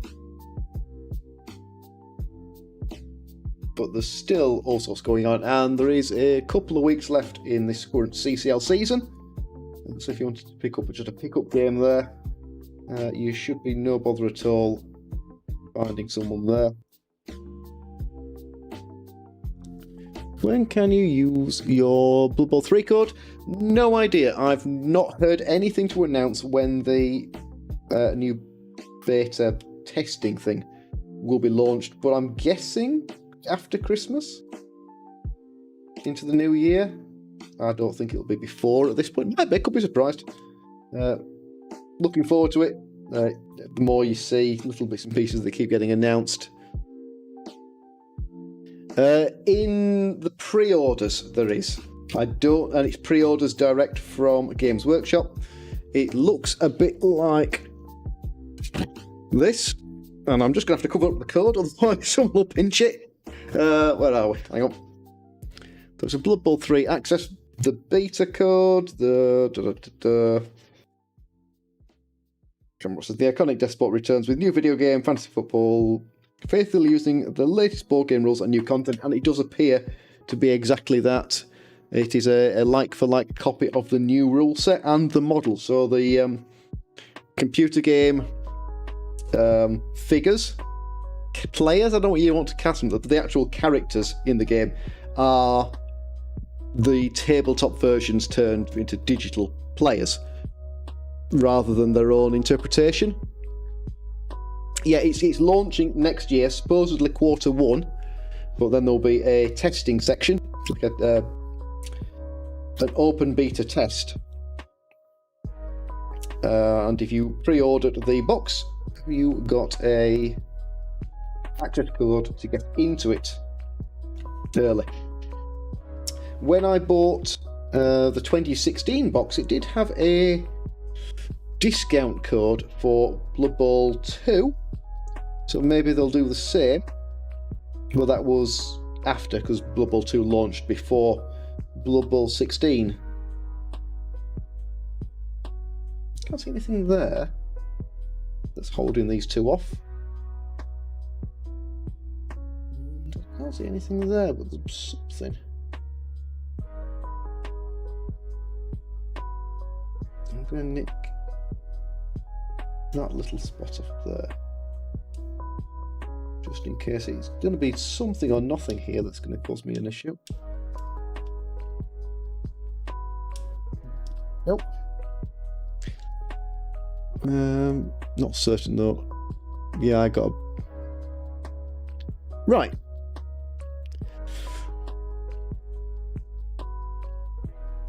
Yeah, I can't remember if I used mine or not, or whether I'd long since lost or forgotten about the code. I probably had before I got Blood Bowl 2. That is going to take some filling. So what are we on now? We are on Bodyguard 2. Bodyguard 2 is by far the worst fitting piece we've had. Most of the others were a fiddle, but were pretty good. This, not so much.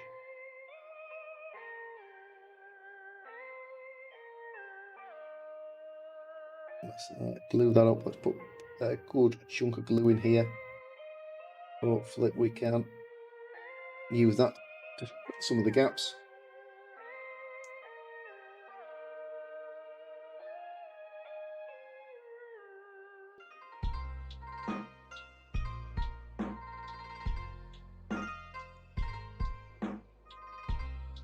Like that. There we go.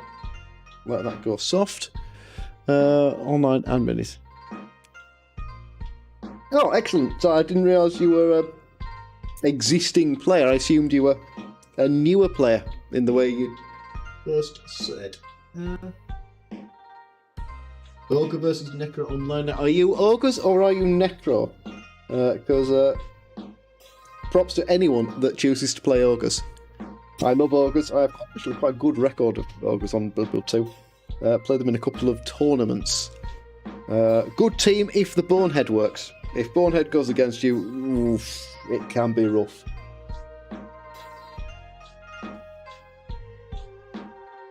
There we go, let's clear that out of the way. Oh, good man. Good man. No one wants to play those. Power gaming teams. You have at 'em. You smash some goals. Not that playing Necro is a bad choice, you know, you've got to be honest. It's a solid team, and get in while you can, because the new changes to Necro is going to really change how that team plays. Losing the whites, that is a big loss. I've had matches where I rolled bonehead on every player in the same turn, and I've had games where I've barely rolled a bonehead at all. You can't predict them. They're more unpredictable than something like vampires, and a lot of fun. The best thing is just getting the ball onto a snotling and watching no one be able to knock him down. Well, I do tend to carry on an ogre where possible, because snotlings are rubbish.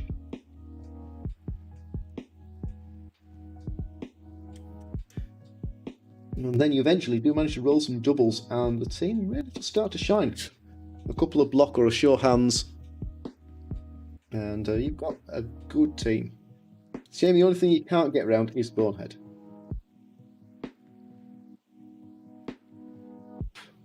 And they do have very expensive rerolls. Yeah, you do. Your choice is an ogre or a reroll.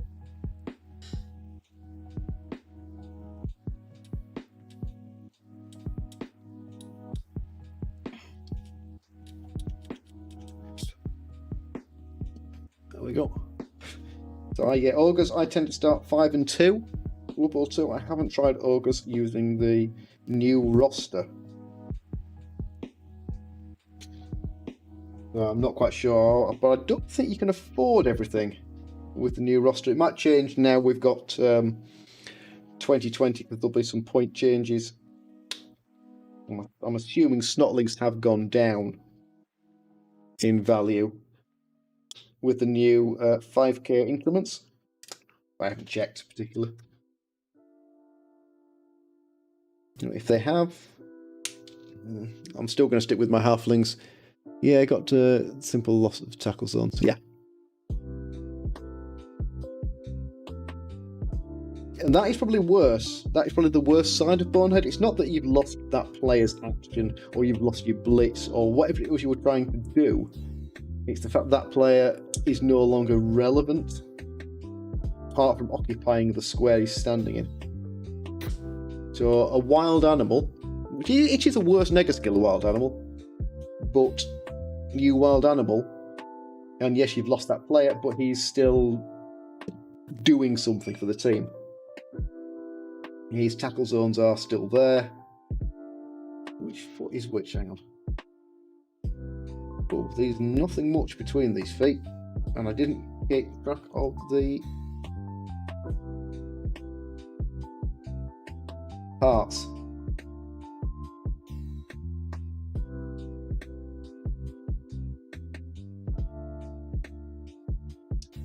Rasp. I think it's that way around. Yeah. And that's going to go in there. That isn't a brilliant fit. This one guy is going to take some filling.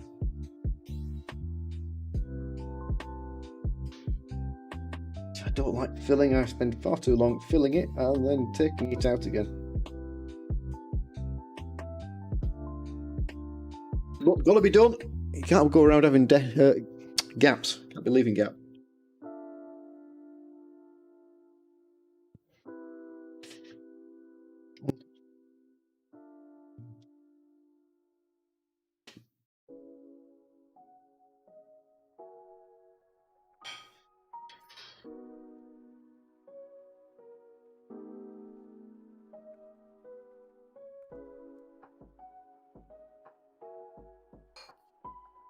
Oh, we've got stripy socks. I've noticed stripy socks on anyone else. Oh dear. That's run. Oh well, we're going to have to live with that. We've got glue running up his leg. That we will be Something to deal with afterwards.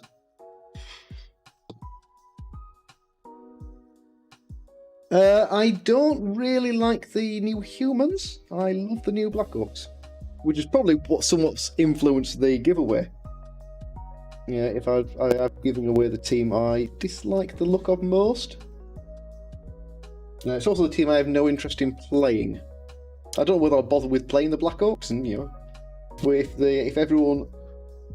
if we get too many new subscribers, then we'll be giving those guys away as well.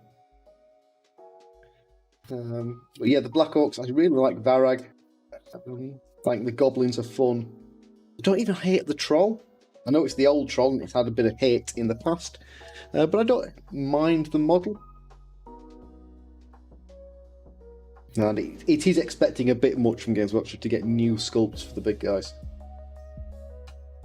So we shouldn't be surprised they've reused those. They were existing plastic sculpts. So rather than everything else, which was Forge World, the Ogre and the Troll, which were the big guys for the teams in the last box, were available as plastics. At a reasonable price. £12, £15, something like that for the Ogre and the Troll when I got them. How are those feet stand? Well, those feet don't stand bad. So at least it will sit relatively flat on the base. Okay, that must be the only arm, because the other one's part of the body.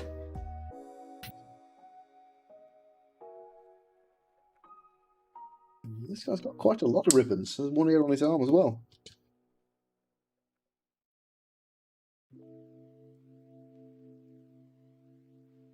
I suppose that is a good question. What does everyone else think on the new models? Well, and on the edition full stop. From everything you've seen or heard, or ask if you've got any questions. What do you think the new changes are? What do you think of the new models? You don't really have to, we'll talk about everything here, but even the new Necro stuff. I didn't bother to order the Necro. I haven't got time to pay for the model. I've got only these two teams to deal with in case, for the giveaway. We've got Ogres on the painting table. I've got Pro Elves. I haven't finished the Halflings or Humans, so I do have playable teams. The Chaos are only half done. I've just started a Lizard team, and I've got 2 Kickstarters on the way. Okay, I definitely don't need more teams. Okay, so this is just a wide down, so we've got a locating pin there. Do we get a reasonable fit? There is a mould line that runs right through it. That won't help.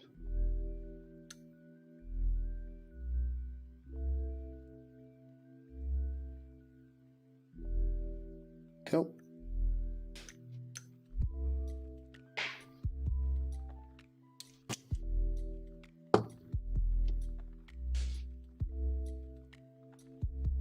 Where do we want to be? Where do we want to be? There.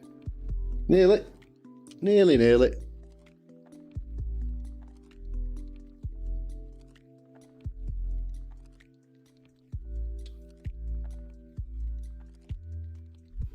That's about where it wants to be. But yeah, another one.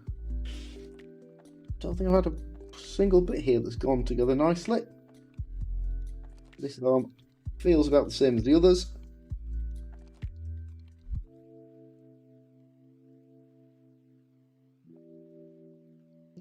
Like the look of the new models. Pity the Ogre and Troll didn't get a revamp, but still good in the box. Yeah, I mean, the fact you've got them in the box is wonderful. Like, from a value point of view, you cannot fault them. They've given away a lot of stuff. When they announced what was in the box, I had a quick tot up, and the difference in models alone between the 16 and the 20 release is £92. So the extra big guys, star players, and the referees, if you went and picked up those existing models, the equivalents, so the Griff and the Varag, the Ogre and the Troll will remain the same, and the 2 Halfling and Goblin referee pack Yeah, you just spent 92 quid on those. So more than the actual box came out in the end. On top of that, they've thrown in a decent rule book. 2 full teams. Well, not full teams, but 2 teams that have their positionals. Which is what the other box sets missed. You didn't get enough players to fill out the positionals. You do here. You don't get any weird... Oh no, you do get a weird feathery thing as well. Let's try the head first. Yeah, it's huge. Yeah, the star players are £20 odd each. I think the ogre and the troll are about £15 each, and the twin pack referees was 25 or 30. If you like the models, then the set is really good value. If you don't want the teams and you've already got a board and a pitch, and the new small format dugouts are excellent. Not going to say unnecessary. You don't need them to play, but it's really nice to have them. Then you only really need the rule book. So yeah, if you don't want the stuff, I would say get the rule book. But you can't really go wrong, and I'm sure there are plenty of folks that buy the box set because they want the Broadcock team, or they want the female build team, and then they'll break it up the rest and flog it on. Oh, but you weren't to know. None of us were to know. Yeah, no one was really expecting a new edition. It did come out of nowhere. Me? No.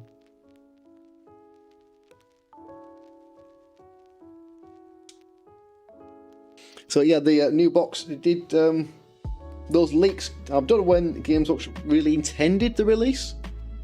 If it was this window, or whether it's been brought forward because of the leaks. It was clearly on the way. Even if it wasn't coming now, it would be early next year.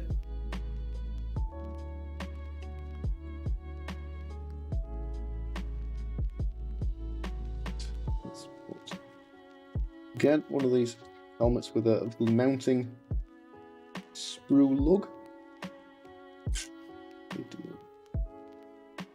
They've got to put them somewhere. I know, a little bit frustrating when they stick it on a nice flat surface, and then you've got to carefully trim it back without marking the surrounding bit.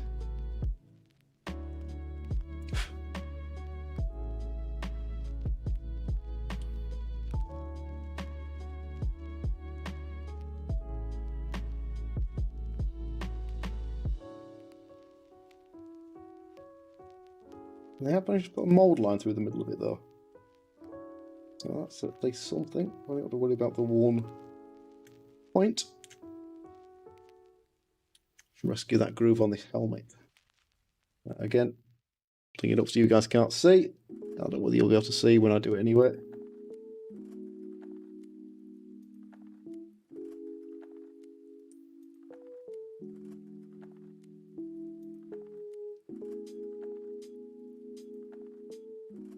Nope.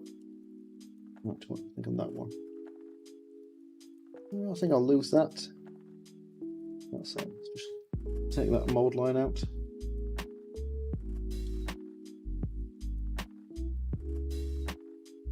Right, and now the leaks seem a bit sus, but New seems to have really turned around their engagement. Yeah, old Games Workshop were pretty rubbish. So they have improved on that. But I think this is. I don't think it was a schedule. I don't think it was an on-purpose leak. I think it was an actual leak. It's not like them to give away the rules.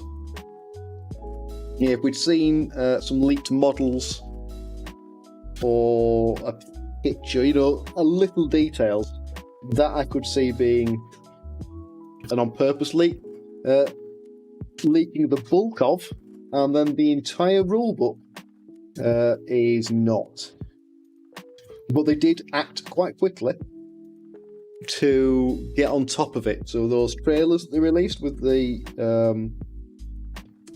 animation and stuff, they either had those ready or they worked real quick to get those launched to not approve, but confirm the leaks. Those happened real quick. But say they might have had those already done if they were thinking about the release window here, this November release. They must. Yeah, I think the rules that were leaked haven't changed. There's been no revision between the leaked rulebook and the print book.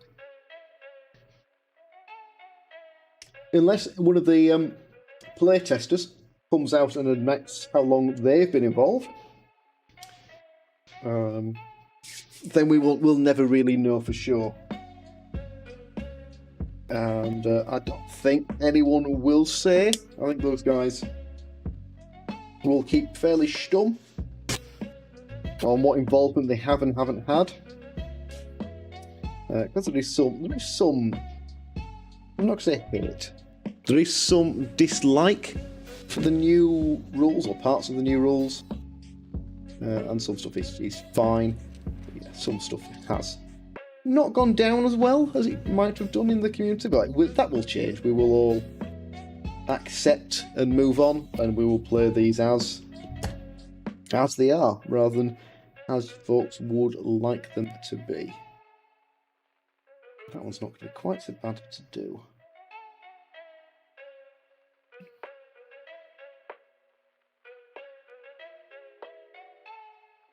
Goes in there, and I'm actually going to tag it onto that little bit of shoulder there. So I'll drop in there, drop in there, and another drop on there just to be sure. Might be regretting this. Definitely will be painting this up before I start the second batch, because I'm not convinced these big shoulder pads on the blockers are necessary or good.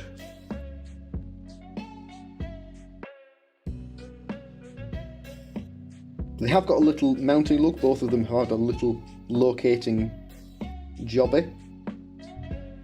That's not been too bad, but yeah, painting under that shoulder blade, painting onto that shoulder guard, getting in the brush in there, underneath, a little bit tricky. And I'm going to assume those feathers are meant to be metal here. You can't really see, there we go. Yeah, I'm assuming these feathers are going to be part of the armour, not like the helmet feathers. Right. Assuming that guy has the ride.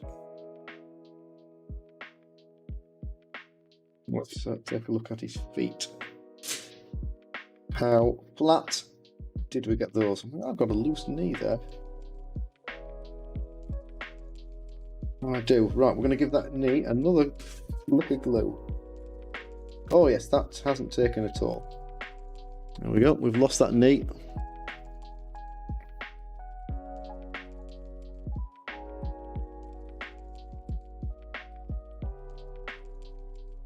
So let's see that shoved in there. Let's see if we can't rescue that joint. Otherwise that will be a niggling injury. Smashed knee.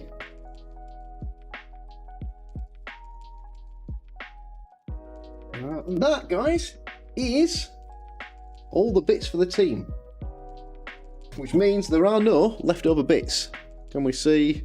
Can we get a decent view of the sprue? So, no, I think I was asking the question about different model setups.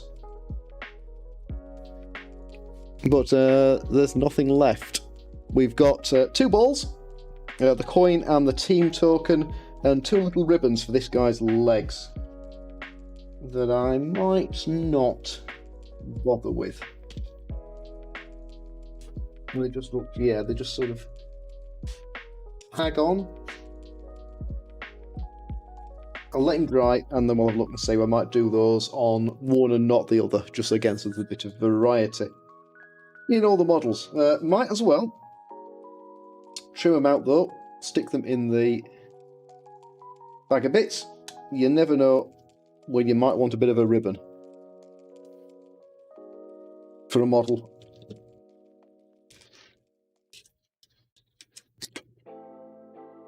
I think these guys have got enough fluff and ornamentation going on that they don't need any more. To paint these balls up, haven't I, for the team? Not something I normally bother with.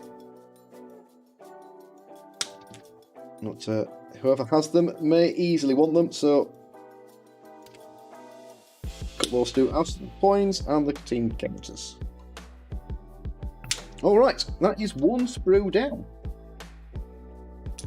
6 models and a bunch of different bits and pieces left over. Which means one wasted sprue. We can get a shot of that one. Also means it's time for another break.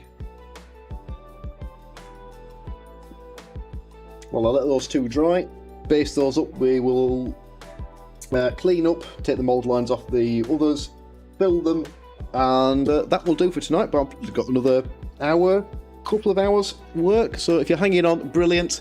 I'm going to stick you back into the movement video because I can. I'm also going to run a cheeky advert. What's going on, YouTube? You've picked up the shiny new Blood Bowl Season 2 from Games Workshop, and you've had a read through the rulebook, but you've got a few questions, and that's why you're here. Blood Bowl is quite a challenging but equally rewarding board game that takes a little bit of time to get your head around the complex rules. But once you do, this is a game with endless replayability. Every single match playing out slightly different to the one before, even in the same team matchups. In this ongoing series, we're going to cover all of the core mechanics of the game. And in today's episode, we're going to focus on how you move your players around the board. And to fully demonstrate this, we're going to move to our board over there and have a proper look. Now, as you can see, we have our pitch set up and it's divided into squares. The pitch is 15 squares wide and 26 squares long, giving a grand total of 390 squares in total.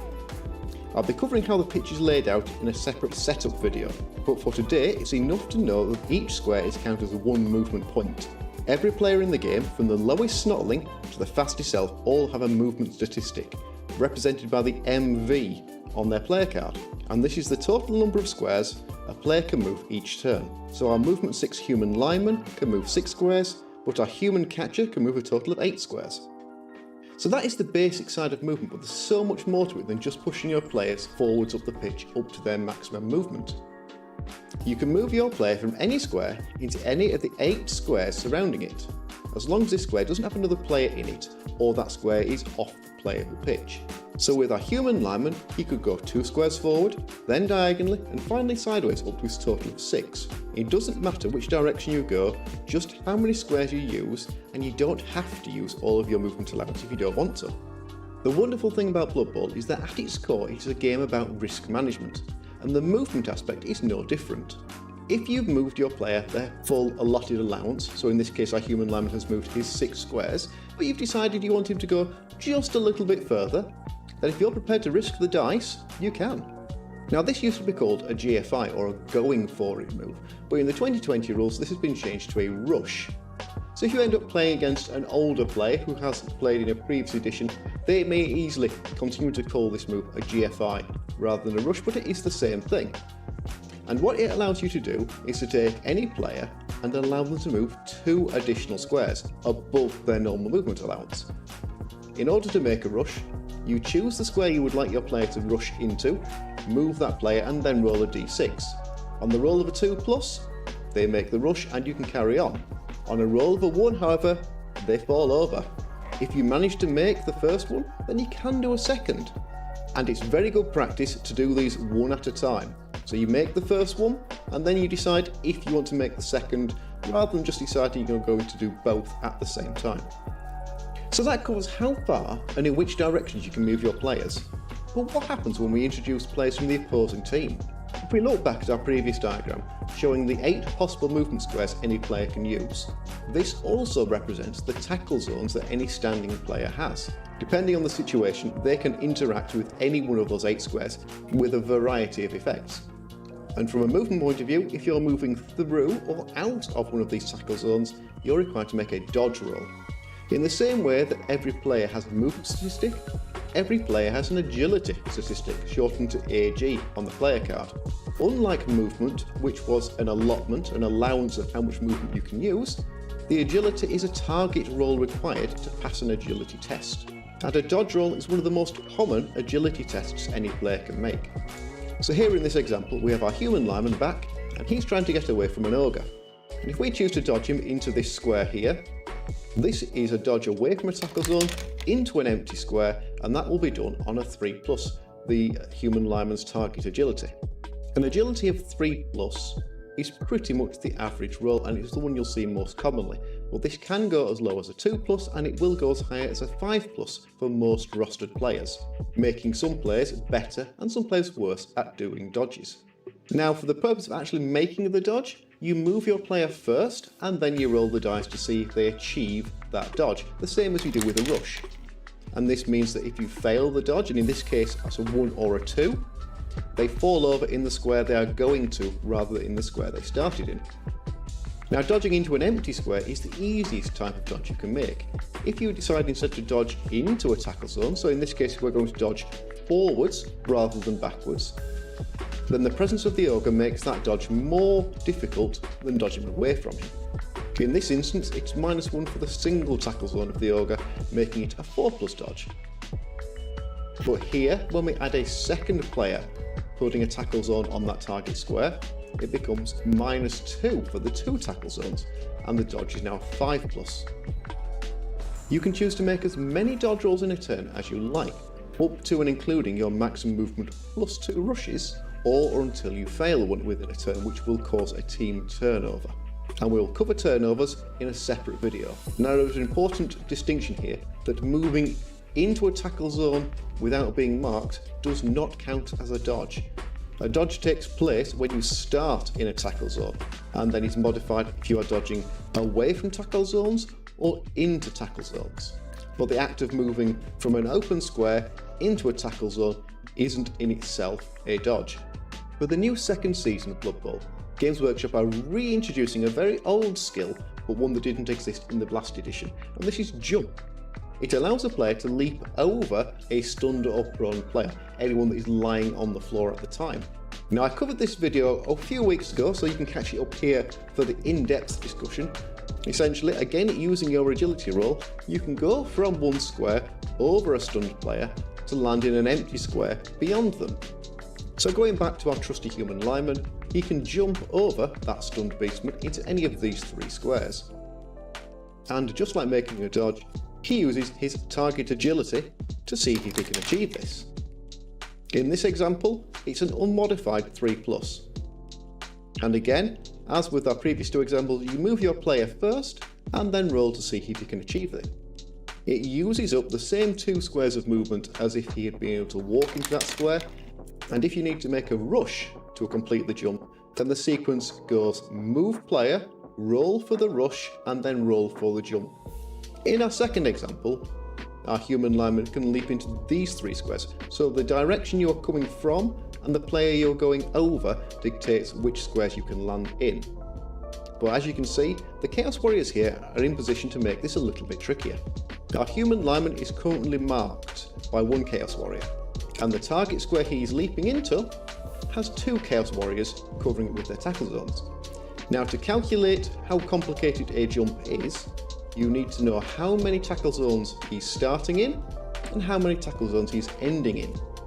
So in this case, he's starting in 1 tackle zone and finishing in 2. Just like making a dodge, each tackle zone adds a -1 penalty to the required roll, but you only apply the worst modifier. So because it is -1 in the starting square, -2 in the target square, we use the -2, making this jump a 5+. Now again, it's important to note that if you are attempting a jump away from a tackle zone, you do not need to make the dodge as well, just the jump. Well guys, that covers all of the basic movement options available to most players. Now there are skills that affect, modify or improve these movement options, but this is the starting point.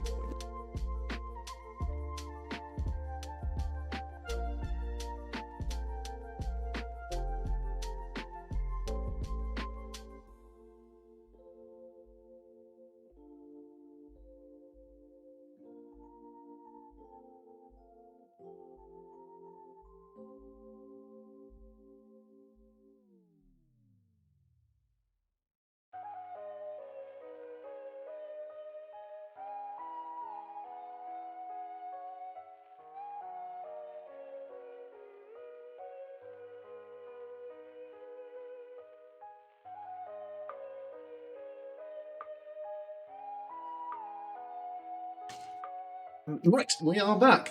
Where are we? There we are. Sounds like. Hang on. Oh, mixed up. Okay. Microphone. If I do that, it tends to be a bit.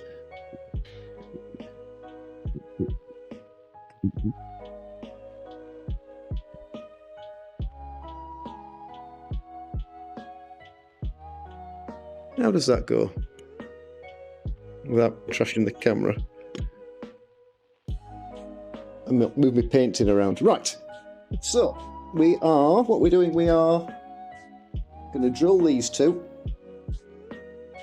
Get those guys based up. And then we can start cleaning them up. Who's still out there? Looks like most of you guys are still back. Yeah. Thank you for sticking with it, guys. You guys are clearly either super fans or you've nothing better to do with your evenings. And let's just keep that hand out of the bright lights. We're not trying to bounce the light off the hand. There we go. We've got the right foot. That is the standing foot. That's all we want to be making a hole in.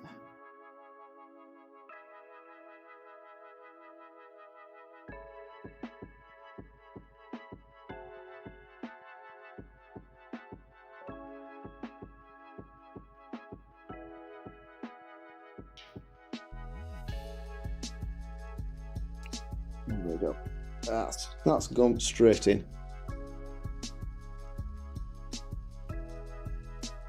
So I'll have to break into a new rod here. We need to break. Yeah, got one out of the last rod and then start again. Can't remember if that was a new rod or a previously enjoyed one.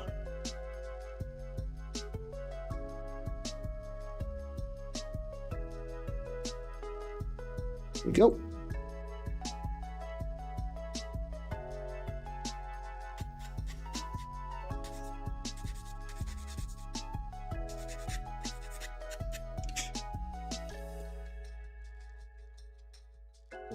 Okay, right.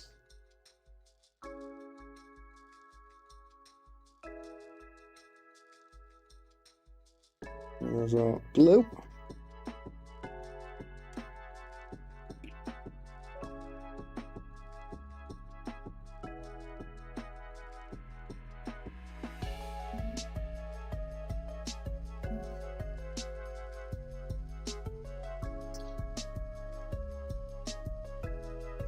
That'll serve me right, won't it? Yeah, getting cocky there, thinking I've got it sussed.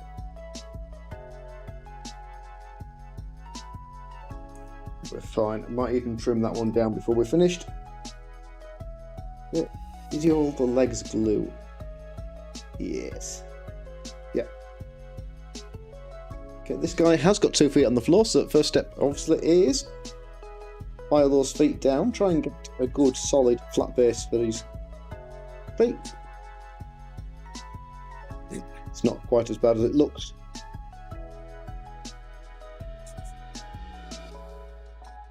Clean those two up. Lovely.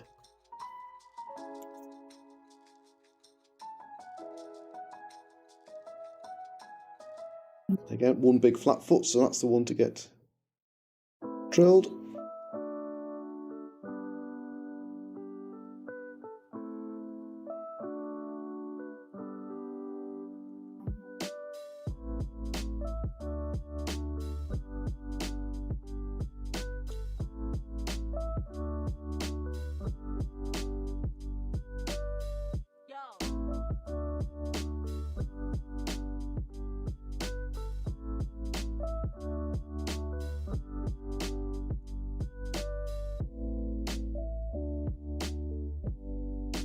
Now, I was going to tell you about the giveaway and about the Movember, wasn't I?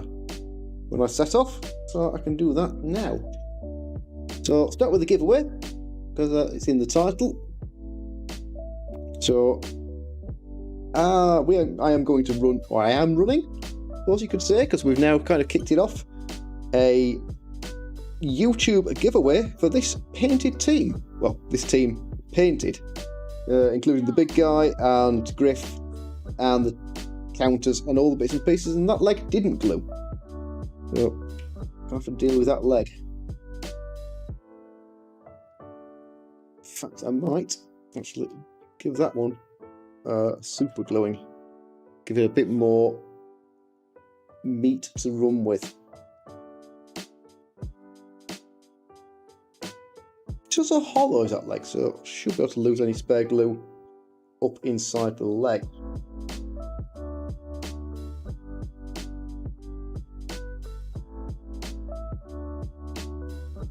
There we go.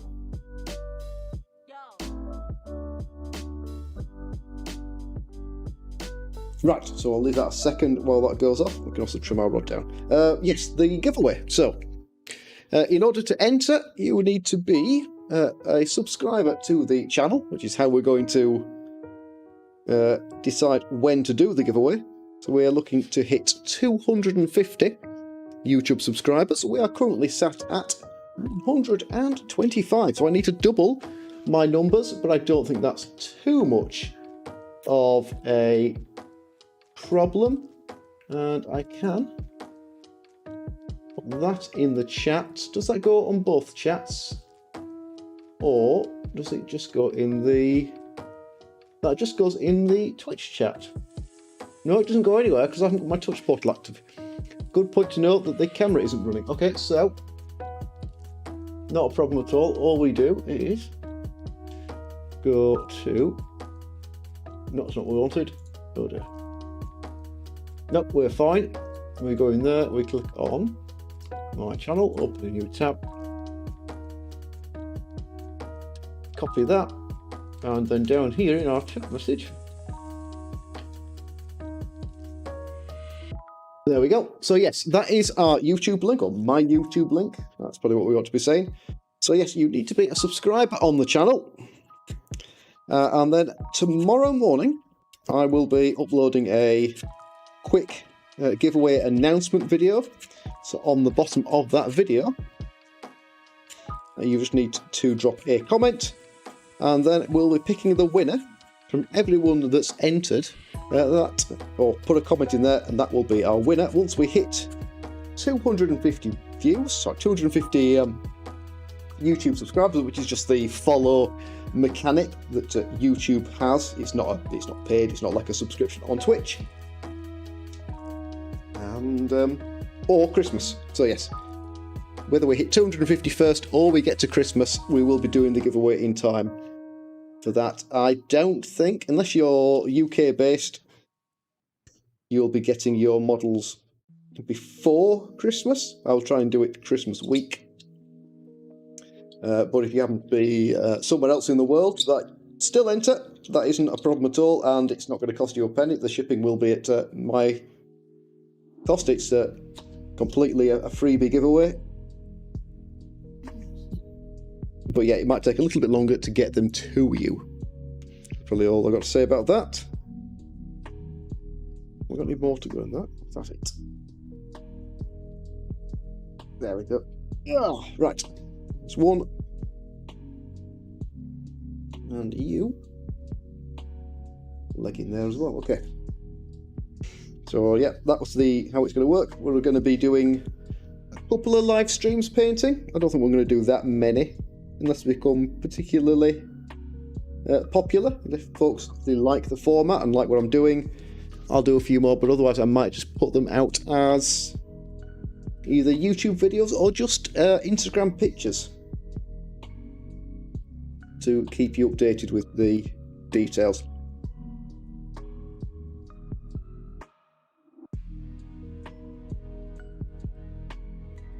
That leg is going to take a little bit longer to go off. But he's got his spike. Okay, so that is the end of pretty much the putters, the drill, and the glue. You're done with those guys. Let's just get them out of the way. We're done with our rods. We'll need one more base. Actually, let's just drill that now while I've got the drill to hand. There we go.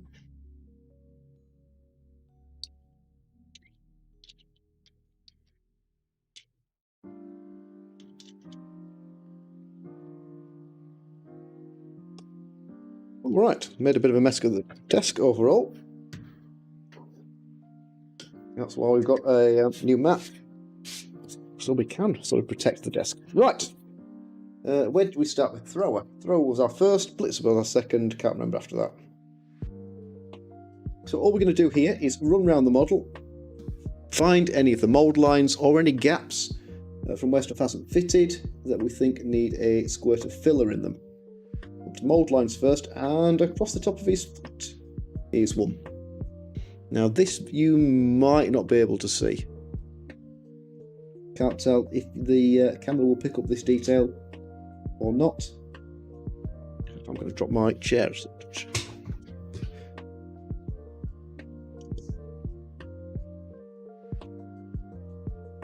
There we go. Right. It's going to give me a little bit more height, or better height, to work at.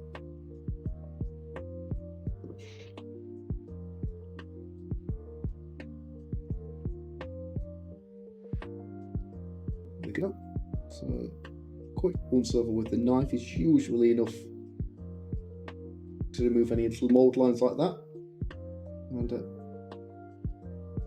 Games Workshop are very good with the way they sculpt things, so you lose mould lines usually against joints. Not always, but usually. So if you choose not to bother with doing this, it's not the end of the world. You don't see that many of them. If you paint thick enough as well, that will cover them over. It will fill in some of the smaller details as well. But you will also fill in the mould lines.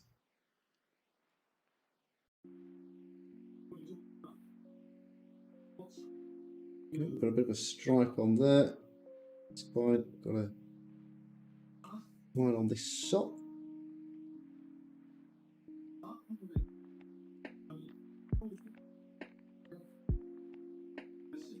Which is right up this leg. In terms of placement, that's a pretty rough spot because it is smack up the middle of the leg, right where it's the most visible. Because that will be the line of the highlight. If I was doing this as a non-metallic knee pad, there would be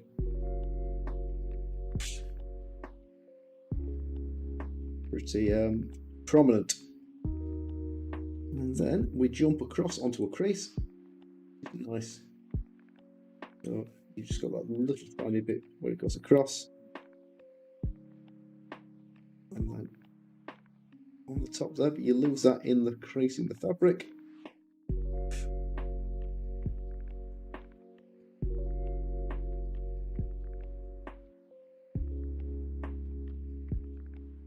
There we go.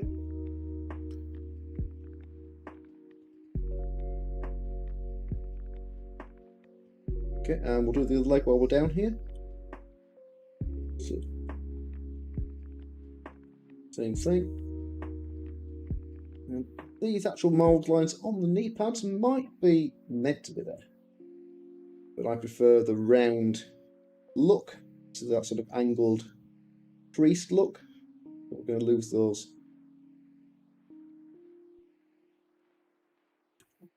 down to just be sort of round knee pads rather than pointed ones.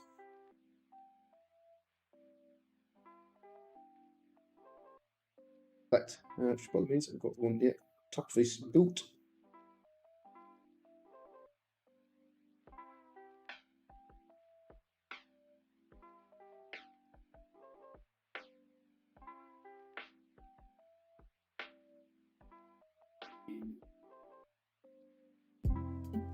There we go. A little bit out of that one as well.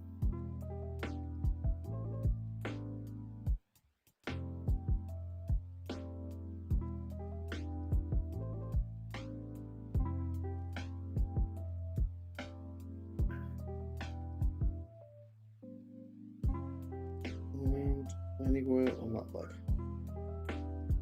This one's not nearly as bad as the other one.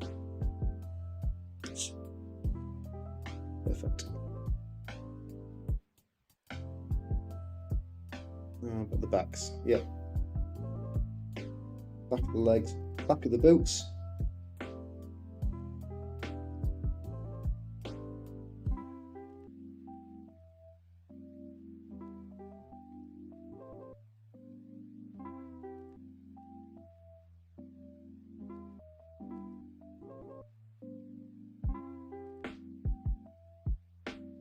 There we go. How about that leg?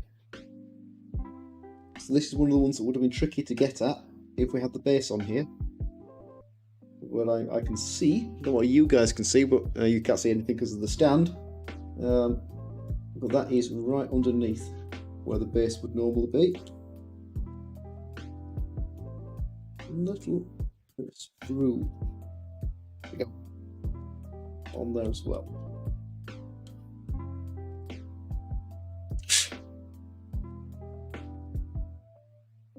Perfect. Okay, so that's his legs. What do we think for the rest of him?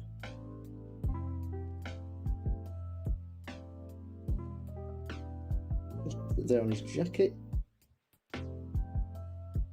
We've got the joint between the two parts, because we used the plastic glue to give us a proper welded joint there.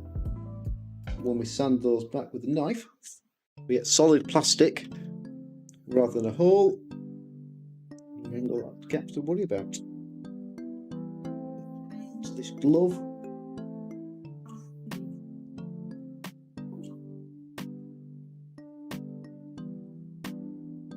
Glove, and then also another bit of screw mountingness. Don't know what to call those. Yeah, I have another file. I'm gonna move the shapes. Triangle, we don't move.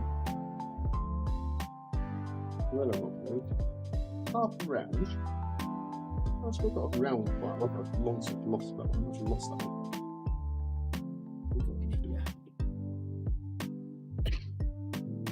Half round.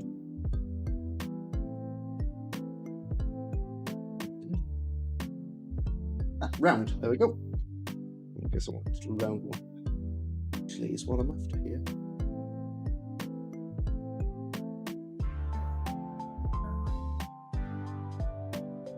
Just looking something to get into a curve on the bottom of that glove.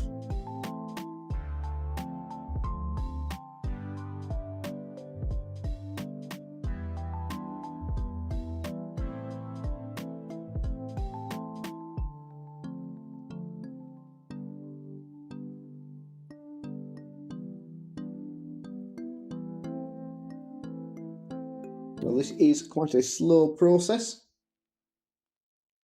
but it is really important if you want that nice, clean look when you've finished, because these mould lines will stand out like a sore thumb if you leave them lying on there.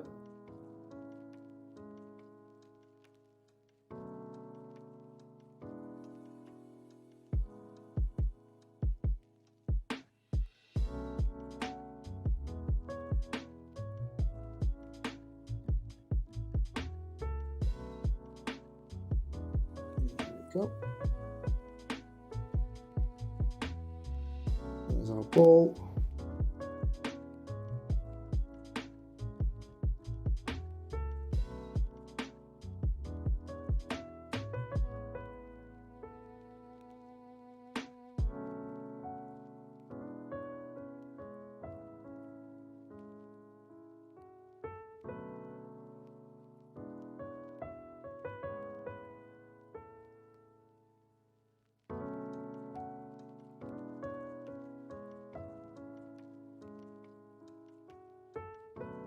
So on this top of this ball, we've actually lost one of the crease lines. We cut that back in with a knife. You can also use a file for this. Just try to put a little groove back in to the ball. It doesn't seem to have moulded quite properly there. So, only one of those details that you won't really notice on the finished piece. Because I'm looking at it now, and I'll be looking at it non-stop for a while. It will bug me no end. Now I've got a groove with the knife.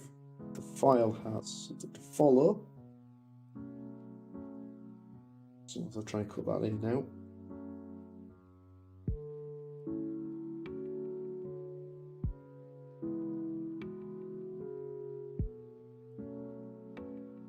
To get that shape back. So you'll see you'll lose most of this when you paint. So if you didn't want to do this part, you could just paint the crease on. So by using your darkest shade colour for the ball, or a very dark red or brown, you could just recreate the idea of that groove. That would also work here for the tiny detail that it is.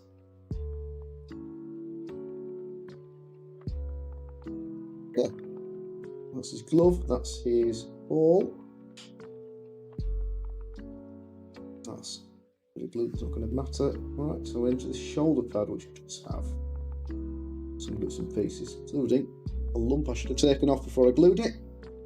So front of the shoulder pad, can we see? How do I show you that best? Here, a little lighter spot. Battlehawk, thank you very much for tuning in. I will get on and do those Khemri games for you. Thank you very much for tuning in. Thank you very much for hanging on for so long. Really appreciate it. And have a good weekend.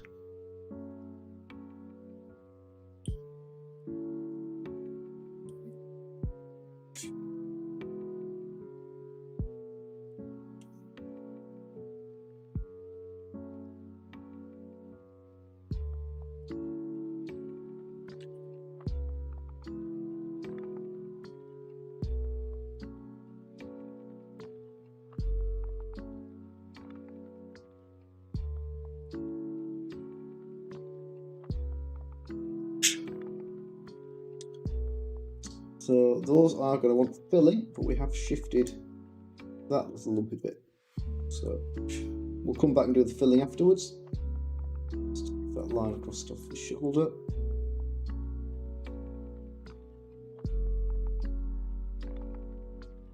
Body's okay, but there is one on the side of it. Right. So a bit of pain. Right in the hair.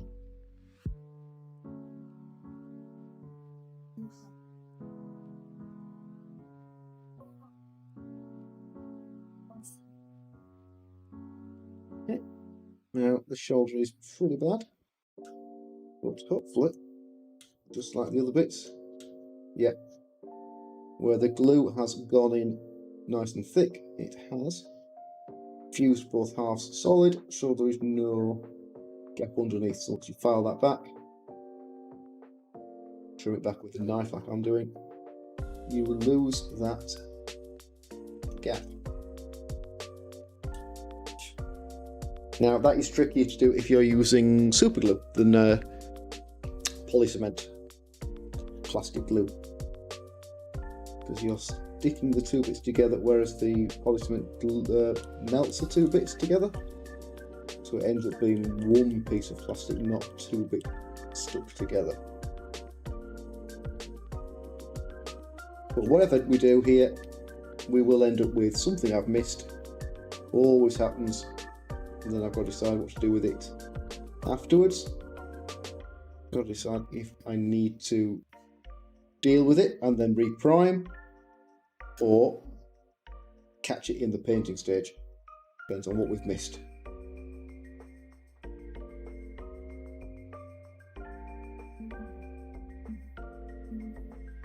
and how long you want to spend on it at the same time. If you're just looking for a simple lick of paint so you get out and you can use them, you don't need to worry about this. I like to paint as well as I can, so I do spend the extra effort doing this.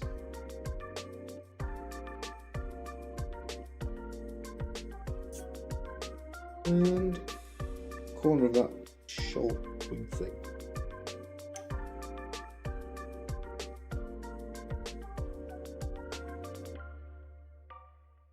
So sometimes the more of this you can do before you glue them, the easier it can be. Sometimes the model itself doesn't give you the option, so if the bits themselves are too fiddly, then it's awkward to clean them up loose. But sometimes once you've glued them together, they can be just as fiddly. Right, so this is Vallejo plastic putty. Comes in a little tiny tube. It works a bit like green stuff. You can squirt it in, clean it up, and cut it back. So exactly what we're going to do here on this shoulder pad.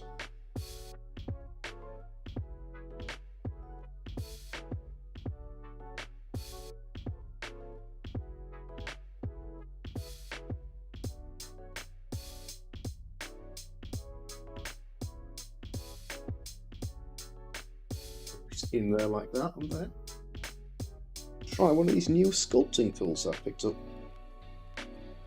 See if that's any easier than my knife. Pushing it into the crack. Goes where we want it, then we haven't got to deal with it elsewhere.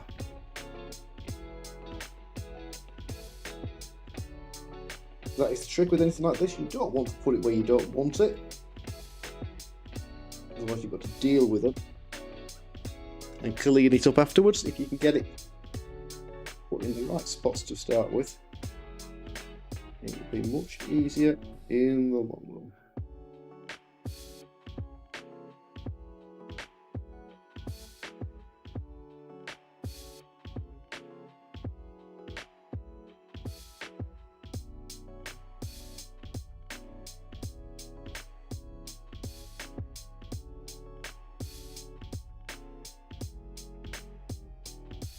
Okay, so that has sunk in a little bit, but there is a little bit to clean up afterwards.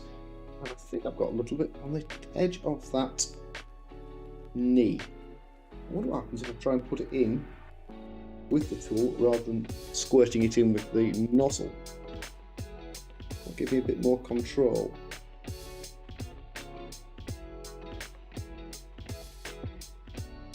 The answer is yes, it does.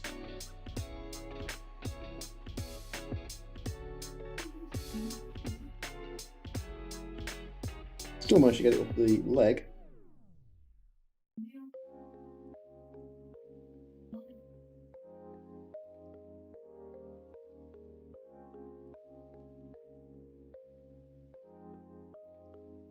And don't rule out how useful your own hands and fingers can be for stuff like this.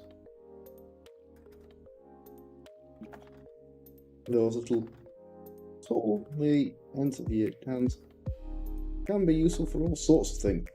So cleaning this off the surface without dropping into the cracks, fingers are kind of suited to that sort of task. Yeah, I'm just cleaning it off with the flat edge of the tool because it's already dry, but it does dry pretty quick. Like that.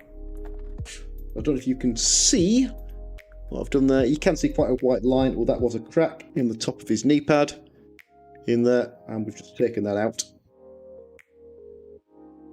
pretty nicely. So once that's properly dry, I can run up there with the knife just to clean up any leftover bits and pieces, and then you won't see it once it's primed. But because the trousers here are white, any cracks will show up as big black lines, so you do want to avoid that wherever possible. If you're painting a black Templar or a very dark model. Well, you wouldn't need to be quite so careful because the black line wouldn't show up as well on a black model.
Okay, I'm going to let that dry properly at that point, and I think that guy is done. Inside of that knee there.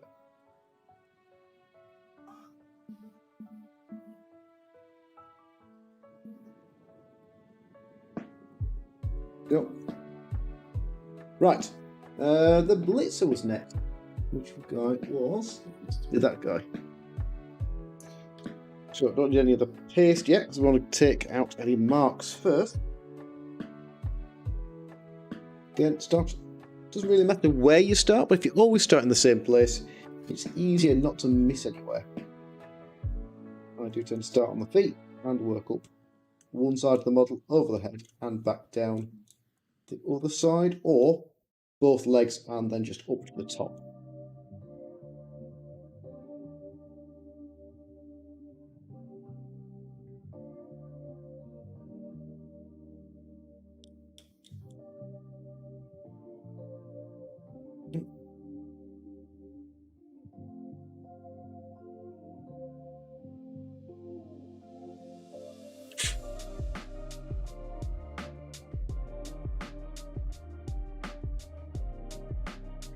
Yeah, I'm going to leave this guy with pointy knee pads because they are significantly pointier than the thrower. So we're going to leave that guy alone. Just clean up his cloth instead. We can make a detail out of that angled knee pad at the front.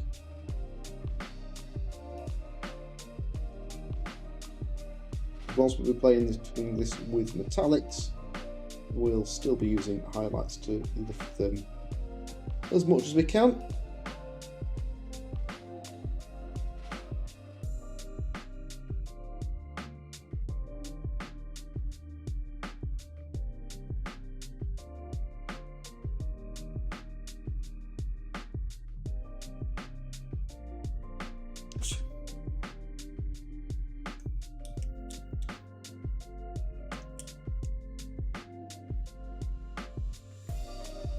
Okay. That looks pretty good.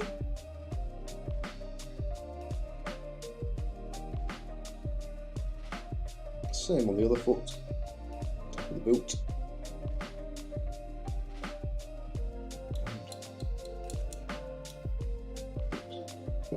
Try and get stuck to the glue. Still just a little bit tacky there on the peg in his foot. Little gone off by morning though. Let's clear that out.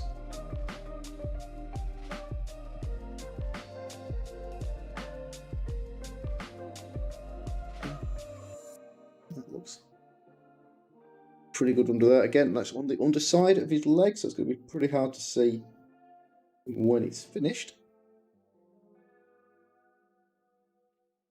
Especially when it's got his base on.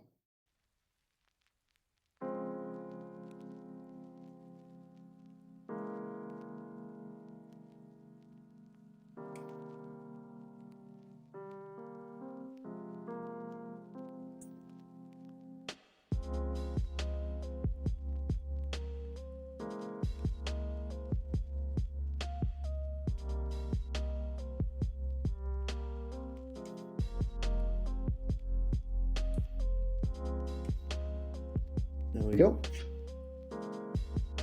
Put in that.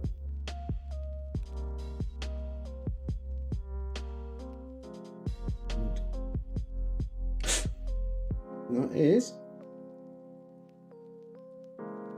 front of his legs looking pretty good.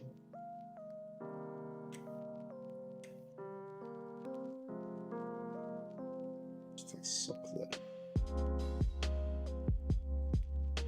Go.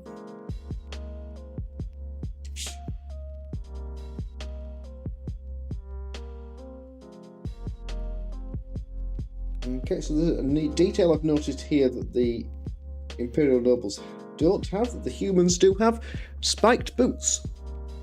So the human models with raised feet have studs on their boots. The Imperials here just completely flat, sculpted shoes, no detail or tread at all.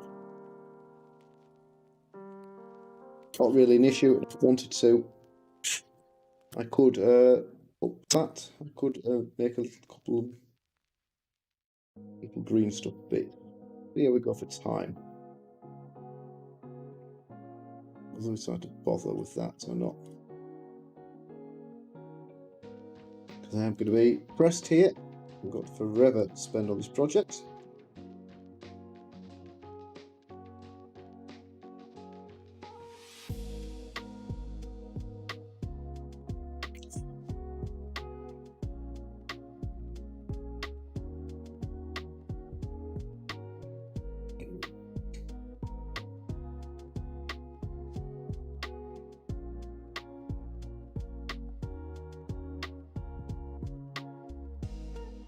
Oh.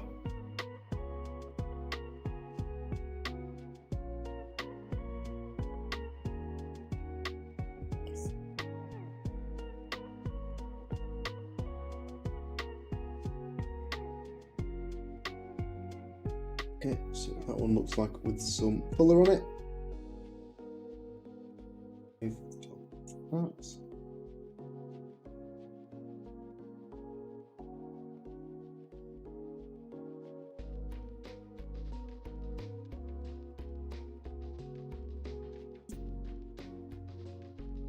Okay, shoulder pads the same. Usually always is something on the shoulders. With models like this where you've got a front and a back. These guys, no different.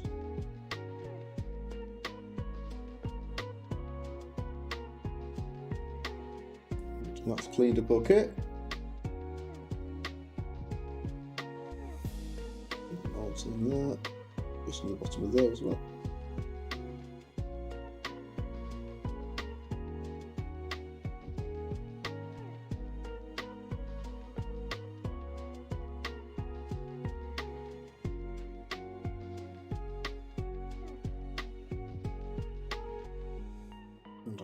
That texture in there from the glue will be fine on the leather. We'll work that into the pattern.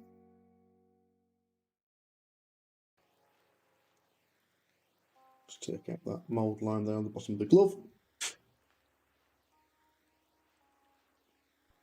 One goes over the knuckles. Again, right on that highest point. We should be able to nick that off without too much difficulty. Because it looks like the top of the knuckles, so I'm just looking to take it out of the recesses between the fingers. Just like that.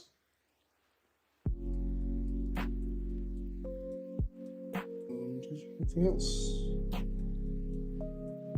Yes, not quite shifted that. Come back from the other side as well.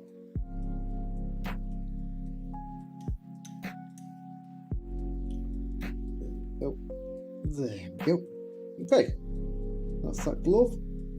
This one is exactly the same. So we've got a little tab where it was mounted to the sprue there.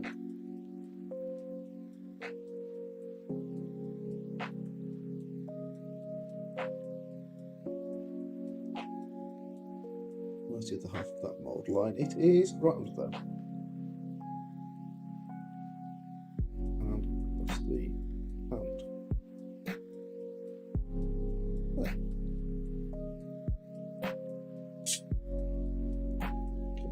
So that is the other shoulder pad. I've got two little tabs still on it, one from either half. I'm just going to take those out like that. Take the higher piece down first, so we lose the gap. That, and then ease that into the second pad, and that will lose both little leftover mountingy bits. That's come up pretty nicely. And helmet. Helmets are easier to do than heads, in my opinion. Heads can be a bit fiddly.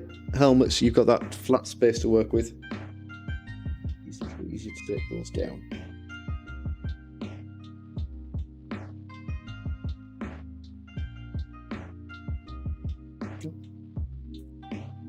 One side and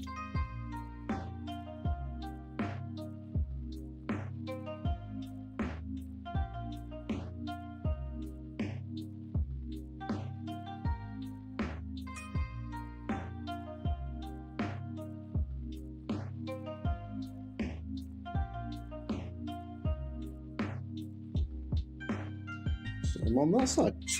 There we go. And I didn't spend any on this one. So it doesn't there's anything here we need to fill.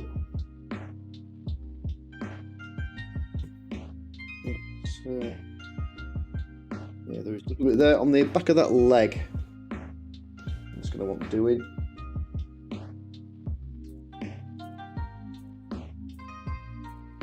Could possibly have worked that into the design, but we'll fill it instead. So just a bit too much stuff.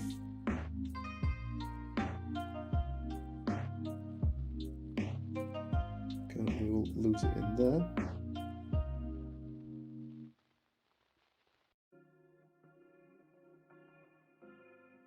What we'll do is fill that up.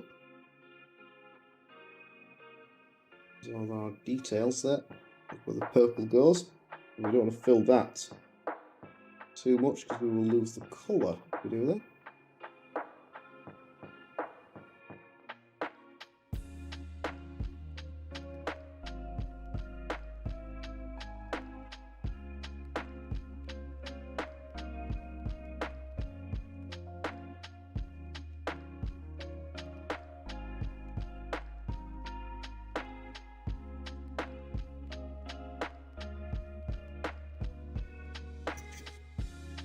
Okay, again, don't know if you can tell what we've done there.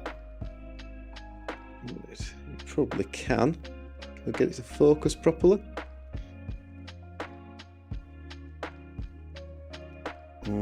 Difficult with the light where it is. There we go. Looks terribly messy on there, but it's not near that bad.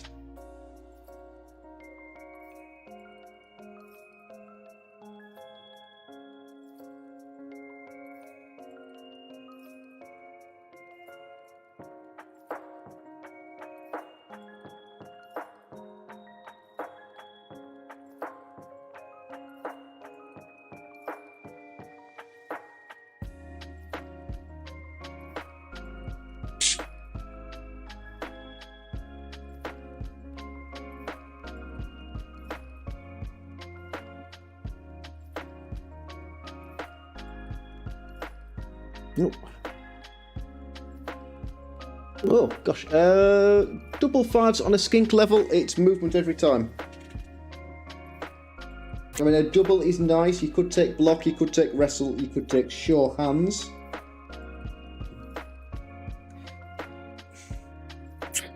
It is a double. You might get another 10, like a 6 and a 4 or a 7. No, you can't get 7 and 3, can you? A 6 and a 4. Take the double. Here's me saying it's every time. It's not. because you haven't got that general access. Anyone else that happens to be movement 8, you seriously think about the movement, because movement makes everything easier. But if you haven't got any general access, then yeah.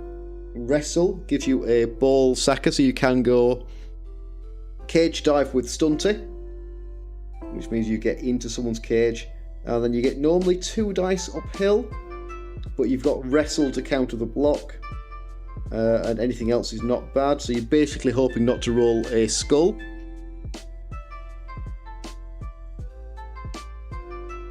But yeah, if you've got movement 9, you're pretty fast. It makes one turning easier, but you're not going to get many doubles on skinks.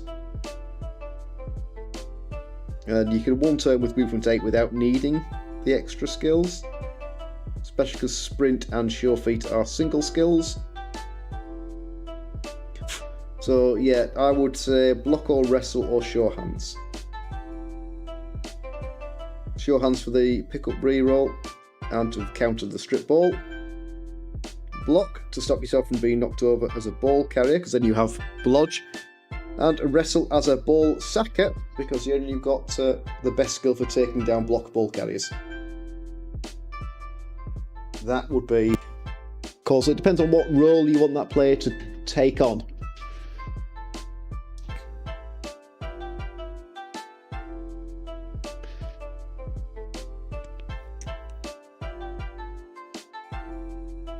Right, third means almost halfway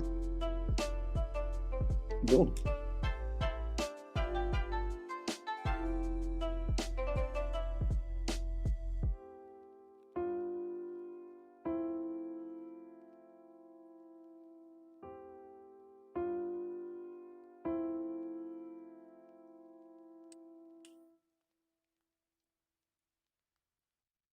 I was thinking Sean's because I've struggled to pick up so far. I only have 1 blodge skink. Oh, if you've got, well, you've done well to pick one already. Probably depends how many rerolls you've got on the roster. If you've only got 2 rerolls, then sure hands is nice. You could also go leader, but that is a bit of a waste on a skink, because without any defensive skills bar dodge, he could get knocked down pretty early on, and then you've lost your extra reroll from the leader.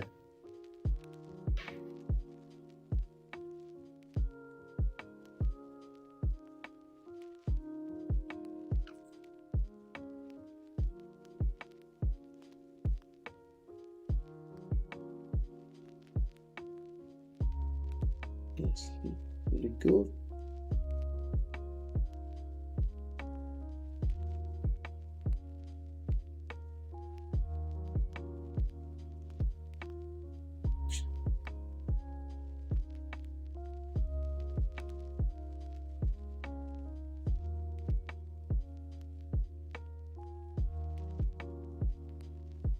Alright, yes, this is the tankard, so we're going to try and drill the tankard out, won't we? See how easy that is. We might just leave it alone.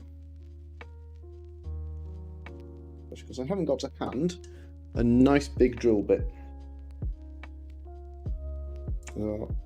Pinning size won't be big enough. We've got a walking up little baby.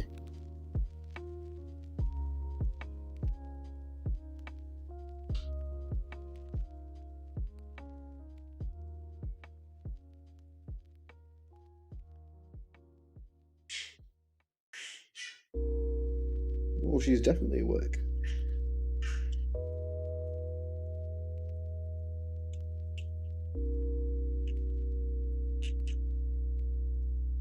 I've got 5 Saurus, 1 Mighty Blow block, 1 Mighty Blow, 3 block, 1 Crocs, 6 Skinks, 2 Sidestep, 1 block, and now 1 Sure Hands.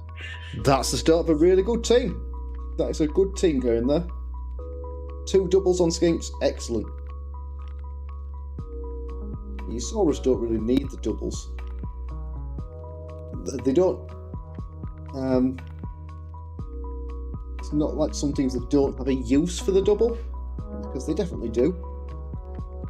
You can go dodge, keep them on their feet a bit longer, not so much for making dodges. The dodge and break tackle on Saurus is not a bad combination at all. You could go jump up on them to counter, but to synergize with piling on. Not a good call on your doubles. Again, leader, not a bad call. Saurus, because you don't lose your Saurus in the same way you do Skinks. It's not that often you see Sauruses taken off the pitch. Sauruses? Sauri? Multiple Sauruses? You got 3 rerolls in Napco. 327 though, had a bad start. Nah, that is improving. Yep. You'll be the first one to admit that you're very new to the game and you've got a lot to learn. 327, not a bad record at all. Especially you've not played them before. Well, you've not played most teams before, so yeah. A fresh team. CCL is about the hardest place you can learn. It's the place you can get the most games. It's still the hardest place you can learn. Because nearly everyone else has more experience than you do. And quite often plays way more games. Because the people that float around in CCL are hardcore. And it's not uncommon for them to get multiple runs in. Get multiple 30-game runs in with teams. This season I won't have got 15 matches in. Because I haven't even started the Orc Challenge, and I'm pretty honest to say I'm not going to get it done this season. I had all on doing the Khemri when I left it too late. So got it to honest try, and it's a Orc Challenge, but this season I'm not going to be able to put it. Hopefully I can manage it next season though. With whatever team that happens to be.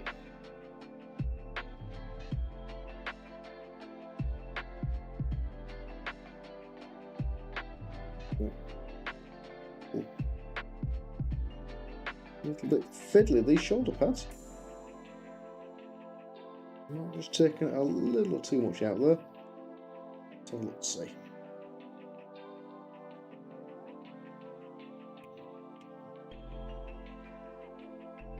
Might get away with it as damage. Yeah, we're going to make that into some damage, I think. Arclax, I have CCL shame. No extra arms. Oh, Arc, that is impressive. That is seriously impressive. Well done.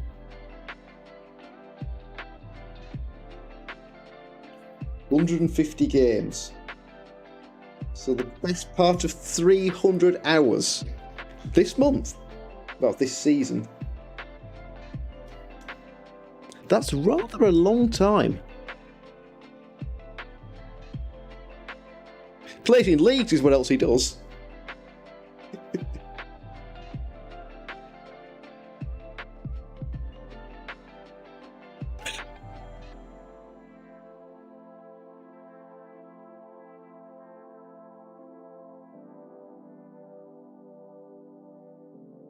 $150 games is an impressive feat.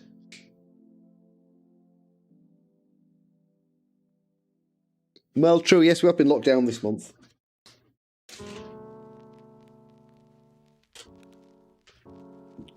Sadly, some of us do still have to go to work. Can't do what I do from home. Get to travel around. Did get to stay in my first hotel, though, this week. It was an interesting carry-on. Turns out hotels in Scotland are still open. As are sort of restaurants attached to hotels in order to feed said guests. 2753 on the leaderboard. It's all I do. When I have a new team, I tend to attempt to beat my record with that team last time. But if you don't get the same number of games in, it's hard to even judge.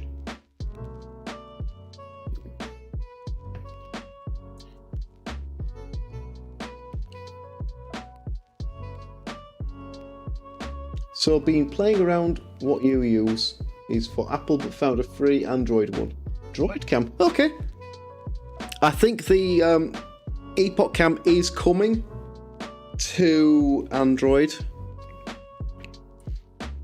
but it should work the same. The only issue will be the lag. So this is lagless. You know, you can see me on the GoPro, and at the same time, I'm on the phone cam, so there's no syncing issues. If you're only using one cam, it's not such an issue, though you do need to work out how to sync the microphone. I have tried an old version, not of Epoch Cam, something else for phones, and I found there was so much delay in real time and how it shows up on the PC that I couldn't sync the audio properly, and I gave up with it. Yeah, what I wanted that for. I was looking for a second camera at that point. Can't remember why.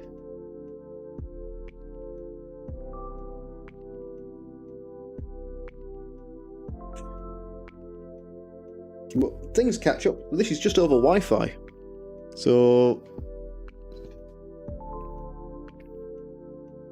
yeah, if you turn the camera mic off, you're right, but you need to then match what other mic you're using, so like the XLR I'm using, you need to sort of tie up the offset, the audio offset, so you're not speaking funny, like a dubbed Chinese movie.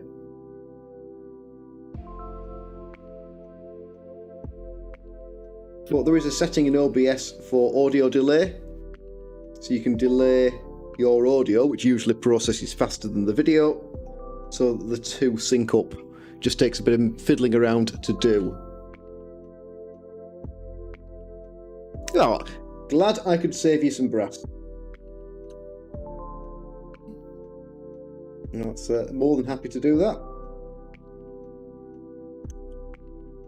I was a bit surprised in how good the quality was. I was thinking that something over the Wi-Fi from the phone was going to be lower quality, but this is 1080, and yeah, colour is good, the white balance is good, there is no lag, and it's the motion is really good, there's no stuttering either, so it works as well as anything else I've really come across. And I do like gear, I do like to tinker with gear, do research on gear.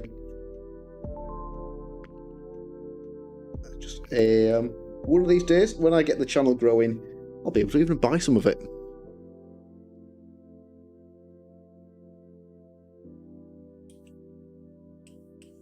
I've got a gap in there. I think we will put that back. In there.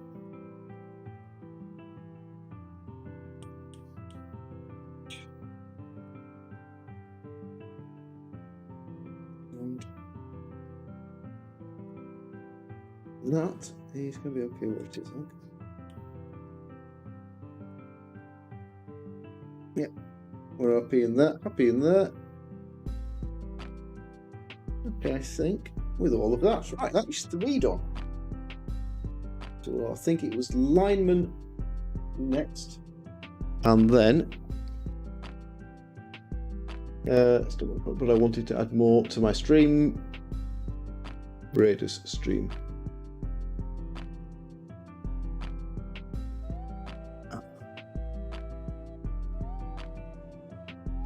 Is that the Stream Raiders? I've got to be honest, I'm not entirely certain what that is. So go on, tell me what Stream Raiders is.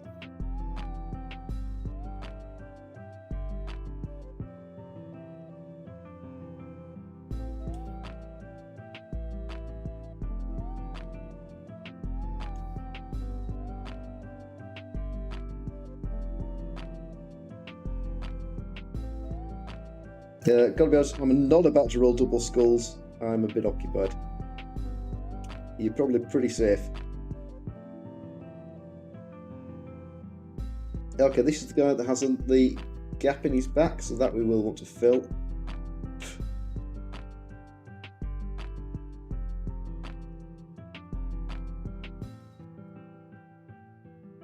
Okay. Oh man, now I've got to look. Get out and click on a link, haven't I? There we go. Extreme Raiders. I will check that out when I get a second. Just want to get these guys done, so I can let you guys all go to bed. Because you know it is cracking on. No, sorry, it's nearly tomorrow as well. Yeah, that's a good idea. I tried the stream avatars. I do still run it, but I've stopped running the games. I don't really have a lot of dead time. It's only spinning, and some of the games run that long.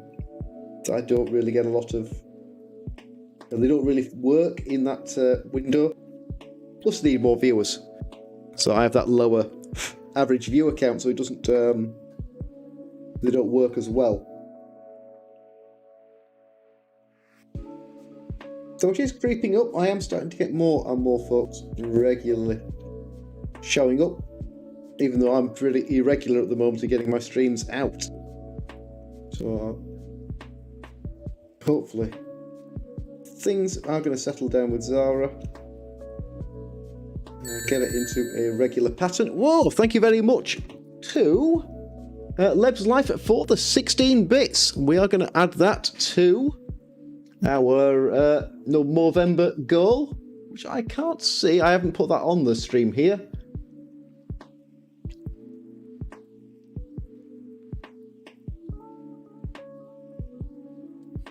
Thank you very much. Is it nearly been 6 hours?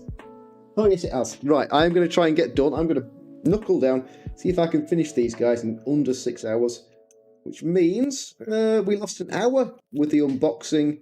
So to build and clean 6 models is about 5 hours work. So that's quite a long time. I've been chatting and doing other bits and pieces, but still, that I think is slow going. I didn't expect to spend 6 hours. Tonight, I did think this would go a little bit quicker than that.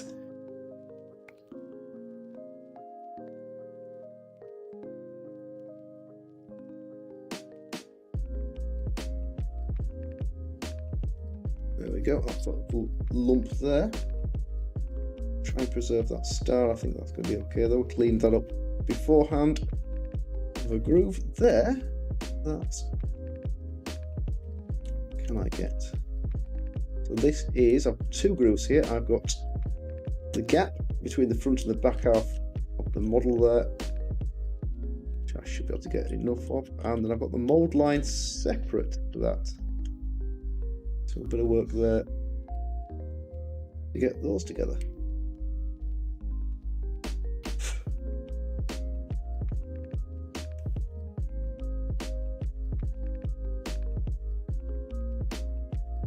Feels like this guy is missing a bit of his shoulder, but there's nothing left on the sprue. It's just the way it lined up, I guess.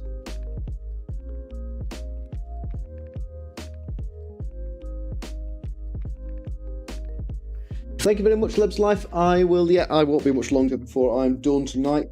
Back tomorrow to do it all over again. So we've done building tips and how to and chat. So tomorrow's all going to be painting tips. And I hope I've got enough to tell you guys. Because I think, like a snail, I could be a long time. I did once paint a halfling team in a week. Sort of a week of evenings, and that's the fastest thing I've ever done. And I do want to go back and make that team look good. Because there's so much work left to do on them. But I probably won't. They'll probably sit there as they are and get used. because that is one team I do like playing. Can't get enough halflings, and halflings in tabletop are a lot better than halflings in Blood Bowl 2. And halflings, well, all the stunties in 2020 have got say it's not necessarily a big boost, but a sizable improvement. Throw teammate is now easier. Passing the ball is now easier. A lot of them got a bit of a price drop for players. Evening Ark, thank you very much for tuning in. Thank you very much for hanging around, and I will catch you again. So it's getting to that point where everyone will want to go to bed now. What with it being nearly tomorrow. Can we get them done? Let's have you done, let's have you done, and can we find that cheeky mould line? There we go. Right. That looks pretty good. Top of that feather. That will be the mould line. So let's just take any sharp points off there. Right.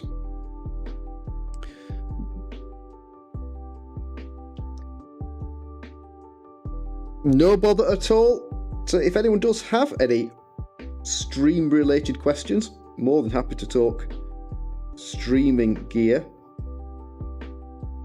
Not just Blood Bowl chat.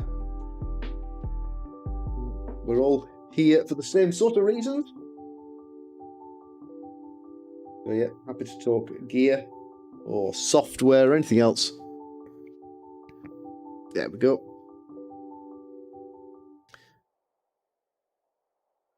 Let's got you freed up. Because someone forgot to put the lid back on.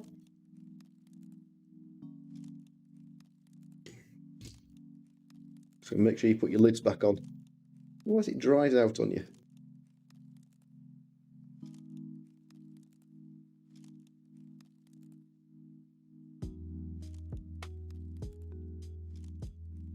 There we go.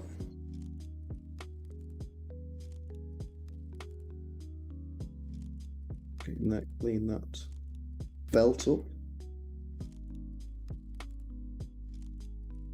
So clean up the armour as well. Oh.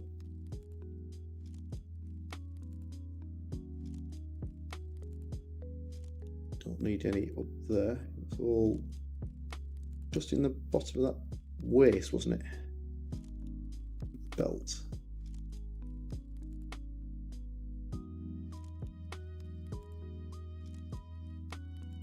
Go. Yep, that's coming up nicely.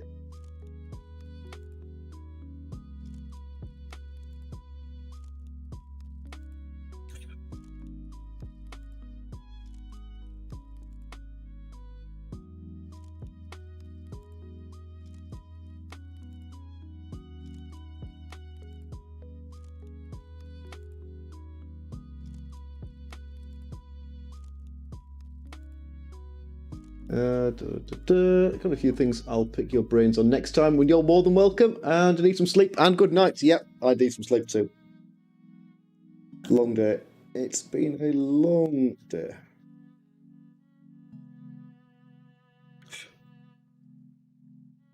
And tomorrow is not going to be any shorter.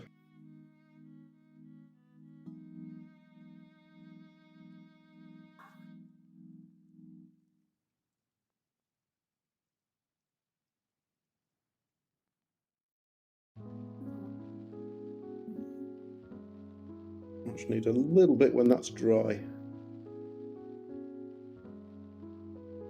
Just use my stiff brush on that just to lift the stuff off there.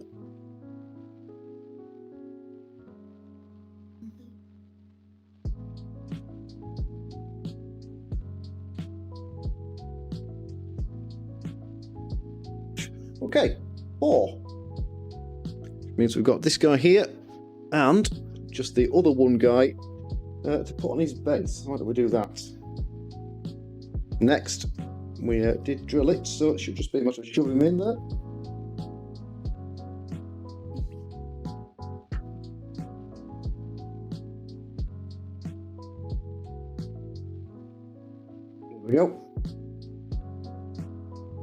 Perfect. Okay. Lids on. Big chunky boy. And there's more of this guy than there is everyone else. Old chunkster. Leave that, leave that. Let's do that ribbed trousery section. Now they did this with the Helmut Wolf model. I'm not convinced on the exposed bellies that they've gone with some of the bigger guys.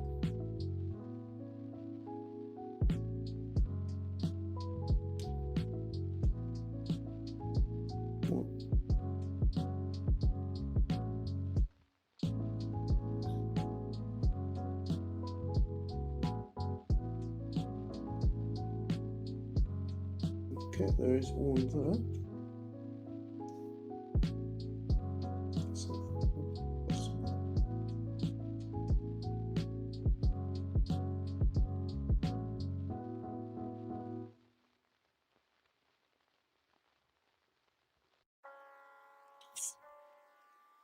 Oh, that's pretty good. That looks pretty good. Got the bottom of that foot to do.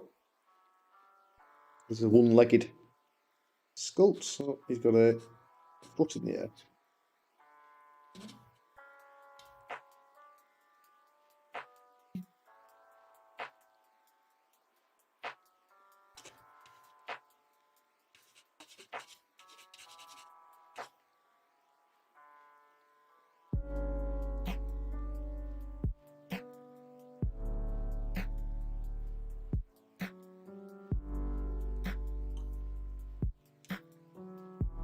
There we go. Right. That looks pretty good. We've got a joint there.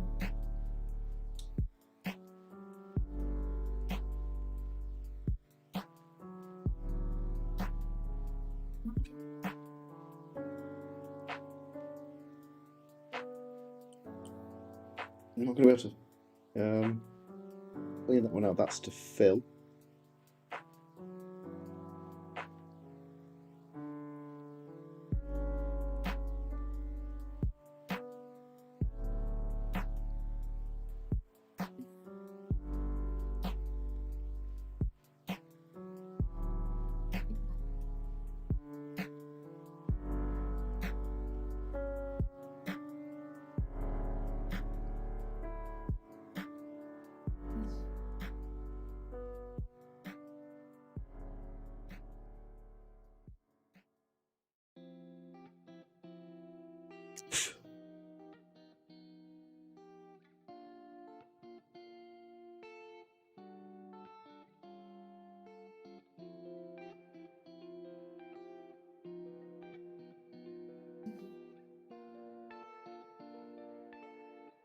Anything on this side doesn't look like it.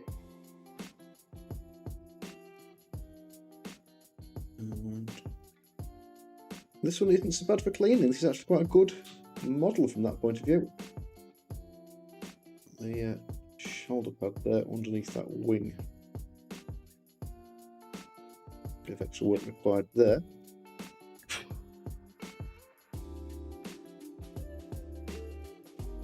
Generally pretty good.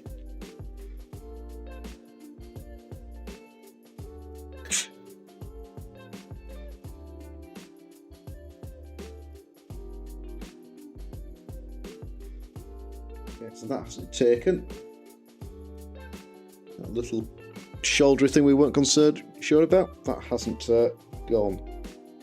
Let's have that pulled out. And we'll throw that in with the, I'll do it afterwards, but I'll put that in on the super glue.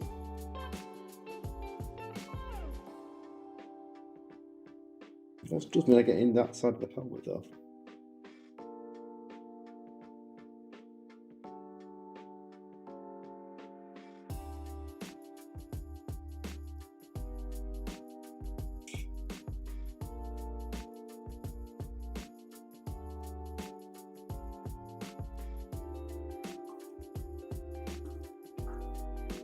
In fact, I am going to lose those feathers.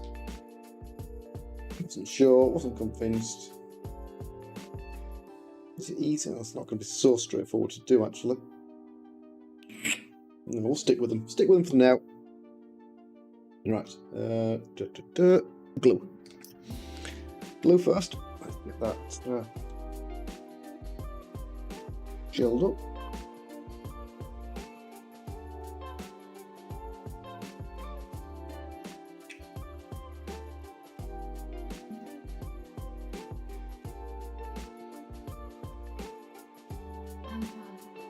See if we can push that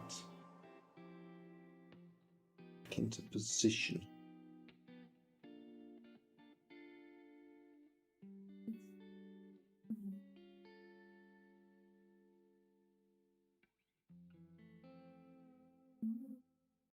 Count. Right. What did I want to fill? Just in there. Just down the side where the two halves have gone together.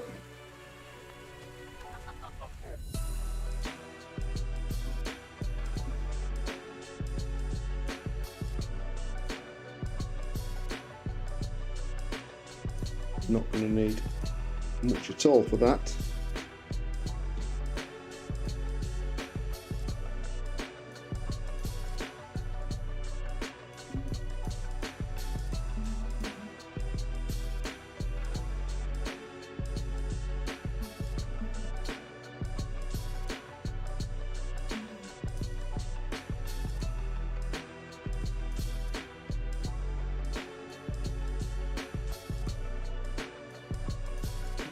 There we go, that's much better.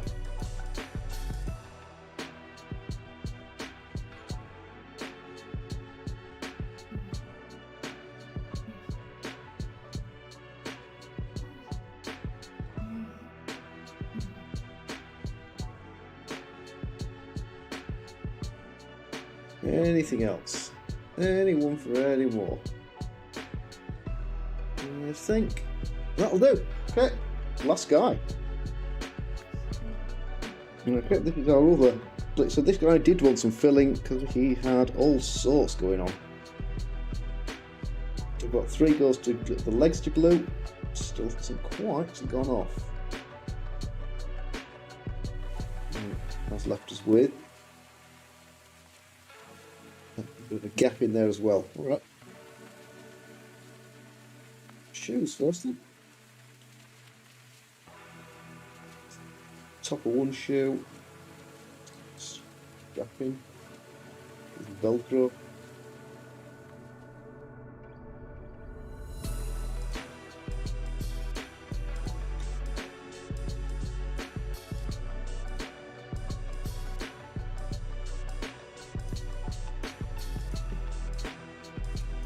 But that super glue was taking quite a long time to go off. We'll be glad to get those done tonight so they'll be super dry for tomorrow. Don't be worried about that, I get the paint on. Because the last thing you'll ever want to do is get your brushes anywhere near super glue. Doesn't matter if you're using cheap hobby shop brushes or £20 Winsor & Newton brushes. Don't get near glue. That brush is usually dead if you do. But yeah, make sure you're not gluing anywhere near painting. Because gluing your bristles is almost impossible to shift out.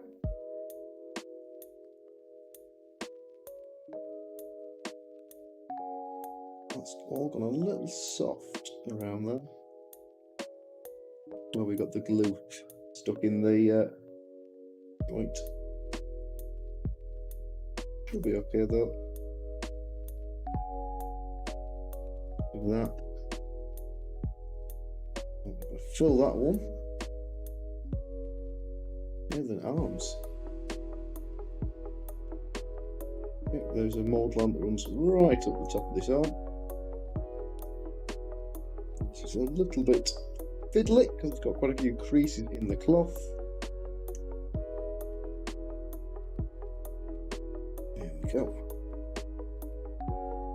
That should have got a shot of that. What we've done is knuckle duster. Bottom of the arm, not nearly as bad. And the other side, also not so bad. So one of these big feathered shieldy jobbies. Oh. That's pretty good in there, and the helmet doesn't look too bad either. So, fill it, and we're done. It's good because I've got glue on my fingers somewhere.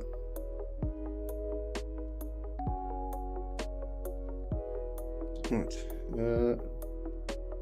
basically just this knee that's really bad.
Stuff is working wonderfully.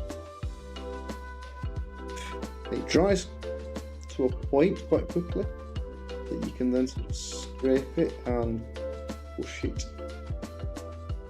So you've got it into position to start with, and then sort of pulling it off, and it holds in the gaps without sticking to the surface, so I can pull it out in fairly biggish lumps whilst filling the bit that wanted filling. Like that, I'll leave that bit alone. Deal with that when it is properly dry. Anyone else? How are you? That's looked pretty good. Okay guys, we're done. 6 model done and ready for. And where are you set positioned?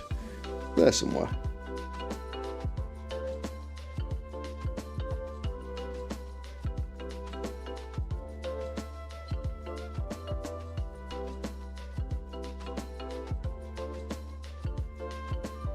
Okay, there are our dudes.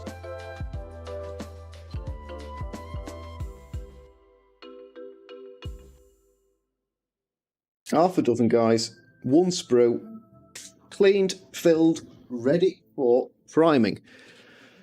Thank you so much for everyone that has tuned in. I've got a great big shadow on one side of my face, which is this side. Oh, that makes sense, there's no light over there. Let's try that. There you go, right. So yeah, you guys have been absolutely amazing. You've stuck with me all night long. There's loads of you still left, so thank you very much. Really appreciate it. As long as you guys are happy, I'm happy. Thank you for the questions. Hope you've been entertained, or you found it informative, or just relaxing if you've been just leaving it on. Oh gosh, right. I am going to be back tomorrow. Not quite sure what time, sort of mid-morning, lunchtime-ish. Could be with a Blood Bowl 2 game to kick us off with, or at some point during the day, but I do have a match to play tomorrow at some point.